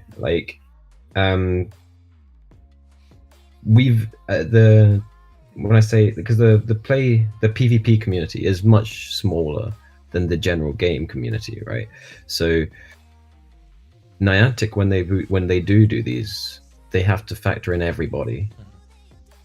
So the moves, like, they affect raids as well, they affect rockets, they affect a lot of things. They don't really have the meta really in the forefront of their thoughts, I don't think. They'll obviously combat like things that are ridiculous, like we saw Razor Leaf get a nerf a long time back now.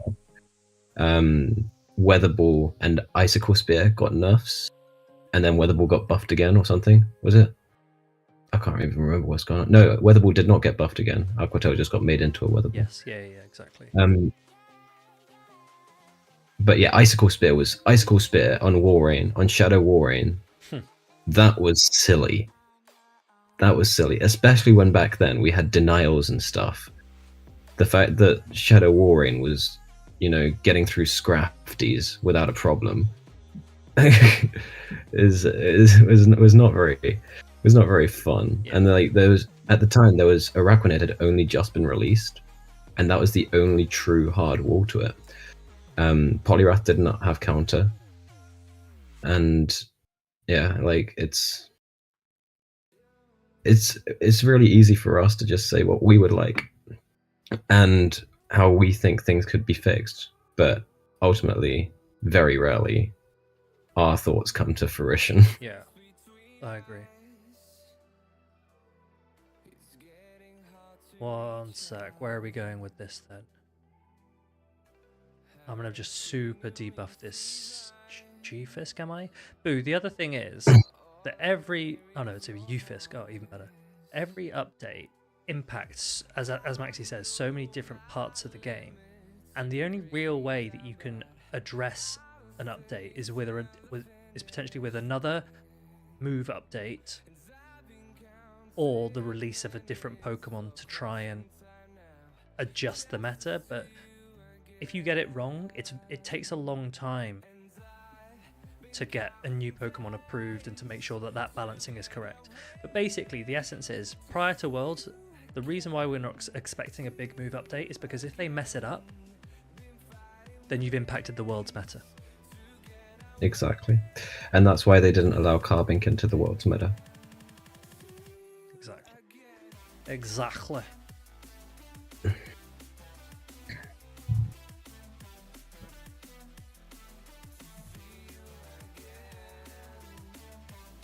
The move update is every season, and the seasons are much longer these days than they were when the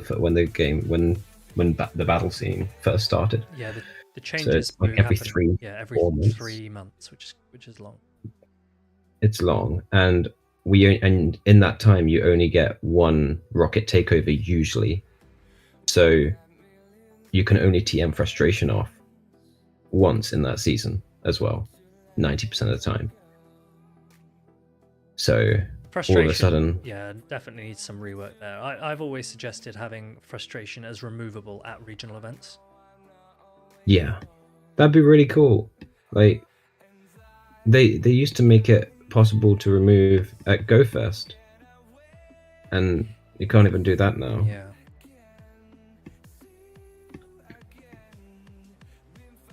Because, like, for example, I've got a newer Shadow Gligar. Like, yeah, it may not be any use to me for NAIC because firstly, move update, and secondly, I have frustration on it. So... I have quite a few frustration Pokemon that I'm waiting for. Thankfully, we get a guarantee a rocket event before Worlds. Yeah, exactly. Which is pretty big. We have had mid-season move updates. Do you remember when that was a thing? Yeah.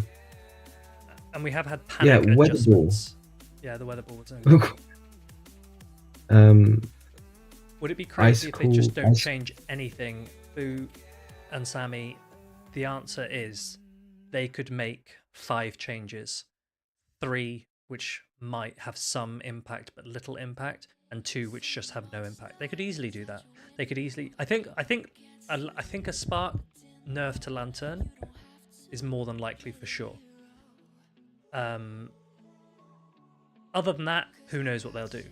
Lyle, welcome in. Lyle, I'll tell you what we've been doing. We firstly reviewed your video with Yasser on move updates and gave our views on that.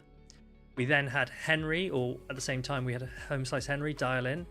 He stayed for an hour or so chatting. We've now got Maxy in. We're doing a little bit of GBL. Hello, Lyle. Good to see you in here. Lyle was actually one of the first people to congratulate me after Barcelona. Cutie, what a cutie. During Barcelona, actually. I congratulated you in Barcelona. Yes, you did. He wasn't there though, obviously. No. Hopefully I'll meet you in NAIC, Lyle. Don't think he's playing yet. No? I don't think he's playing. Yeah. I'll take that as a no. Yeah. I guess I'll wait till Hawaii.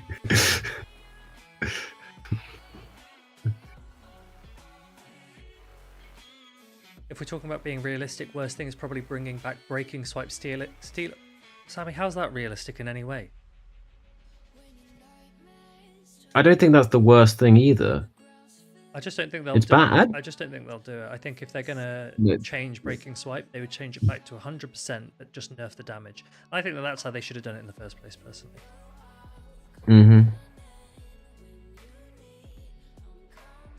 I don't like these like 50% on moves. Oh, big survive! Huge. The worst case. What is the worst case that we could have? The worst case we could have is getting a whole... I don't know. What is the worst case? The worst case is a meta full of Gfisk and Trev and Annihilate Mirrors and Bastiodon Mirrors. Depends, like, if we're talking like worst case for us or worst case to watch.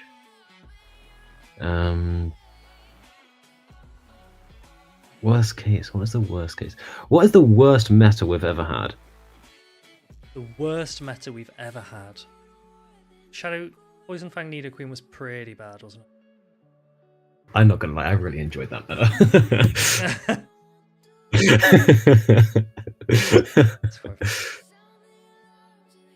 Is there any way I can? Sammy doesn't like need a queen any either.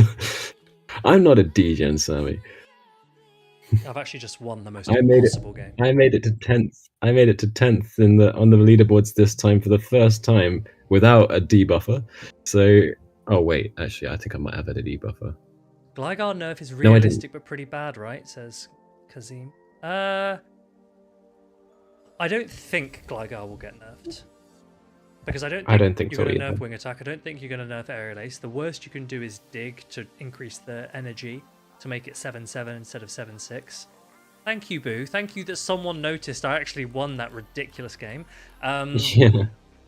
I don't think a Gligar Sammy, nerf I've is never necessary. run double charm. I don't think it's necessary. I have never run double charm. That's John Kelly. If I run charm, it's 3 of them or 0. That's how it is.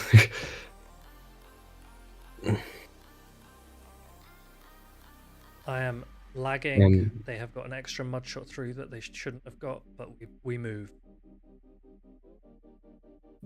Big. You were the one running charm in those sub battles, Sammy. Don't you give me that. You were running charm against my double fighter team.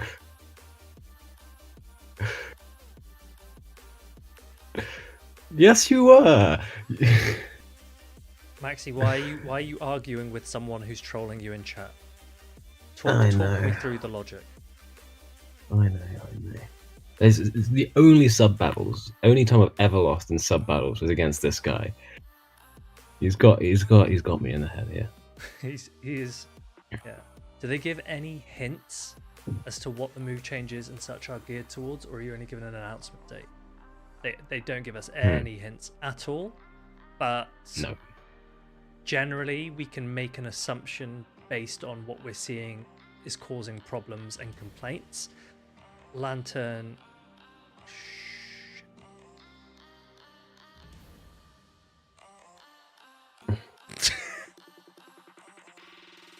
What do I do here? You're screwed.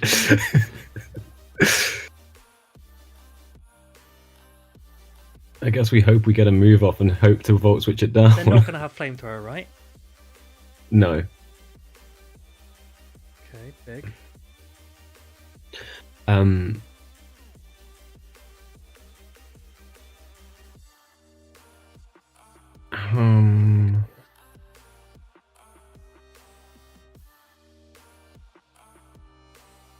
I'd like this mon to get nerfed. Skarmory, but it won't. I've just realised I can't hit the 8. Free Volt Switch. We need the ultimate boost. I've just realised this is double resisted. That was stupid.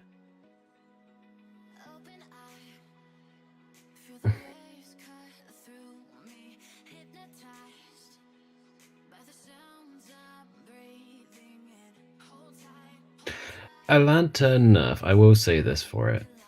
It would be nice to maybe open the door for some fires to come back. I like those kind of like elemental mons to just come back.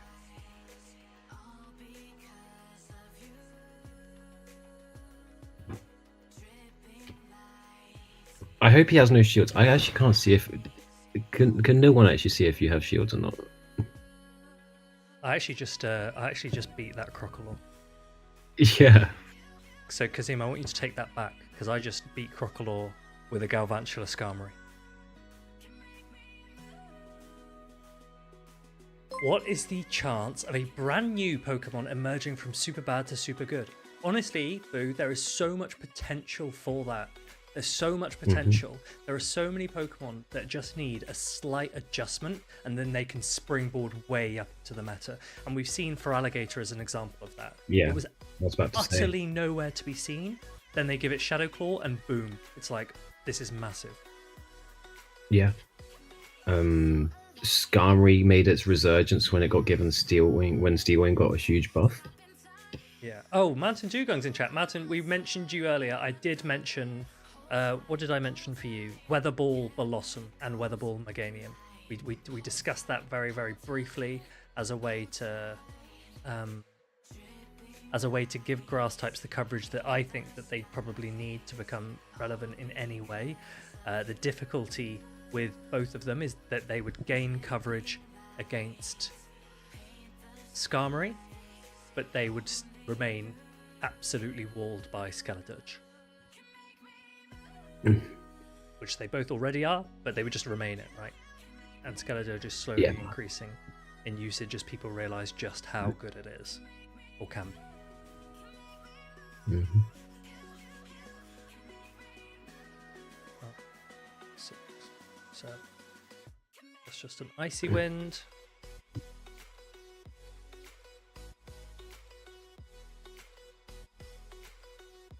Try and poison. Crocodile buff needed. Yes, let's buff Incinerate to even more damage. 2, 3, 5, 6. Okay, lesson for next time: do the lunge first, then the cross poison. Yeah, No! I miss us a lot. I have to keep alignment. This is the worst. At least I can debuff the Steelix, I guess. That's not even good because I just need to rely. No, I can't even do that. 3. Try throw a skull to annoy him. Funny if I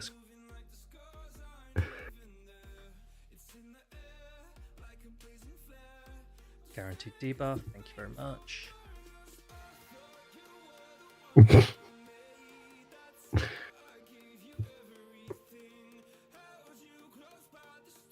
Another thing that I wish was different. Sorry, say again, Maxi. Was another thing I wish that was different is they should never have made Zap Cannon 67. Yeah, it was a bit of a funky one. Would you be okay with it going back to 100? Yeah. Interesting. It's not going to dominate the meta in Show 6 Pick 3, really, anymore. Mm-hmm. Not with how powerful Whiscash and the fighters now, like, it's always going to do versus. Yeah, I really can't stand RNG, and 67% is the dominant RNG. Yeah. Like, because if you don't get it, you just feel like that's dumb.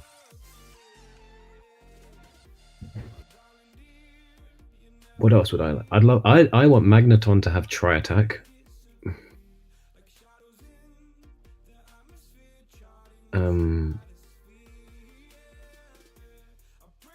Yes, you can, Boo. Some of the best players don't even count. So it's alright. That would be broken. Yes, it would be. Really hoping for a Psychic Fangs there. Yeah. There are specific players that do not count at all.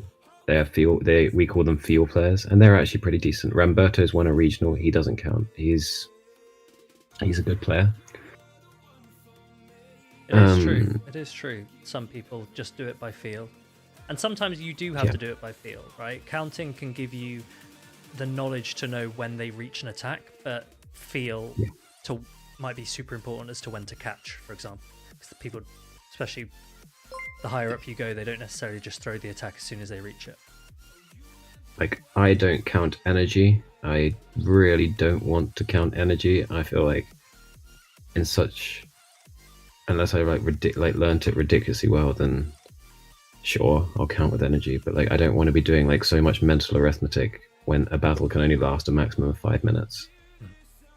You've already got enough going through your head in such a short space of time. But some people count with energy. I just count moves or seconds. Yeah. Like, so by that, just to explain what Maxie's saying is, instead of saying 1, 2, 3, 4, 5 on a Gligar, some people will be like 8, 16, 24, 32, like that. That's how they'll remember the exact amount of energy. I mean, if you're able to do that, it's a pretty sick thing to be able to do, but it does require a lot more mental arithmetic, and it isn't as easy to manage throughout the game. hello, Alejandro. Alejandro, how you doing?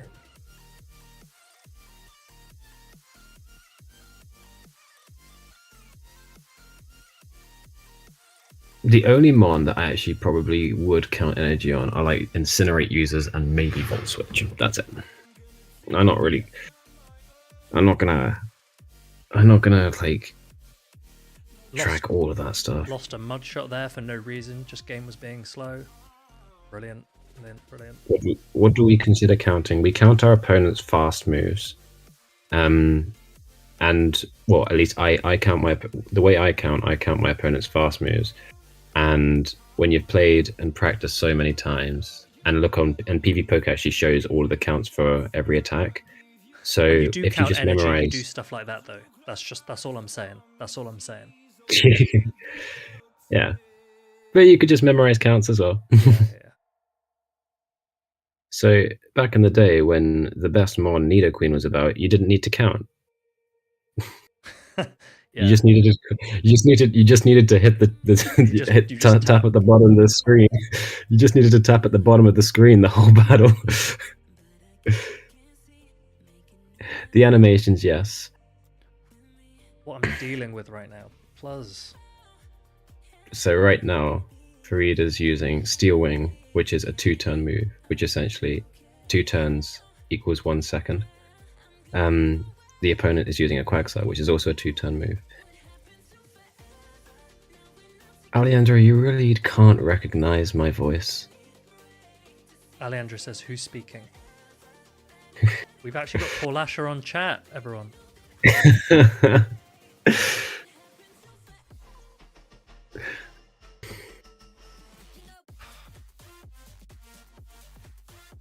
Big fan. Must be with Dutch. Yeah, I'm actually now American.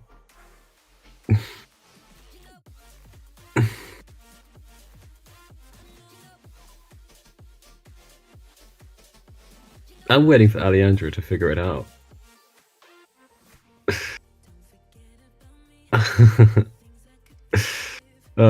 Henry just outed me. Did he? the sultry tones. I would love Volt Switch Lantern, but I'm a Lantern fanatic, so.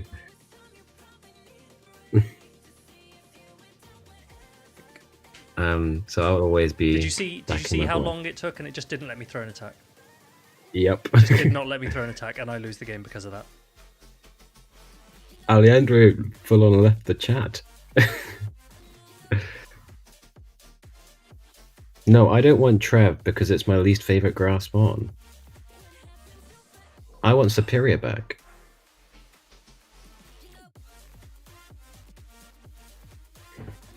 I'm so focused on Farid charm and beauty I can't hear and recognize even voices of other man. Is this Alejandro? This sounds like Alejandro's words. Yeah, okay. Yes. Yeah. That is. What do you mean Superior is too bulky? Don't give me that. Serp does have play. The issue with Superior right now is Skarmory. And every other flyer, pretty much. Because back in the meta that Farid and I used it, the most popular popular flyers were Dragonite and Gligar, which Superior was... Wait, this is a Mudshot Poliwrath. Yo.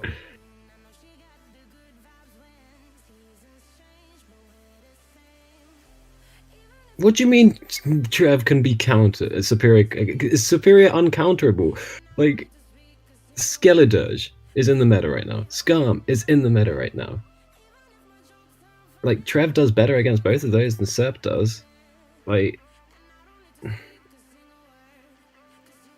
I'd argue to say that Trev is probably more favorable versus Skarm than Skarm is favorable for it. Like, if you want, like, Superior was never RPS though.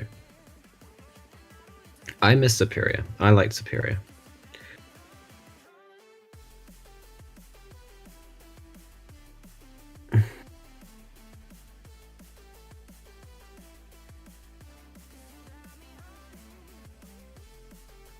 Are there any other grass types you like?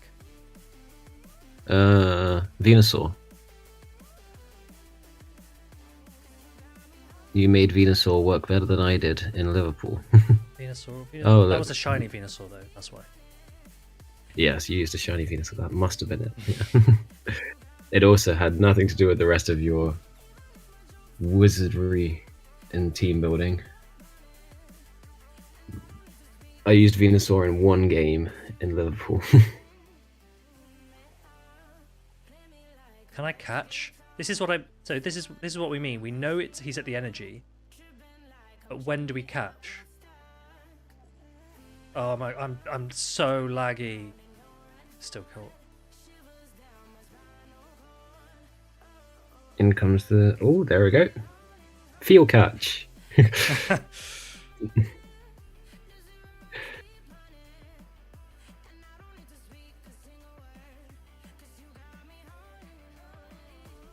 don't like Carbink either, but like Serp again was good versus Carbink. We've got Wizcash that just decapitates it. Philly, we can't have Aleandro in chat because I trust him about as far as I can throw him. There's no way I can allow Aleandro to speak publicly on this stream. It would go from a family-friendly chat into getting me banned on Twitch very, very quickly.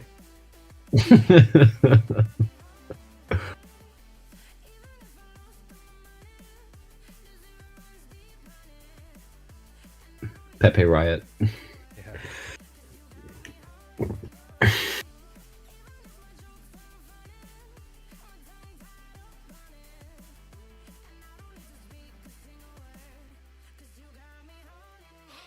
But yeah, you do have a point though, Mount Dugong with Carbink. But like, did Carbink win any regionals this season? Don't think so.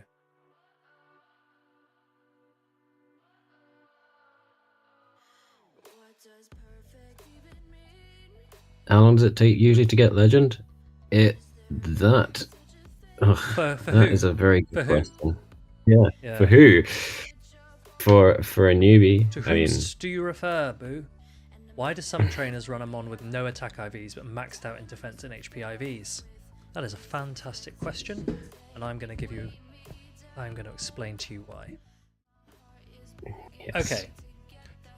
So, the way that stats work in Pokemon Go is that your attack, your defense, and your HP each contribute towards your combat power, which is your CP. However, attack is weighted more heavily than the other two. So if you have a higher attack, you technically can only fit less stats or fewer stats in before you reach a certain CP. And so to help visualize that, okay, imagine you've got a jar of something, and let's say you've got tennis balls, and let's say you've also got golf balls and marbles, right? Now, if this is a fantastic analogy. I knew you'd like it. So your marbles, for example, is your HP stat. Your golf balls or your table tennis balls, that's your defense stat, and this would represent an attack stat. And the question is, the capacity of this jar is your total 1500 CP that's eligible in Great League. And so how can you get the most stats possible inside of this cup? If you start putting attack stats in, like this, there's considerably less space for other stats. And so in order to maximize the number of stats that you can get, which would be your stat product, your total stat product, you usually want to fill it with as many smaller weighted stats as possible, which is your HP and your defense. And that is why the highest stat product Pokemon will have high HP and defense, and we can illustrate that on PvPoke. We can check that if we look at an Umbreon here, okay? And if you look at the edit check IVs, this says 0, 15, 15. And it gives you an overall stat product that's written there of 2539. So the question is, what happens if we were to put 15, 15, 15? Well, if we remember the example with the glass, that means there's less space for the other stats to fit in. So let's put it in. And now you've seen it goes from 2.5 all the way down to 2.3 something, right? It dropped 200 immediately because you gave it extra attack. I don't have a golf ball next to me, I've got a tennis ball next to me. I've got a golf ball in the other room, and I don't have any marbles. But the point is that in order to achieve the highest stat product, you want to remove the stat that is weighted the largest, which is your attack, and that can give you the maximum amount of bulk. What gets interesting and arguably exciting in Pokemon Go is the way in which different stats here can affect different matchups. And I'm going to give you an example of that again. What I'm going to do is I'm going to put in a Mantine, for example, and again, I'll give you an Azumarill. And here you can see that I've got the maximum bulk Mantine. It says it's the rank 1 there. If I want to check, I can make sure that overall is ticked and I can press maximize. Yep. So these are the stats for the rank 1 Mantine. We're going to do exactly the same on the Azumarill. We're going to make sure they're both rank 1. And then we're going to sim them. Right? We're just going to scroll down to battle and it will say that Mantine loses this matchup, the 1s. And if we scroll down, it looks like it loses the 0s. Purple is lose. 0s, 1s, and 2s. Right, so this is rank 1 Mantine versus rank 1 Azumarill. And just to note that Wing Attack there does 3 damage. But if you now give this Mantine some attack, okay, you sacrifice some of your bulk, but you give it some attack, and we sim it again. You manage to hit what we call a break point, where the additional attack that you've added, that stat, can result in your fast attack doing an extra damage. Each time it lands, it does 1 more damage, and the result of that is you now win. The 0s and the 2s, and the 1s is 497. 500 is neutral, so 497 is basically super close, probably IV dependent, and that can be a big difference between whether or not you want to use a bulky Pokemon, a max bulk, high rank, rank 1, etc. Pokemon, versus a Pokemon with slightly high attack. Another example that we can look at is Lickitung into Registeel. I'm just going to get rid of Zapcan just for the purposes because I don't want the debuff to make a difference here. But if we look at Lickitung versus Registeel in the 2 shield matchup, Lickitung loses. Said it would take over 12 turns to make a difference. We can see how bad it loses just by looking at the end of the tally. We can see that Lickitung has no health left and the Registeel still has a quarter of its health. So that's what 2s would look like if Registeel was throwing Focus Blast straight into a Lickitung. But let's give Lickitung a lick break point.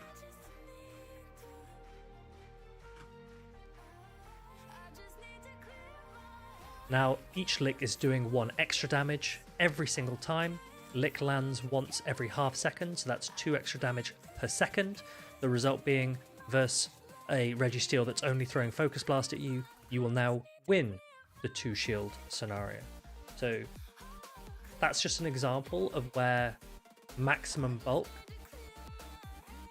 has a different outcome to less bulk, because there is also the alternative of what happens if you run this Lickitung versus a let's go with a Cresselia. Is that a good example? No, let's go with a Gligar, Shadow Gligar.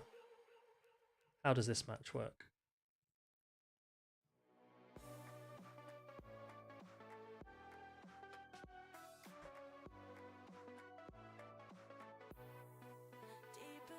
So here, in the 0 shield scenario, I don't know exactly how this one will work. Wow, that's interesting. It's a really weird It's matchup. a This, very funky matchup. yeah. Oh, here's an. I'm trying to think of a good example.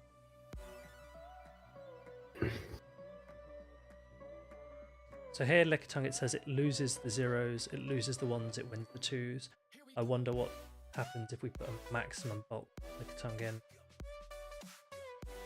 Lickitung now wins all shield scenarios. So glad that that example worked.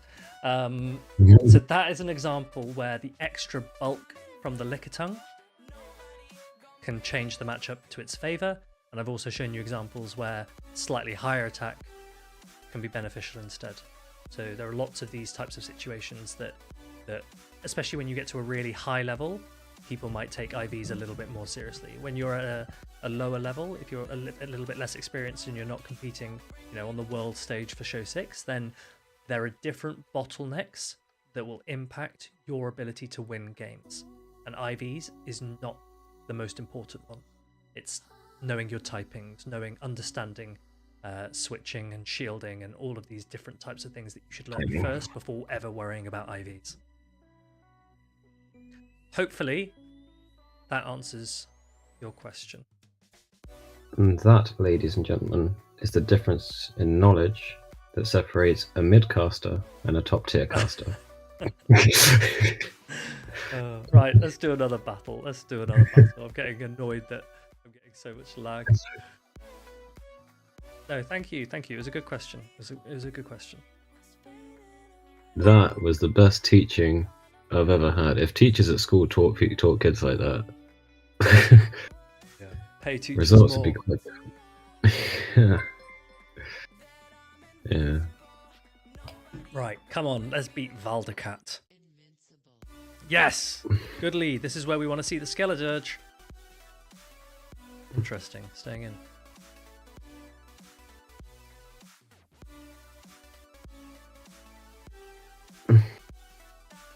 Annoyingly, they're going to get a good farm down with the Skeledirge.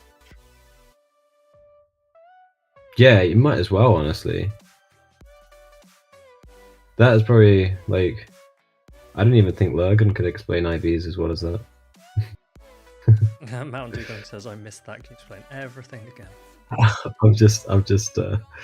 I've just started a war. How is the best way to do this? Because I'm now shields down.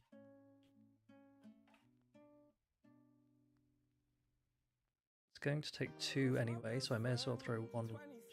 Are you...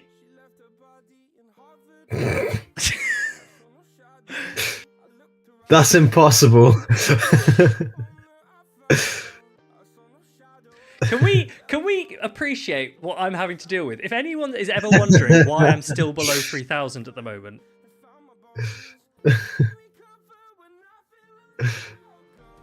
it's just ludicrous. It's only catch cup. Could you imagine if we had a catch cup for the regional meta? Imagine. Imagine the scenes.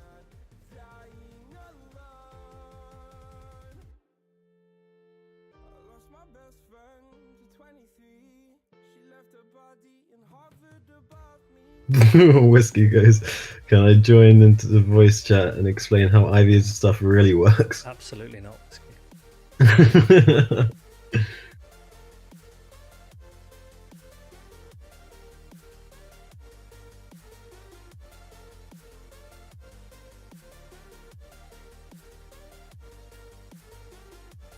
Oh, I've lost this game because Skeledirge has an attack. Oh, dearie. Don't worry, this will be resolved by NAIC. Sure. I hope so. It'll be resolved by NIC in next season. Alejandro, I'm sorry. I just do not trust you. I love you, but I just do not trust you. Okay. Oh, I've got some more UK folk in here. 1. How you doing, Bowley? 2, 3, 4, 5.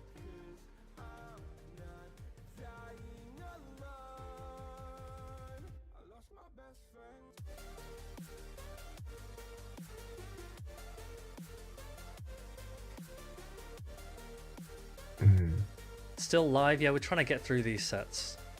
They're taking a while. Damn, we didn't get the Dragon Claw.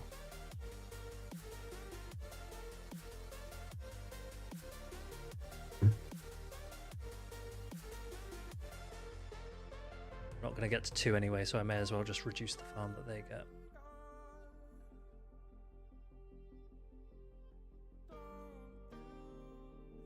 It's later for Alejandro SS Thorn than it is for us. You can kick at first questionable sentence. Alejandro, Alejandro, what I want you to do, okay, is I want you to go onto our Twitter DMs. And I want you to look at the last message you sent me on our Twitter DMs, and that's why you can't join.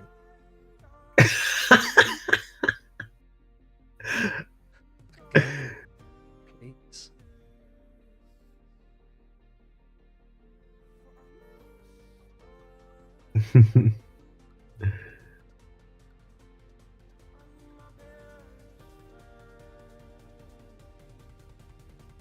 Out of curiosity, I want to look at my last DMs from Alejandro.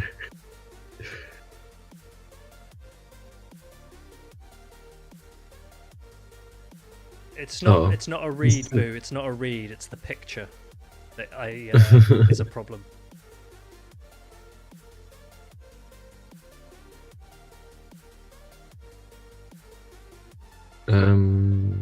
Here we are.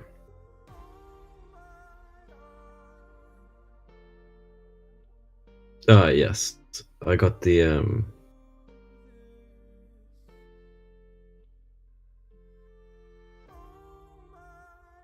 What do you mean? What's wrong with that?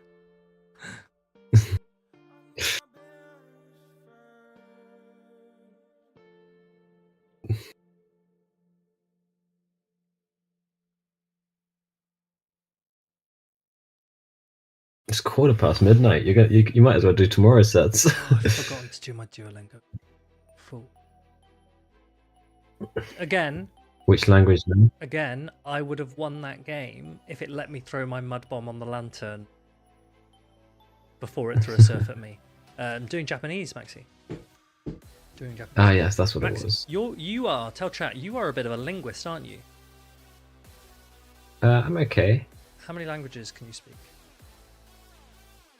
I can speak English, Australian, a little bit of American.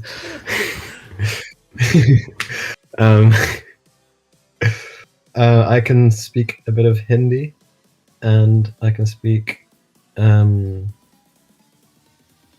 probably better French than I can speak Hindi actually now. Very impressive. The languages were one of my favorite subjects at school. I speak fantastic American, says Boo. That is true. My generic American accent. You can teach me in an AISC, please, Boo, then, how to speak American. I'm really tempted to ask someone if I get on stage and I get interviewed or something. I'm really tempted to just go, sorry, I can't understand. Can you speak English, please? Can I full farm this down? I can't even see what's going on. Right. I'm very excited to go to NAIC. I've never been to across the Atlantic Ocean before. So can I let you listen to my American in voice chat? He's trouble. He's just trouble. Yeah. I've never gone across the Atlantic Ocean. I've only been east. And Anakul says Max speaking Hindi blew my mind. Anakul, what is Max's surname? My last name's Indian, Assam.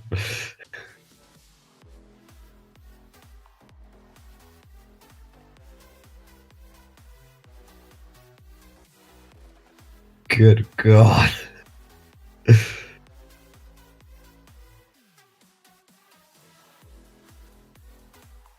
Never seen a fake honestly, friend like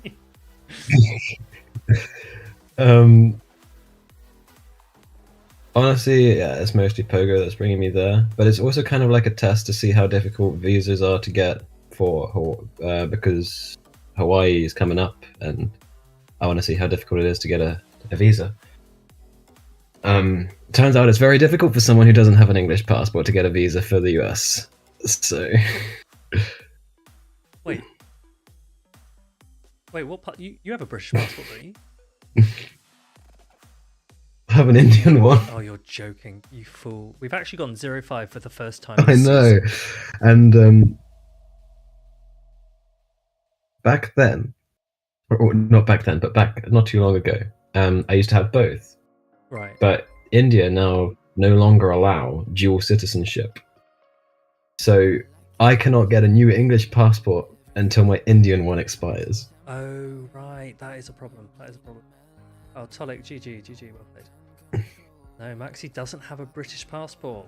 That is... Wait, have you've started the application for your visa then, right? You're not leaving it too late. Yeah, I've failed twice. Failed twice. Oh, that's quite that's quite funny. I hope it gets sorted. I hope it gets sorted. You booked your flights and accommodation and things, or? Accommodation is kind of up in the air right now. No, I don't have my visa yet, Sammy, because they keep rejecting me. They don't want me in their country. They're worried about what I'll do.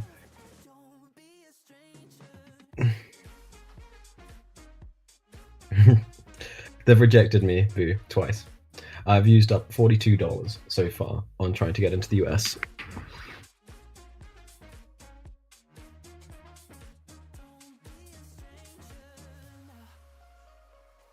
Can we just appreciate I've finally got a cross poison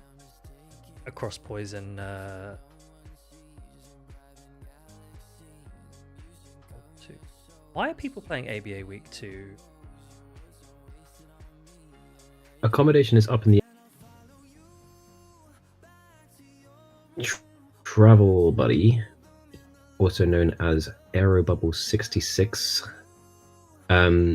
is coming as well. And initially, I was supposed to stay with my teammates, but there's only one space in that place, and I can't just leave Aaron to just pay for a whole thing by himself. Read in shambles. Did you see that? Did you see? I reached the lunge, I pressed the attack, it paused, and I was dead. Yep. Unbelievable. I'm a vagabond now. Okay.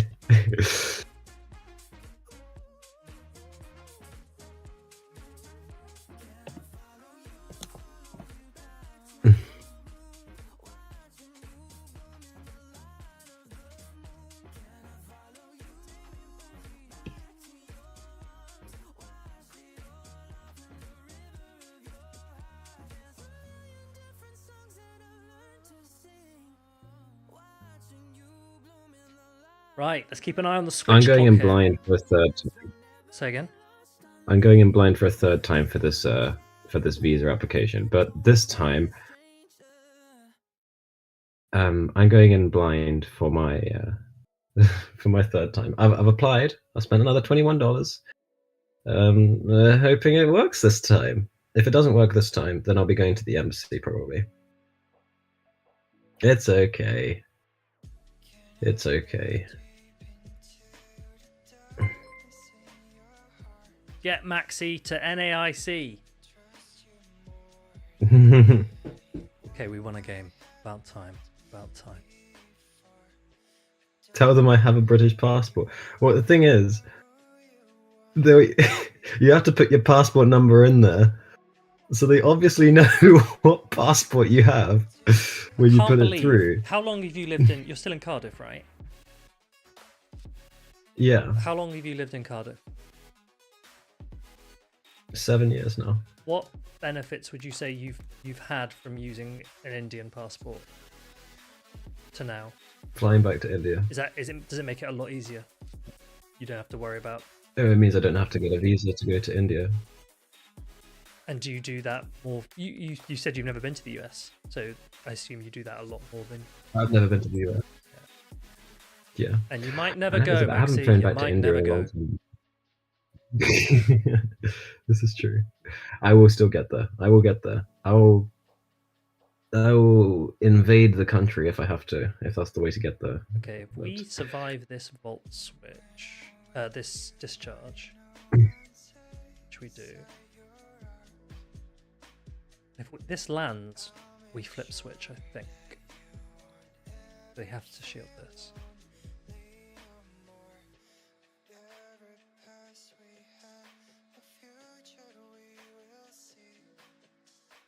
I'm not Wadaj. Because Fix that weak connection? Yeah, tell me about it. I am, my name's Maxy.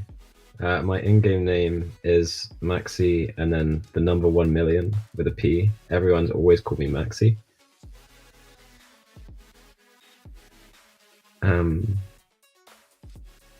But everyone's always called me Maxy because they didn't really realize that that the 1,000,000 was meant to be, so it'd be pronounced Maximilian P. But you're only Maximilian Welsh P when Wadaj, you win, yes. right? Yes, exactly. I have to win 6 battles to earn my name these days. That's the new thing. And he loses. Indian Wadaj. He loses a 0 each time he loses a game. Yeah, I lost all of my zeros when I lost to Martine, except for one. Yeah. Maxi 10p.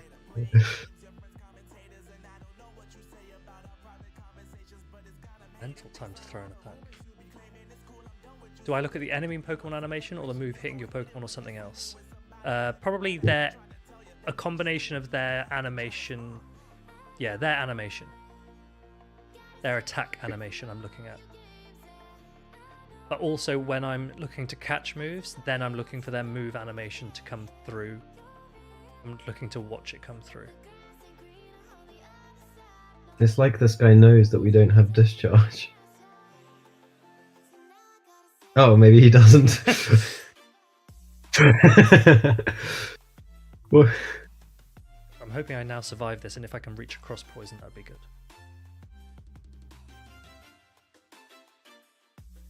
I did not survive. Oh, what? I've got no health. Oh, bollocks, I actually lose. Forgot that I have no health.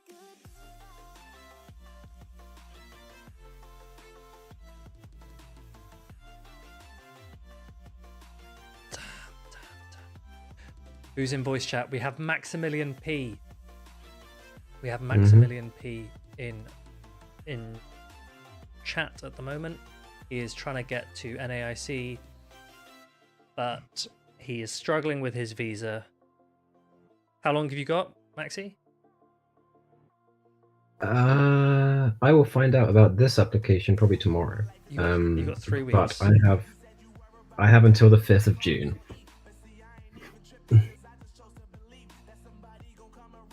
As far as you know, does Fareed host streams on other platforms as well? Alejandro, I think this should currently be streaming to YouTube as well, but I'm not even sure how much that works. I am on Twitter. Boo. My name is this.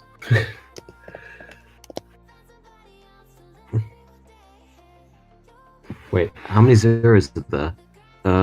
Should be 6. It's a bit late here now. Alejandro, TN Pizza actually has a very good relationship with EU emperors.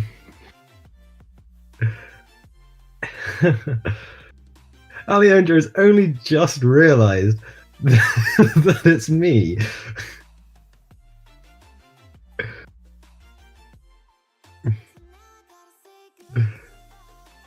Cardiff's finest that the US won't accept. Exactly, Deft. Sammy, what team are you even in?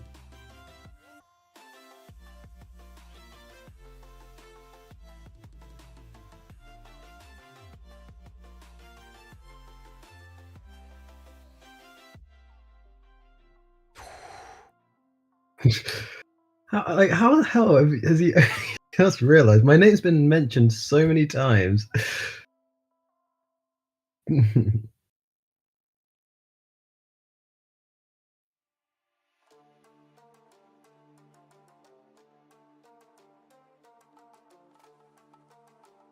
You're on Hidden Powers, but that's TM Pizza. Yes, you are on TM Pizza. No.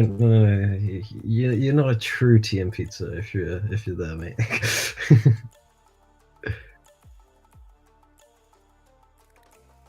Yeah, 6 zeros. It's the number. So it's Maximilian, which is my actual name.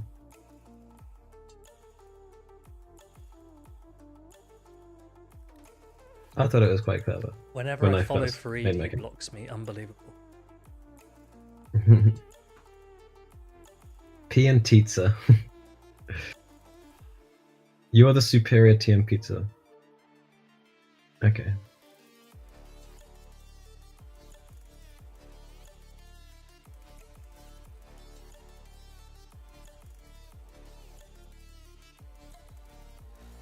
My name or Tomahawk's name?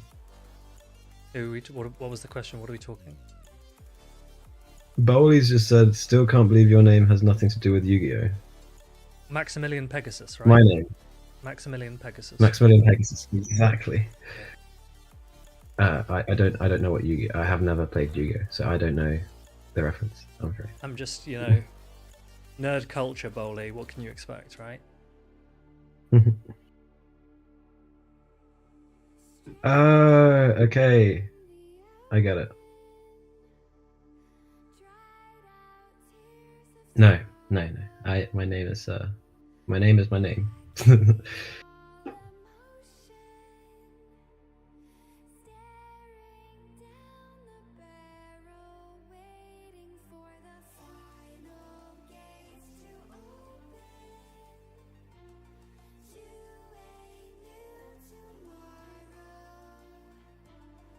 One time I asked Fareed if he wanted to join my Bologna booking, but he actually scammed my whole room to turn it private for him only. That's actually true. 1, 2. No, Alejandro was very kind to give. I mean, no more wars. Alejandro was very kind to let me and Colin take his Bologna booking. 4. He's gonna go stay with some other friends.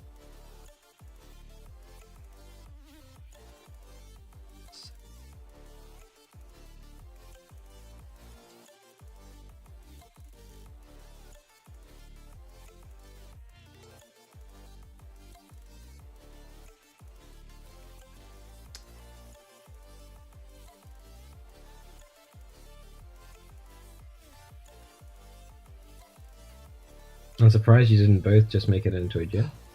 Are you joking? Are you actually? Other friends hit hard on me.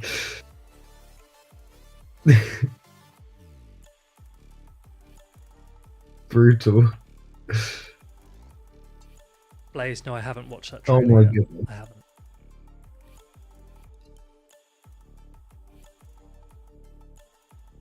I haven't watched the One Punch Man Season 3 trailer.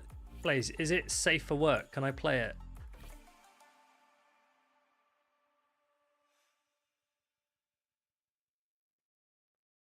This game.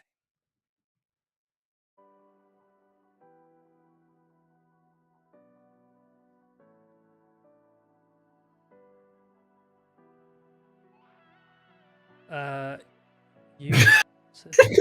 So what's happening? What are they bickering about?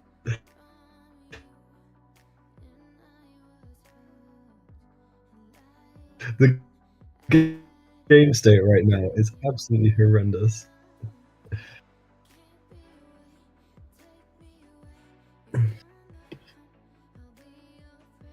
Now that it's past midnight, these are officially the last 24 hours of me being 25 years old. Wait, it's your birthday 24th of May, is it? Mm-hmm. Crazy. Right. 23 and a half hours to go. Oh, nice. 23 and a half hours to go. Should we have a look at New Year's I'm resolutions. gonna have a look at the One Punch Man Season 3 trailer. So this is a series that I loved, especially Season 1 of. It's just a silly program. Let me see. Let's see.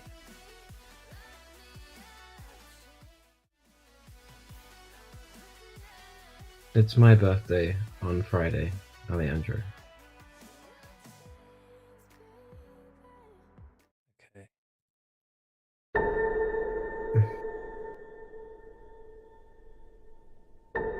彼はリミッターが外れていた。 It's in Japanese. We're still gonna watch it though. どんなに努力を重ねても生物の成長には制限が設けられている。強力すぎる力は持ち主に負担がかかり不具合を生じさせる。あるいは品性を失った怪人のように暴走を起こすこともある。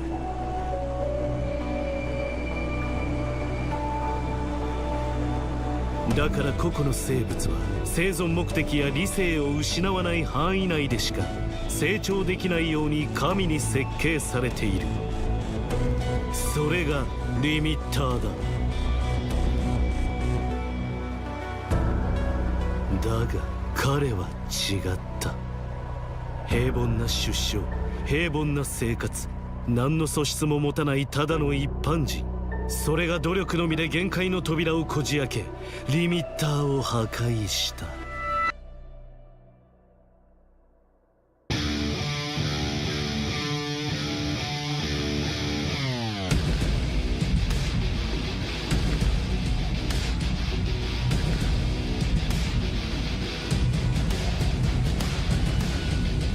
I don't know who this guy is.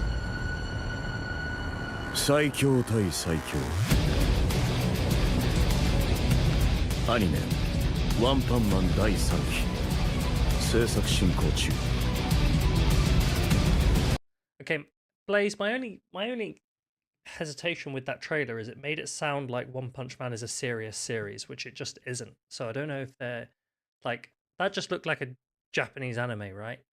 Whereas actual One Punch Man is just completely foolish, and that's kind of what I was wondering if we'd see there. I don't know who that dude with orange hair is. I don't know. Maxi, I assume you don't watch any animes or anything. I don't really watch much at all anymore. Oh, really? Attack on Titan. I was Volley? Yeah. watching something with. What was that? I What watched was it Attack on called? I Titan. don't even remember what it was called. I was watching one with someone who I used to be seeing. Every single night, like I wasn't allowed to cook or eat dinner until I'd watched an episode with her. Maxi, So- were you okay? Were you I had safe? yeah, I was fine. Yeah, I was fine. Yeah. Yeah, I wasn't allowed, exactly. I wasn't allowed, boo. I wasn't allowed. I was not permitted. What would you like? Food or I was barely even allowed in the kitchen. That's what it was. I think it was that. Jujutsu Kaisen. I think it might have been that. Oh, Jujutsu Kaisen, nice. Yeah.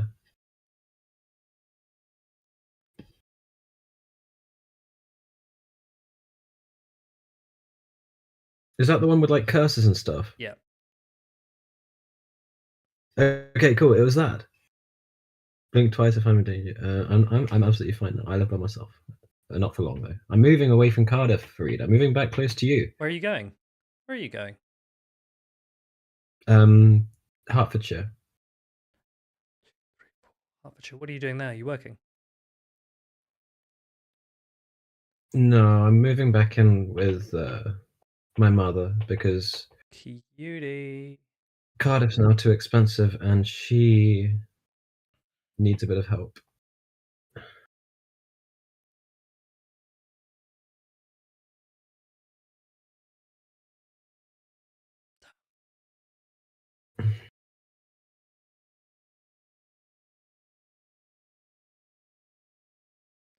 Eligible Yeah. bachelor Maxi Me. moves to help his mum out. Sign me up. Yes.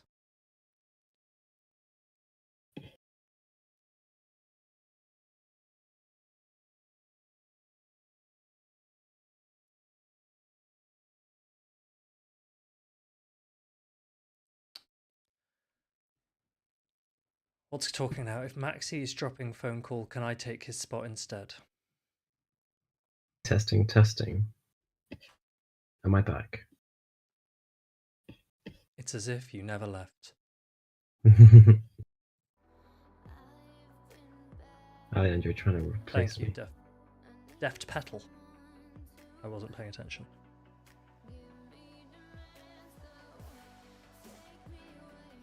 Okay, this is my last star piece, which means that this is the last set that I will do. For the rest of the season. Does anyone else want to join Maxi on voice chat while I do these last sets?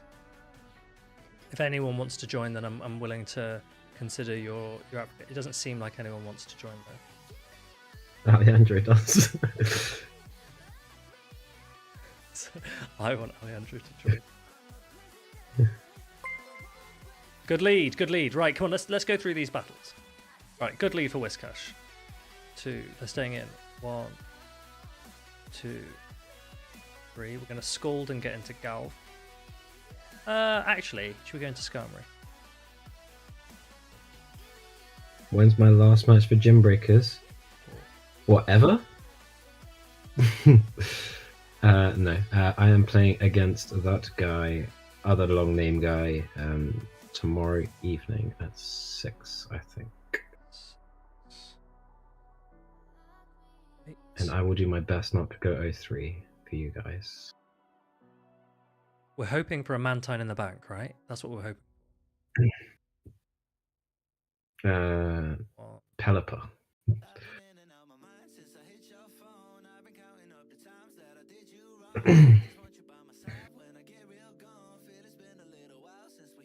Ooh, I actually didn't expect it to show He's that. running a similar team, right, to the other guy. No, he's running Giraffe Rig.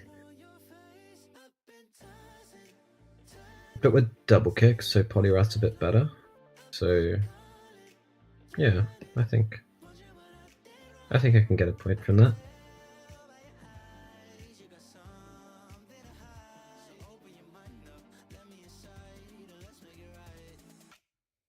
Can I vote for Whiskey to join chat?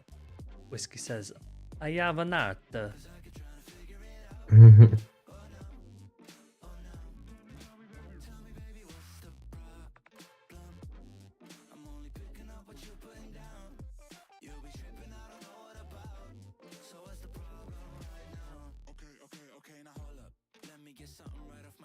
We have 112 viewers in chat right now. Let's play a game. Where is everyone from? Where's everyone chatting from? We usually get a lot of American viewers.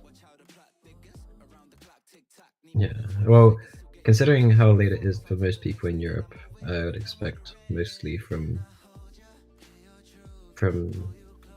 the US or Latam. My mom's house. She allows you in? Everyone's moving to Hertfordshire with Maxi's mum. England. Nice. Maxi, Maxi?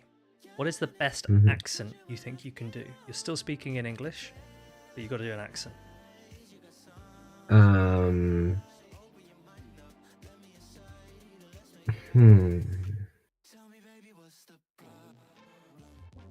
don't know. Kind of depends.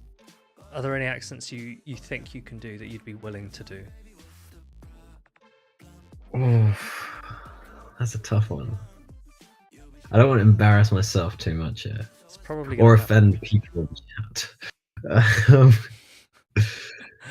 I'm just trying to think of something that's because my accent by itself, like, it changes like quite often. But I guess we'll go. What's my best accent?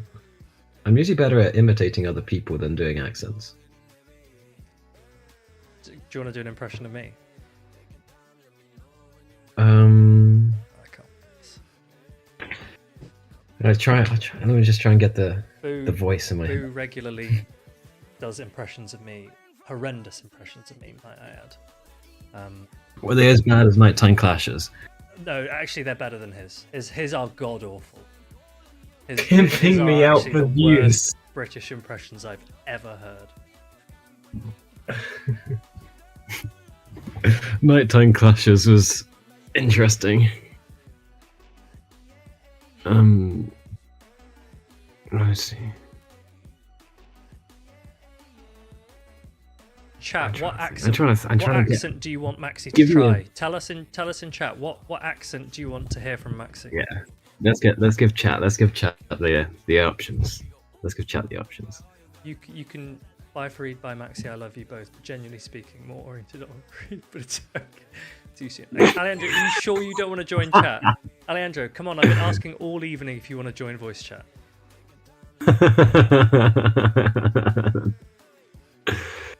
Swedish? Give me something possible, mate. Swedish. South African? Isn't that like really similar to like Australian? Maybe from an English perspective. Maybe, yeah.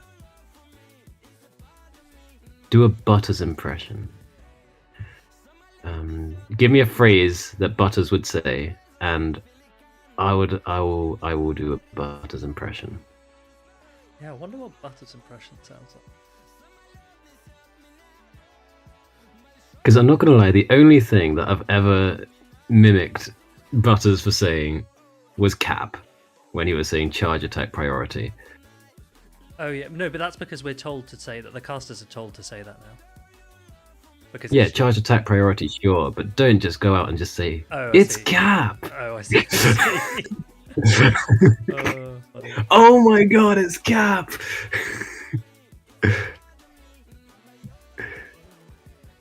I can sing country, I can't speak it. Iris is surprised we're still here. GG Boriamas.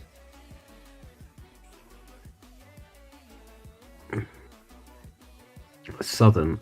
Most people from the UK would say that that we have southern accents because we're from London. Most of us. Do a Cardiff accent, bro. Do you want a street Cardiff? Cardiff. I had a Welsh teacher at secondary school. He used to teach us IT, which back then was not a brilliant syllabus, right? And so everyone every lesson would just be like messing around, playing games on the computers, and he'd never be able to. Oh, that does loads.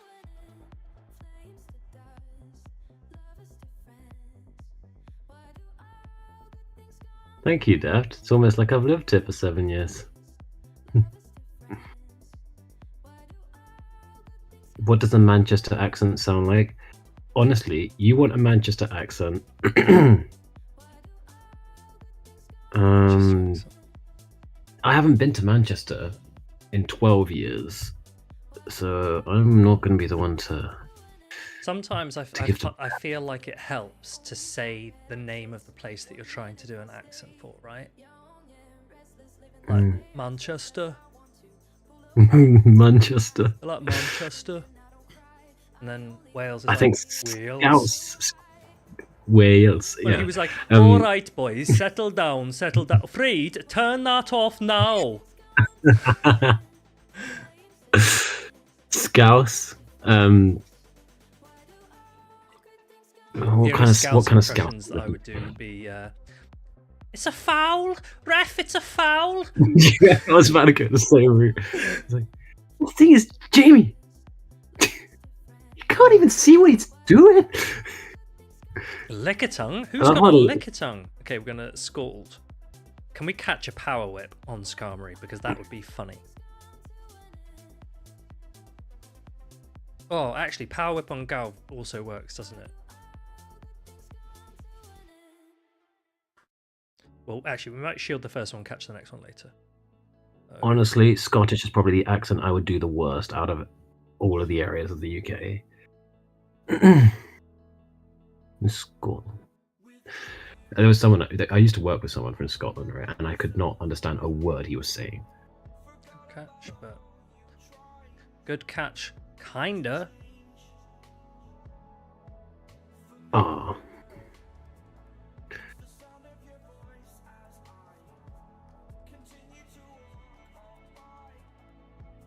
How about Scottish Scotland? All right, if I'm from Scotland, I talk about my beard. That's a word I used to use from Scotland. And I have a friend called Mark who's from Scotland as well. How much health did that Nicky have? Okay. I wouldn't be able to do, actually, I wouldn't be able to do the different Scottish accents. There are quite a lot. Mm. There's a really good clip of someone from Newcastle, a Geordie, speaking when he was in America and in New York. He was being like, it's a cop show, and what kind of a cop show? Kind of like a storyline cop show kind of thing. Mm-hmm. And there's a Geordie who's being interrogated as a person of interest for a case. And the American detectives, poor guys, just look at each other after he's spoken, and they just like, he's from England, why doesn't he speak like us? Are we going to win this, Maxi? We are going to win this. Wait, I don't know how many shields you have, though. Like, if he keeps throwing on timing like that, then yeah. I think double sky attacks fine here, right? Yeah. Oh, I'm gonna brave load this.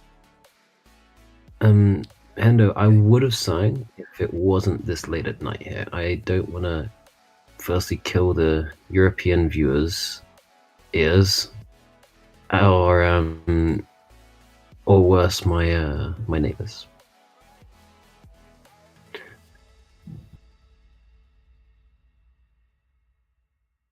There's always a phrase, though. You're right. There's always a phrase that will always come to your mind when you associate a part of. That's a good one. Yeah, like if I were to do an Australian accent, I'd be like, Australia, land of dreams, kangaroo, koala, kangaroo, Australia. Yeah. What was that? Sheila? I only know very generic Sheila? words that have to be very specifically Australian, otherwise I can't do it. Another place that I'd love to go. Yeah, me Australia. Too, me too. Wiggle scope. Worlds in Australia? Never. Or bring back OCIC? Never. OCIC maybe one day, but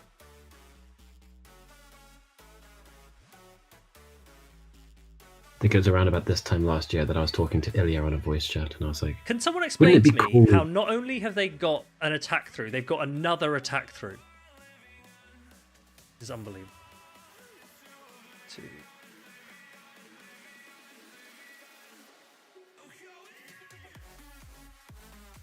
I pressed Skarmory to switch. It wouldn't switch. that was something. My Discord just completely crashed. Don't worry, I'm just molding. Thank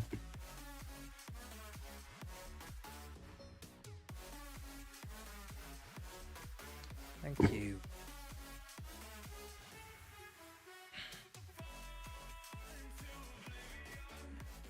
Unbelievable.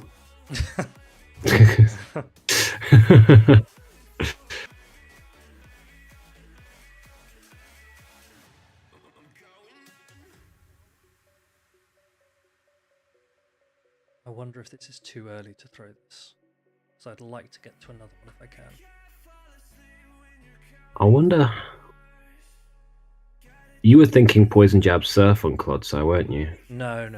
I personally wouldn't give it both of those now, just because it's got too many attacks. You can't have something with Poison Jab Acid Spray with that much bulk. Yeah. Though I don't mind having it because of it having Acid Spray. If it had if it didn't have Acid Spray, Poison Jab, like, it would be nice on it.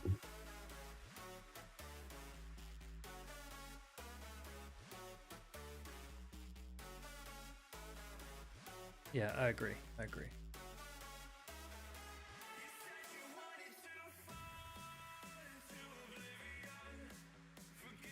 Henry, are you still here? Are you still in chat?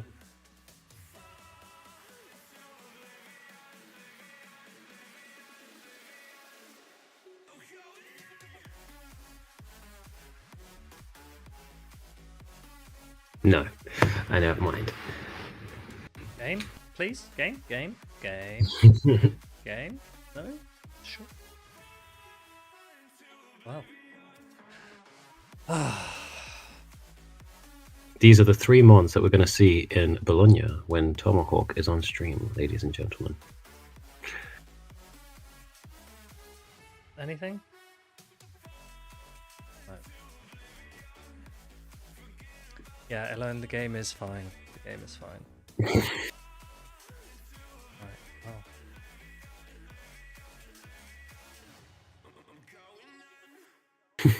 Good. That would have been preferable to win, I think.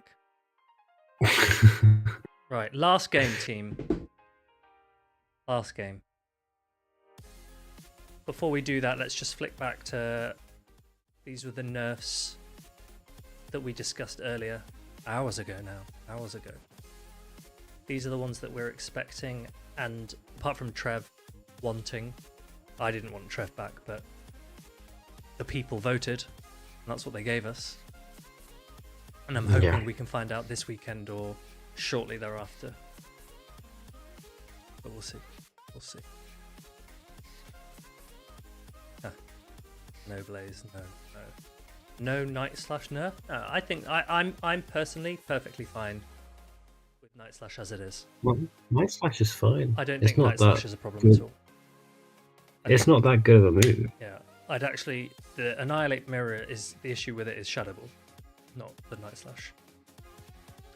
Yeah. I don't think Ape is really that busted. I know a lot of people really hate it, but I don't think Ape is that busted. It didn't even make the In my grand opinion, finals of Stockholm. Speaking of which, here it is. How are we playing this? I want to get Galvin shields down. 1, 2, 3, 4, 5, 6, 7, 8, 9, and thank you for that. Oh my goodness. If Night/ was like ridiculously good, then people would be running it on Glygars more. They just got the boost. Let's bring them down a little bit. We spoke it into existence. Yeah.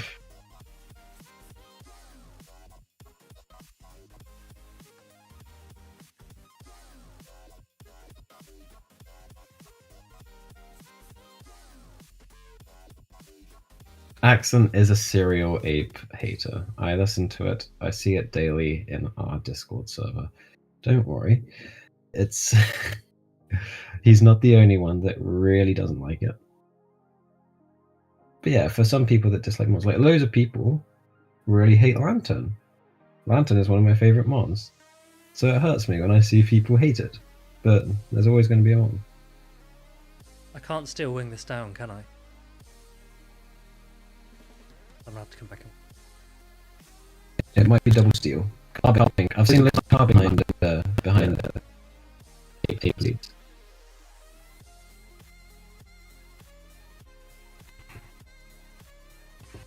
He does love Adam. He does love Medi. He's always loved him. I always love Medi too.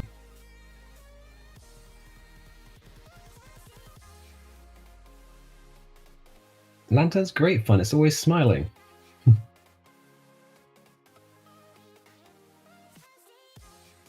Oh, Lancan. You can have 3 guesses.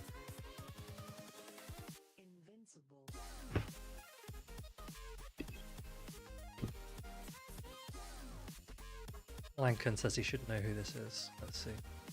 You should.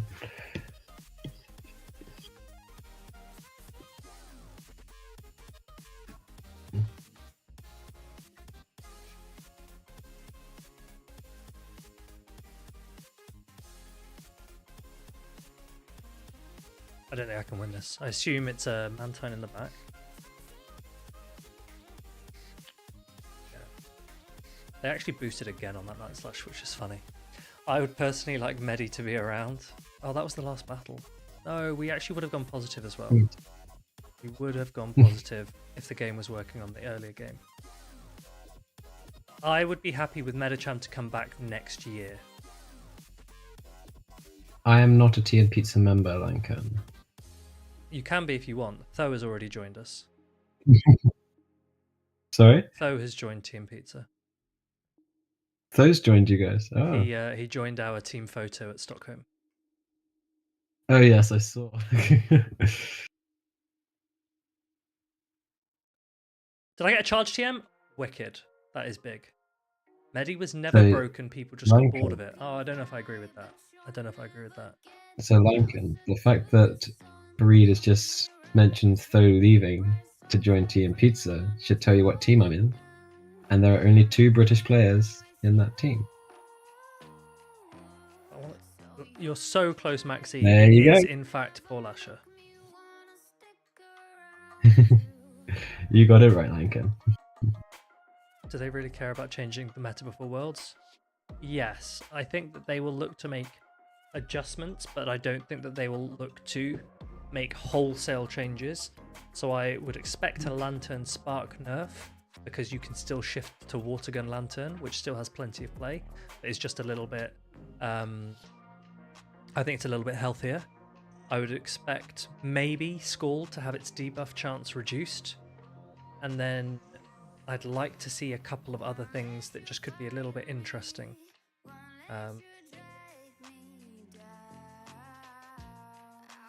They're not going to make huge changes, but I don't think a Spark nerf to Lantern is an issue at all. Don't think that would be a problem. I'm doing well, thanks, Lankan. Hope you're doing well. What are you doing awake? What am I doing awake? Start working. Mm. Right. Maxi, you never actually did an accent, I did a couple. did you? Yeah, I did a couple. I joined you on some of them. That is true, that is true. They were just that bad.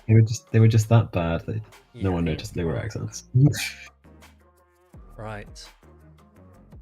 I forgot to do my gifts, I forgot to do my Duolingo. Outrageous, outrageous. With Scald nerf and Spark nerf, did I talk about a Swarm nerf? Or buffing Swarm? Are we talking about Swampert here? Scarm. Scarm. Oh, it's Scarm. Scarm. Yeah, Scarm. Scarm. I personally don't think I would make a change to Scarm in this update. I would change Scarm in the next update. I think that there are different ways to nerf a Pokemon in a meta without actually even touching it. So you can either buff its counters or you can reduce its targets. And I would prefer to see a way of doing that than just killing it just because people are panicking. If Lantern gets nerfed, for example, when HomeSliceHenry was on chat, he made the point that the rise in Feraligatr usage that would follow a Lantern nerf would make Skarmory trickier to bring. Feraligatr Wouldn't just be Feraligatr, would it? Yeah, It'd be almost anything. Yeah, there'd be lots of things that could. Poliwrath would become so much better. Exactly, as Poliwrath well. comes in better, which also does better versus Skarm. But also, Feraligatr's not that bad into Cress either. No, And it's so not. Cress usage, if Cress no longer has Lantern that it needs to hit, if Whiscash no longer has Lantern that it needs to hit, then Cress usage maybe could consider dropping, and as for Alligator rises a little bit more, as for Alligator has plenty of play into Cress, and if Cress drops, then Skarm, that's one of Skarm's biggest targets gone as well. If for Alligator rises and Gligar drops, that's another one of Skarm's biggest targets. So there's the potential that little adjustments elsewhere can actually have completely opposite effects to what you would expect, which on paper is... And then Shadow. Yeah, which on paper is you remove Skarmory's biggest counter. You might expect Skarmory to rise, but it's not necessarily. It won't necessarily follow like that.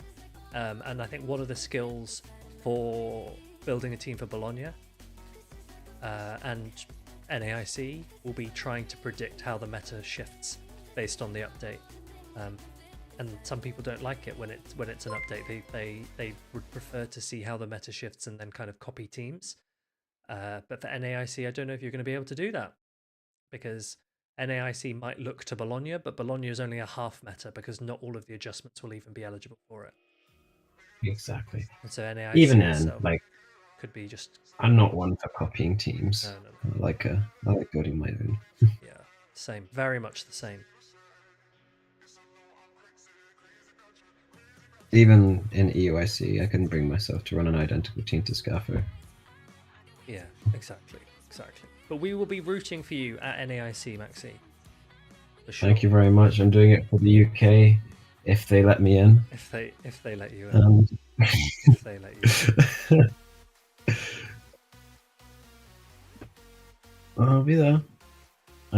Apparently there are some cheap bars down there as well, so I'm very much looking forward to that too. And yeah. That is true. Right, team. Now you have a Go person to cheer on. Yeah, yes. we will cheer you on. As will we from home, for sure. I'll do a Maxi. I'll probably do an NAIC watch party, and let's go. We will cheer you on for sure. We will cheer you on. If I get onto stream. Okay, team. I think that's all I've got for you today. I am pretty sleepy, and I've got to be up in a couple of hours for work. So, does anyone, Maxi? Who should we raid? Is there anyone to raid? Is there anyone even live? I don't know. I don't usually finish this late. I can only see Crimson playing Fortnite. Crimson's playing Fortnite. PV Poke is playing Dungeons and Dragons. There's a guy called Pancakes, but he's not doing PvP. Don't know these people. Me neither. Boo, I want to go to sleep. I'm just trying to work out which... Oh, Andy Cope. Who's that? Should we raid them? Andy Copey. Is that the same guy, the Andy Copey who kills it in GBL all the time? That's what I'm not sure about. Is that him? Because he is very, very good at GBL. But is that him?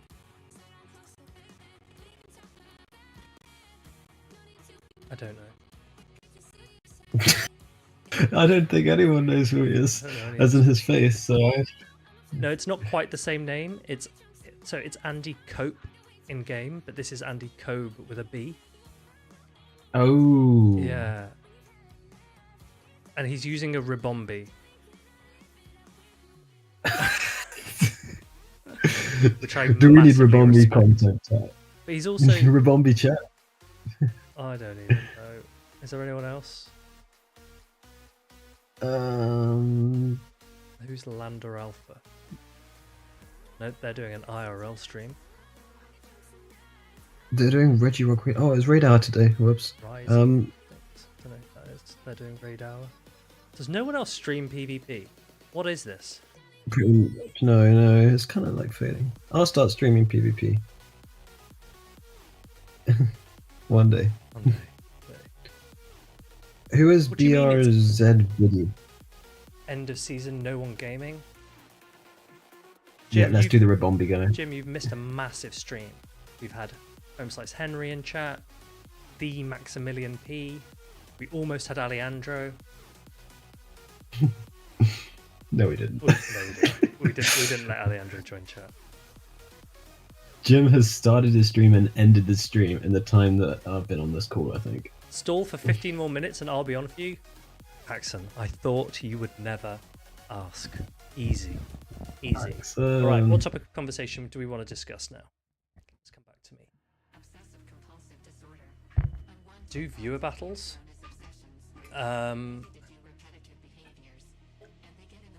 Do you want to do a show 6, Sergio? I can do that. Oh geez, remember when Alejandro coached Tho in VC? Voice chat? Yeah. Oh geez, remember when there were under 10 people in Jim's Discord? Wholesome, I would like one day for you to join stream in voice, because I want to cast with you one day, and this could be the closest we get for a while, so would I consider shoutcasting battles? What, Blaze, when? What, now? In Bologna. I'm gonna do it now. I want to go to bed. Yeah. Bursby just went live. Wholesome, I think we've just agreed that we'll go into Axon after I fight Sergio. So Sergio, send me your team. Check general on your Discord. Oh yeah, I'm gonna quickly, if you've not joined the Discord, do it. Join it. Okay. I will quickly whip up a team. Maxi, help me make a team. 1 second, I'm joining your Discord. Okay. Run this. Wait, where are you? Why can't I go into messages? Oh, it's here. Are you sending me a team to run that. I'm trying to send it on DMs. Oh right. There we go. Let me have a look. Maxi sent. That's pretty meta. That is pretty meta. That's almost too meta. It is very meta. Okay. I just thought of something that I was running in challenge. We're gonna use pick. all the things you want nerfed. We're gonna pick. Okay, let's go with What's next?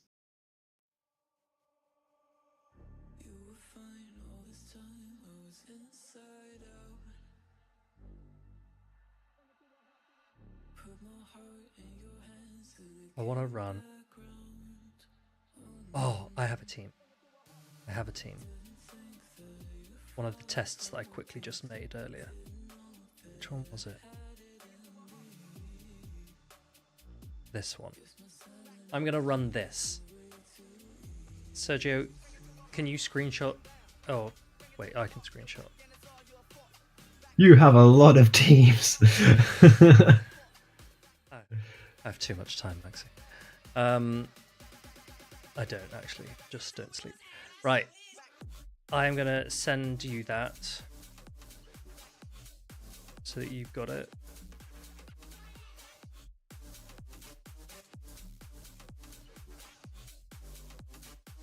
Put Mountain Core.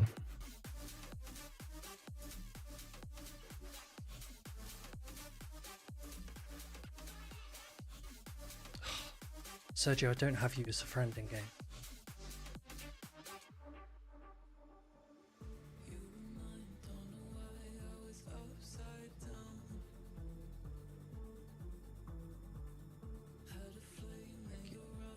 Right, I'm just going to add him.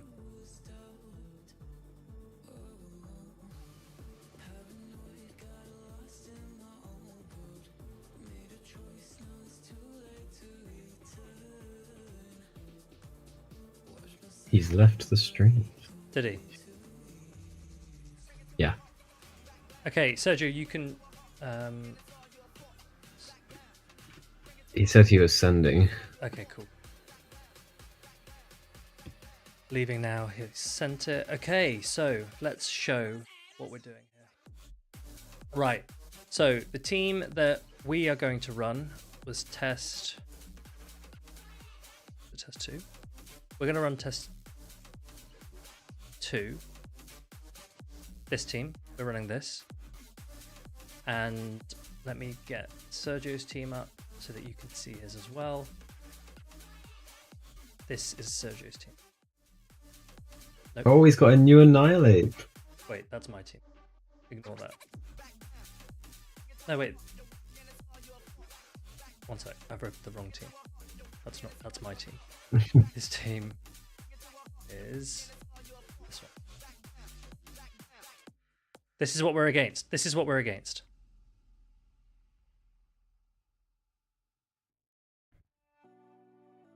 And it's Tapophony. got the Tapu Finny there. Goose Finny named it. A regular Dragonair.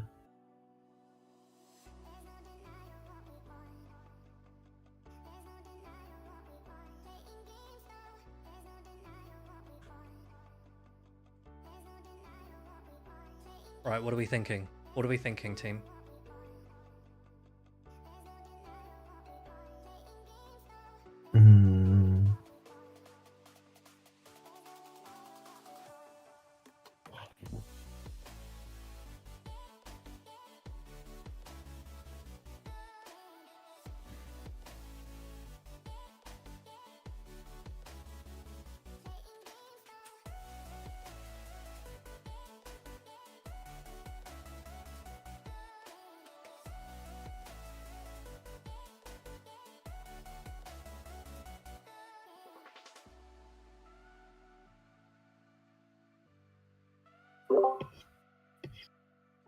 Right, I've locked in. Let's see how we go.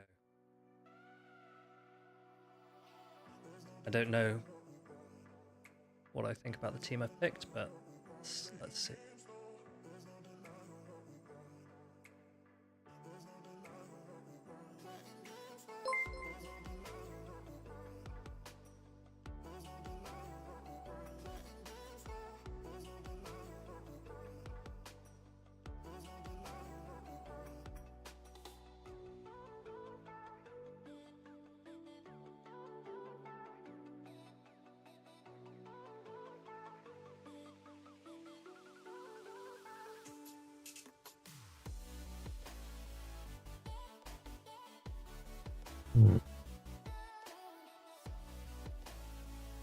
I don't remember the rest of his team. Talon? Nah. What do we reckon he's got in the back?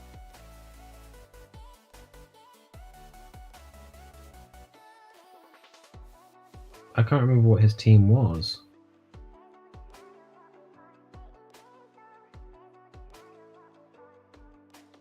Dina lead. He's in.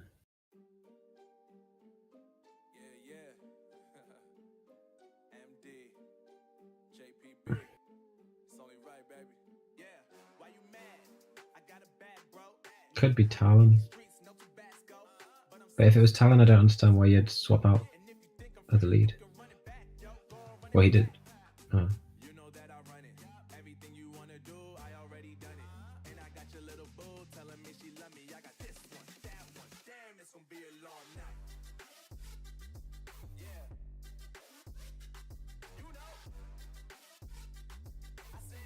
Yeah. I think Talon. Tapu. Talon, Tapu. One of those. Cress. That's the other one that he had on his team.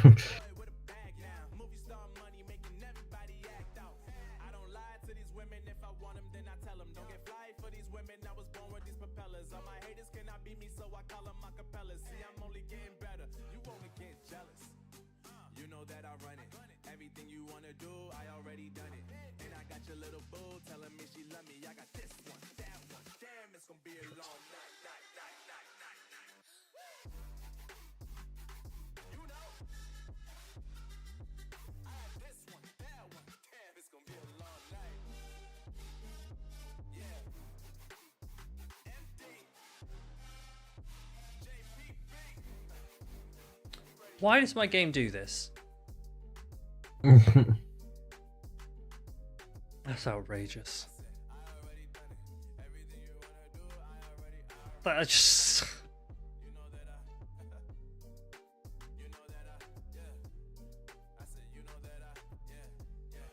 Just pauses. Just pauses. Right, we'll just go rematch.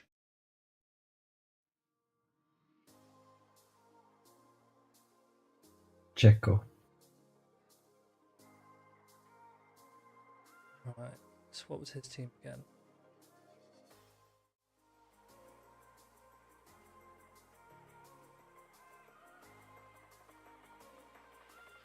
Yeah. But Tom, you can't pause an online game. It's just like the game just stops and all of a sudden I'm getting attacked and I'm like, excuse me?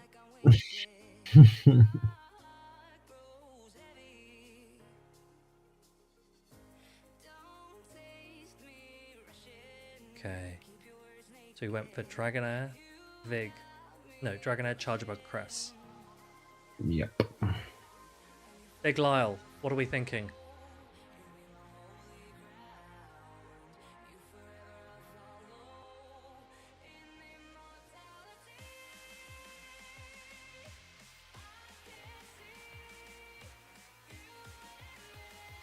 He is pretty soft to Carbink, isn't he?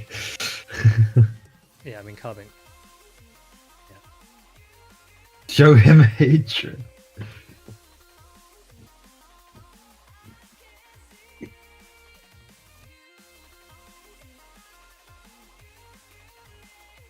He will probably lead Vig.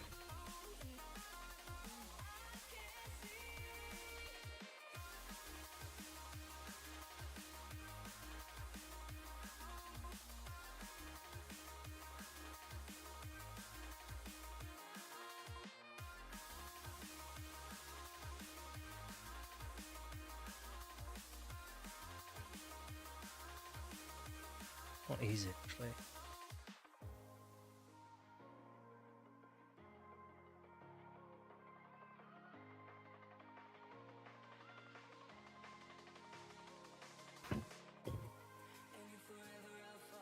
This is not, it's not a comfortable matchup.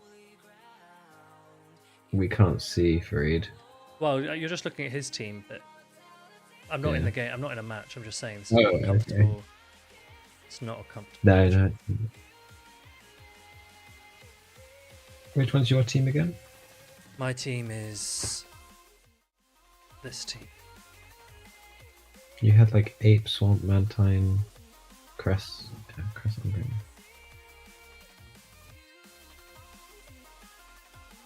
So His team is this team.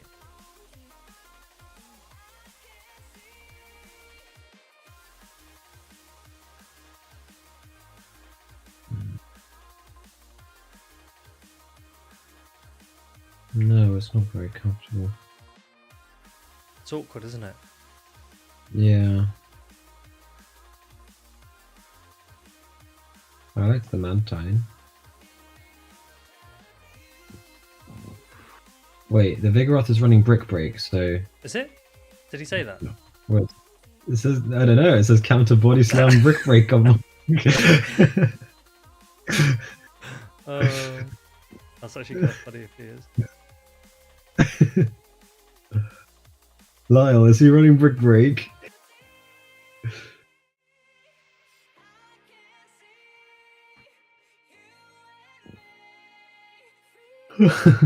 Wow, Lyle is a genius, isn't he?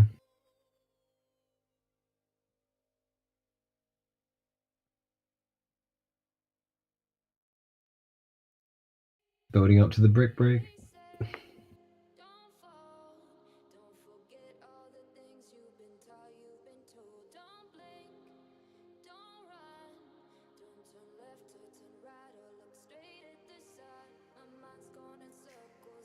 This is the new Annihilate that we've not seen yet. Rest in peace, Farid's 1487, Liverpool number 2.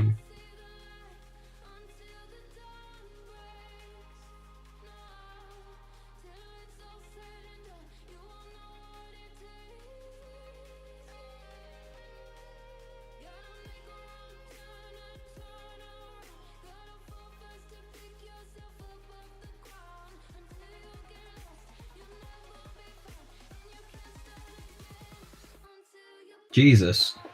Oh.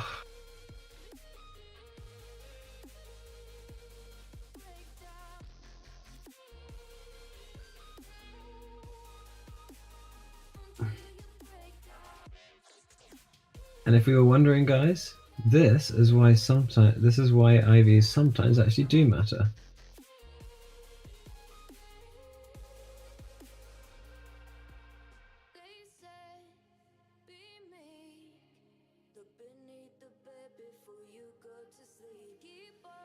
And combo plays here, right? Maybe we can get a volt switch down. I didn't actually expect that to KO.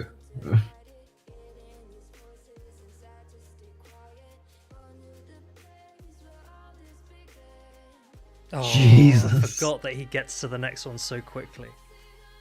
Yeah. Completely forgot about that. Incinerates. That was 2 incinerates. That's outrageous. Mm. That's outrageous. Well played, Sergio. Wait, ask him if he wants to do best of 5 while we wait for Axel.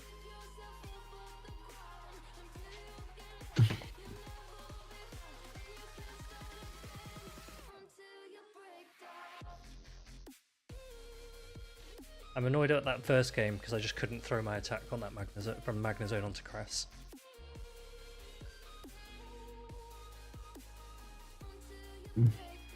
We still don't know if he's running Brick Break. You didn't say. Hold on a minute, Lyle. You didn't say lead 8. You didn't say lead You 8. said he'll probably lead Vig. 8 lead can be kind of risky, right? Because Talon can ABA me and Cress can potentially ABA me. So what did he run there? He ran. Let's go have a look.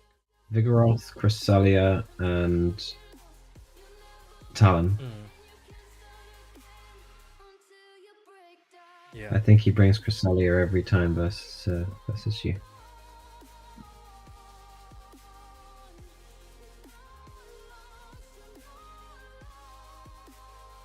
Right. Let's do this. We gotta go get our games back. This is bad. Oh my god. Bait up Cress. Bait up Dragonair.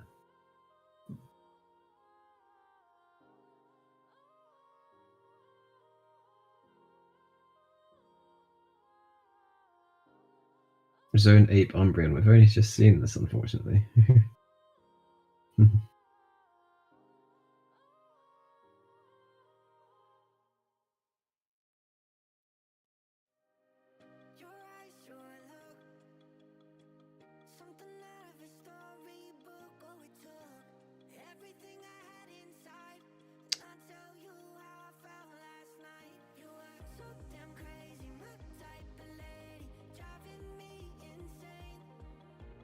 As if he knows shielded.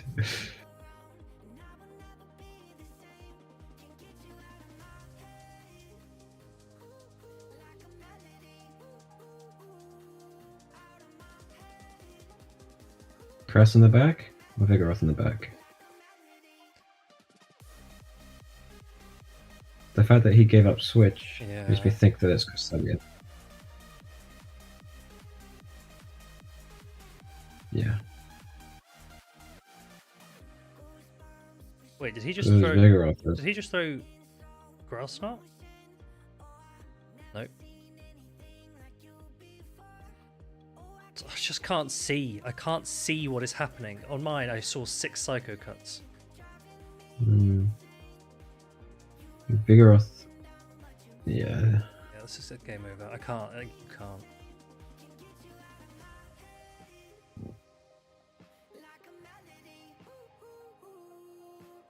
There's no point. There's no point. Have you tried to open your eyes more? I need to open my eyes more. It's not like he's been on stream for almost 6 hours. Has been a long time.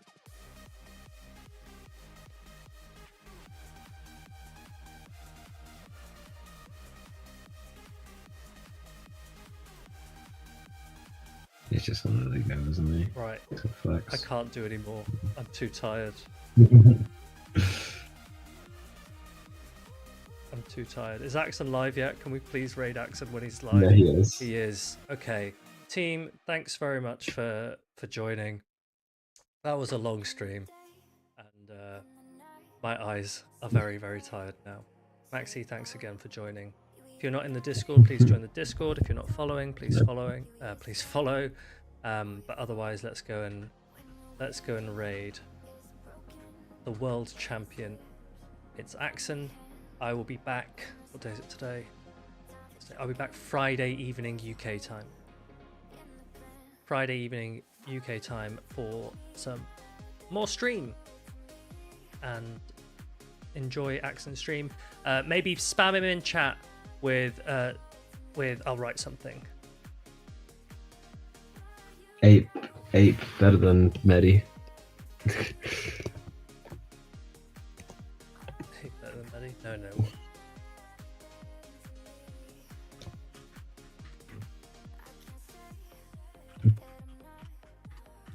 Buff Night Slash. Okay, we'll send. Okay.